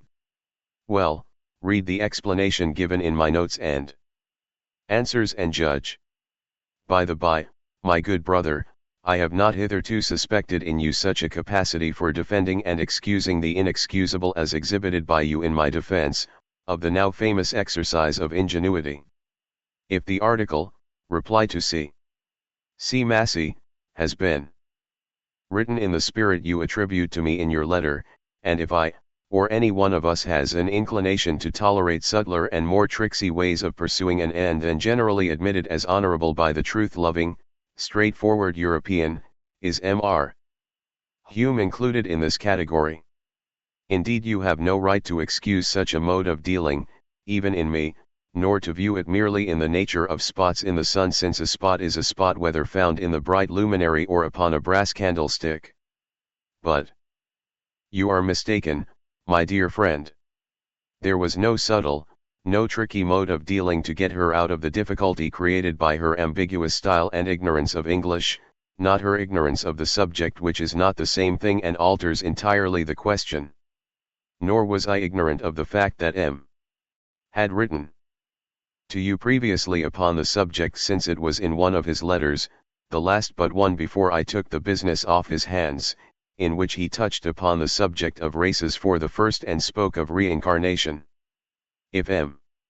told you to beware trusting Isis too implicitly, it was because he was teaching you truth and fact, and that at the time the passage was written we had not yet decided upon teaching the public indiscriminately.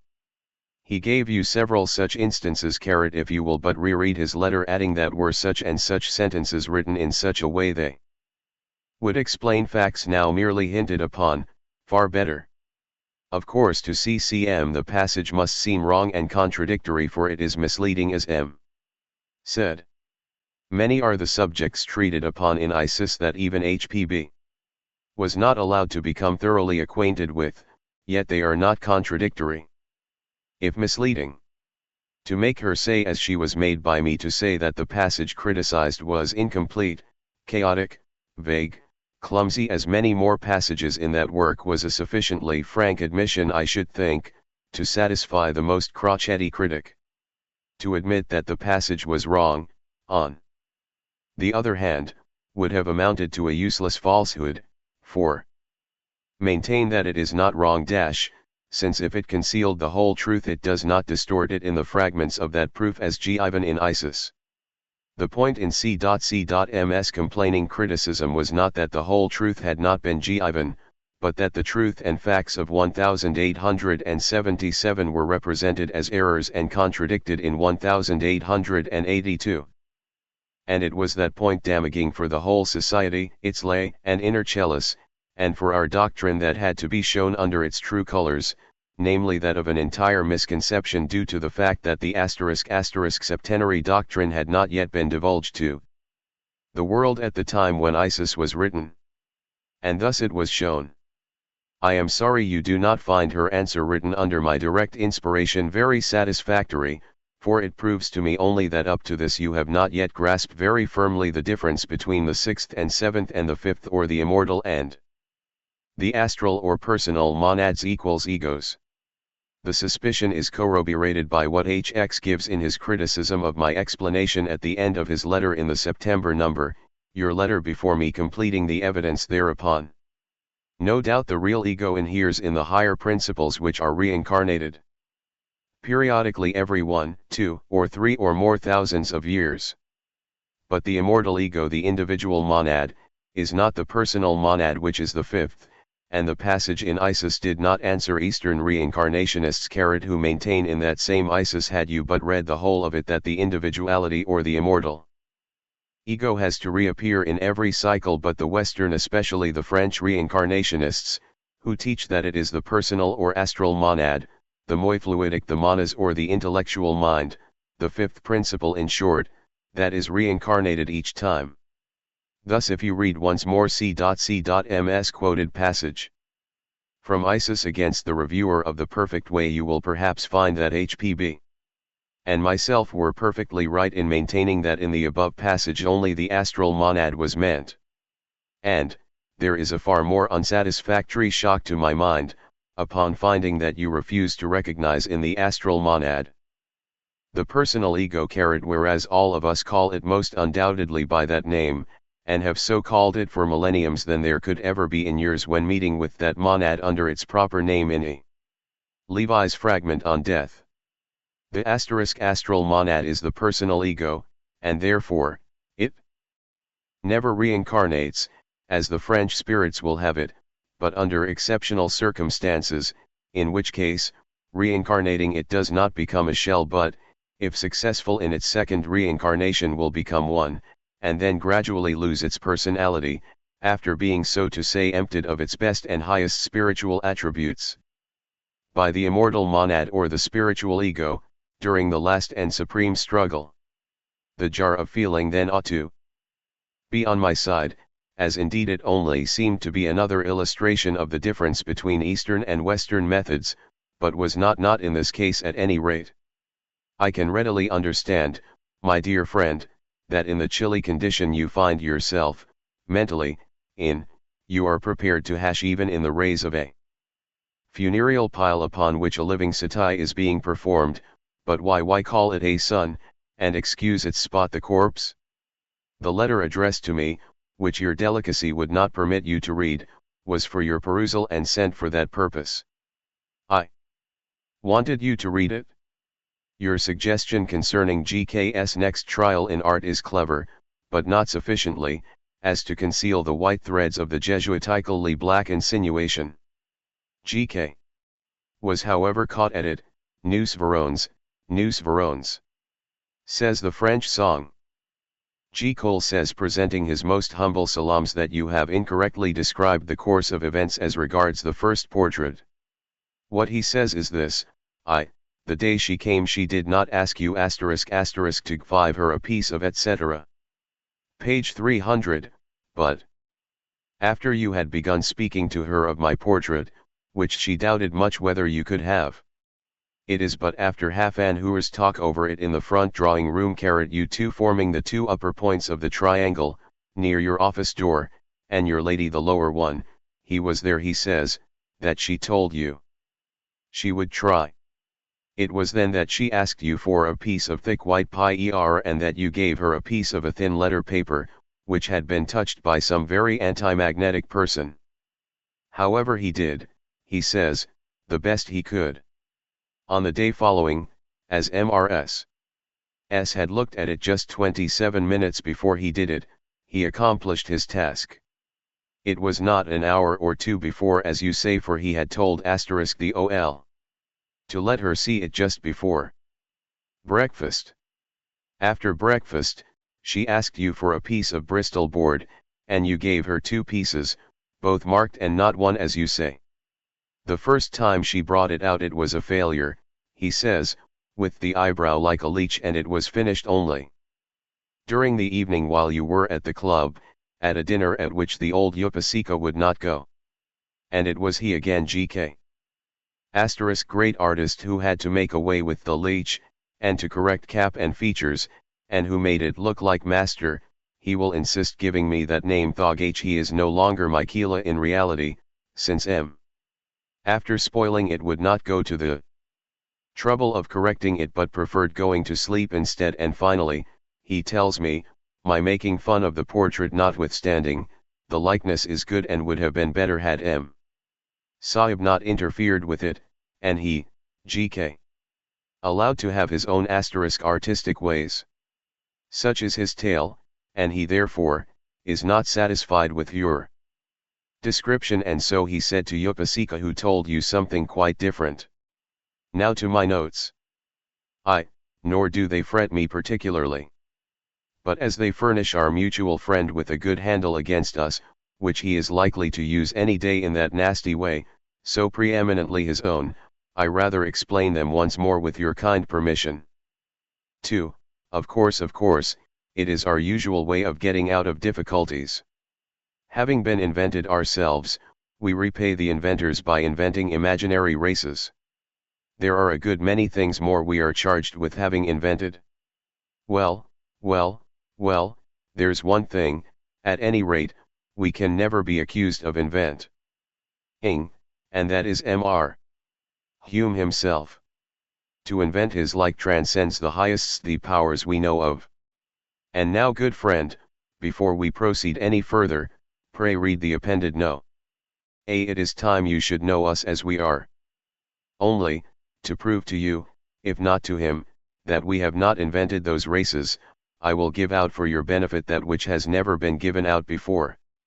I will explain to you a whole chapter out of Rhys David's work on Buddhism, or rather on Lamaism, which, in his natural ignorance, he regards as a corruption of Buddhism. Since those gentlemen the Orientalists presume to give to the world their soi-disant translations and commentaries on our sacred books, let the Theosophists show the great ignorance of those world pundits by giving the public the right doctrines and explanations of what they would regard as an absurd fancy theory. And because I admit the superficial or apparent inconsistency, and even that in the case only of one who is so thoroughly unacquainted with our doctrines as you are, is that a reason why they should be regarded as conflicting in reality. Suppose I had written in a previous letter * the moon has no atmosphere, and then went on talking of other things, and told you in another letter for the moon has an atmosphere of its own, etc., no doubt but that I should stand under the charge of saying today black and tomorrow white. But where could a Kabbalist see in the 2 sentences a contradiction? I can assure you that he would not. For a Kabbalist who knows that the moon has no atmosphere answering in any respect to that of our earth, but one of its own, entirely different from that your men of science would call one, knows also that like the Westerns we Easterns, and occultists especially, have our own ways of expressing thought as plain to us in their implied meaning as yours are to yourselves. Take for instance into your head to teach your bearer astronomy. 1k.hs replies to the famous contradictions, the numbers correspond to those which appear in the text of Mr. Sinnott's queries. See anti-letter XXIVA ed. Tell him today **** see, how gloriously the sun is setting, see how rapidly it moves, how it rises and sets, etc.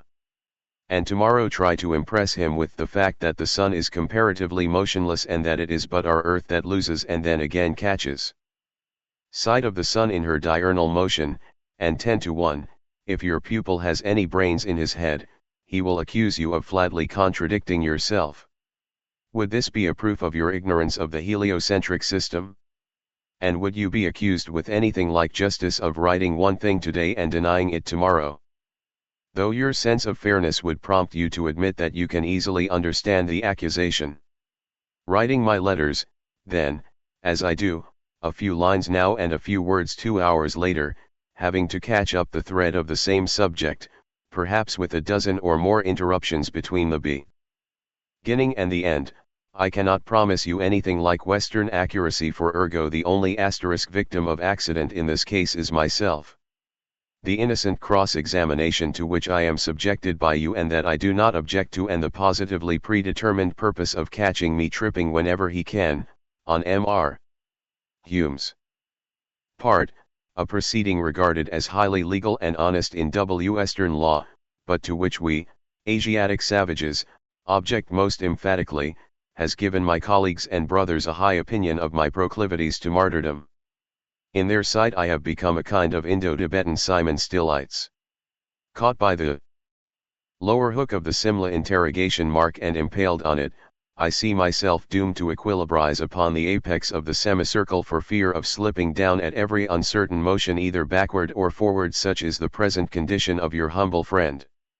Ever since I undertook the extraordinary task of teaching 2 grown-up pupils with brains in which the methods of Western science had crystallized for years, one of whom is willing enough to make room for the new iconoclastic teaching, but who, nevertheless, requires a careful handling, while the other will receive nothing but on condition of grouping the subjects as he wants them to group, not in their natural order, I have been regarded by all our Kohans as a lunatic. I am seriously asked whether my early association with Western *Pelayings had not made of me a half-Pelaying and turned me also into a *Jing visionary. All this had been expected. I do not complain, I narrate a fact, and humbly demand credit for the same, only hoping it will not be mistaken again for a subtle and tricky way of getting out of a new difficulty. Every just disembodied fourfold entity, whether it dies a natural or violent death, from suicide or accident, mentally sane or insane, young or old, good, bad, or indifferent, loses at the instant of death all recollections, it is mentally annihilated, it sleeps its akasic sleep in the Kamaloka. This state lasts from a few hours, rarely less, days, weeks, months, sometimes to several years. All this according to the entity, to its mental status at the moment of death, to the character of its death, etc. That remembrance will return slowly and gradually towards the end of the gestation, to the entity or ego, still more slowly but far more imperfectly and incompletely to the shell, and fully to the ego at the moment of its entrance into Deva-chan. And now the latter being a state determined and brought by its past life. The ego does not fall headlong but sinks into it gradually and by easy stages. With the first dawn of that state appears that life, or rather is once more lived over by the ego, from its first day of consciousness to its last. From the most important down to the most trifling event, all are marshaled before the spiritual eye of the ego, only, unlike the events of real life, those of them remain only that are chosen by the new liver, pardon the word, clinging to certain scenes and actors. These remain permanently while all the others fade away to disappear forever, or to return to their creator, the shell. Now try to understand this highly important because so highly just and retributive law, in its effects. Out of the resurrected past nothing remains but what the ego has felt spiritually, that was evolved by and through, and lived over by his spiritual faculties, they be love or hatred. All that I am now trying to describe is in truth indescribable. As no 2 men, not even 2 photographs of the same person, nor yet 2 leaves resemble line for line each other, so no 2 states in Deva-chan are like. Unless he be an adept, who can realize such a state in his periodical Deva-chan, how can one be expected to form a correct picture of the same? Therefore, there is no contradiction in saying, that the ego once reborn in the Deva-chan, retains for a certain time proportionate to its earth life a complete recollection of his spiritual life on earth. Here again the omission of the word spiritual alone produced a misunderstanding. 7. All those that do not slip down into the 8th sphere go to the Deva-chan. Where's the point made or the contradiction? 8. The Deva-chan state, I repeat, can be as little described or explained, by giving a however minute and graphic description of the state of an ego taken at random, as all the human lives col. Lectively could be described by the life of Napoleon or that of any other man. There are millions of various states of happiness and misery, emotional states having their source in the physical, as well as the spiritual faculties and senses, and only the latter surviving. An honest laborer will feel differently from an honest millionaire. Miss Nightingale's state will differ considerably from that of a young bride who dies before the consummation of what she regards as happiness. The two former love their families, the philanthropist humanity, the girl centers the whole world in her future husband, the melomanic knows of no higher state of bliss and happiness than music, the most divine and spiritual of arts. The Devachan merges from its highest into its lowest degree carried by insensible gradations, while from the last step of Devachan, the ego will often find itself in Avika's faintest state, which, towards the end of the spiritual selection of events, may become a bona fide Avika. Remember, every feeling is relative. There is neither good nor evil, happiness nor misery per se. The transcendent, evanescent bliss of an adulterer, who by his act murders the happiness of a husband, is no less spiritually born for its criminal nature. If a remorse of conscience, the latter proceeding always from the sixth principle, has only once been felt during the period of bliss and really spiritual love, born in the sixth and fifth, however polluted by the desires of the fourth or Kamarupa, then this remorse must survive and will accompany incessantly the scenes of pure love. I need not enter into details, since a physiological expert, as I take you to be, need hardly have his imagination and intuition prompted by a psychological observer of my sort. Search in the depths of your conscience and memory, and try to see what are the scenes that are likely to take their firm hold upon you, when once more in their presence you find yourself living them over again, and that, ensnared, you will have forgotten all the rest. This letter, among other things, since in the course of events it will come far later on in the panorama of your resurrected life. I have no right to look into your past life. Whenever I may have caught glimpses of it, I have invariably turned my eyes away, for I have to deal with the present a piece in it, also, and by far more a new invention than the XAPS. Not with the ancient man. Yes, love and hatred are the only immortal feelings, but the gradations of tones along the 7x7 scales of the whole keyboard of life, are numberless, and, since it is those two feelings, or, to be correct, shall I risk being misunderstood again and say those two poles of man's soul, which is a unity that mold the future state of man, whether for Devachan or Avika, then the variety of such states must also be inexhaustible. And this brings us to your complaint or charge, number 9, for, having eliminated from your past life the Rathigans and Reeds who with you have never transcended beyond the boundaries of the lower portion of your fifth principle with its vehicle the comma, what is it but the partial remembrance of a life? The lines marked with your reddest pencil are also disposed of. For how can you dispute the fact that music and harmony are for a Wagner, a Paganini, the King of Bavaria, and so many other true artists and melomans, an object of the profoundest spiritual love and veneration? With your permission I will not change one word in clause 9. Pity you have not followed your quotation with personal commentaries. I fail to comprehend in what respect you object to the word dream. Of course both bliss and misery are but a dream, and as they are purely spiritual they are intensified. 2. Answered. I 2a and I 2b, had I but written, when answering Mr. Hume's objections, who after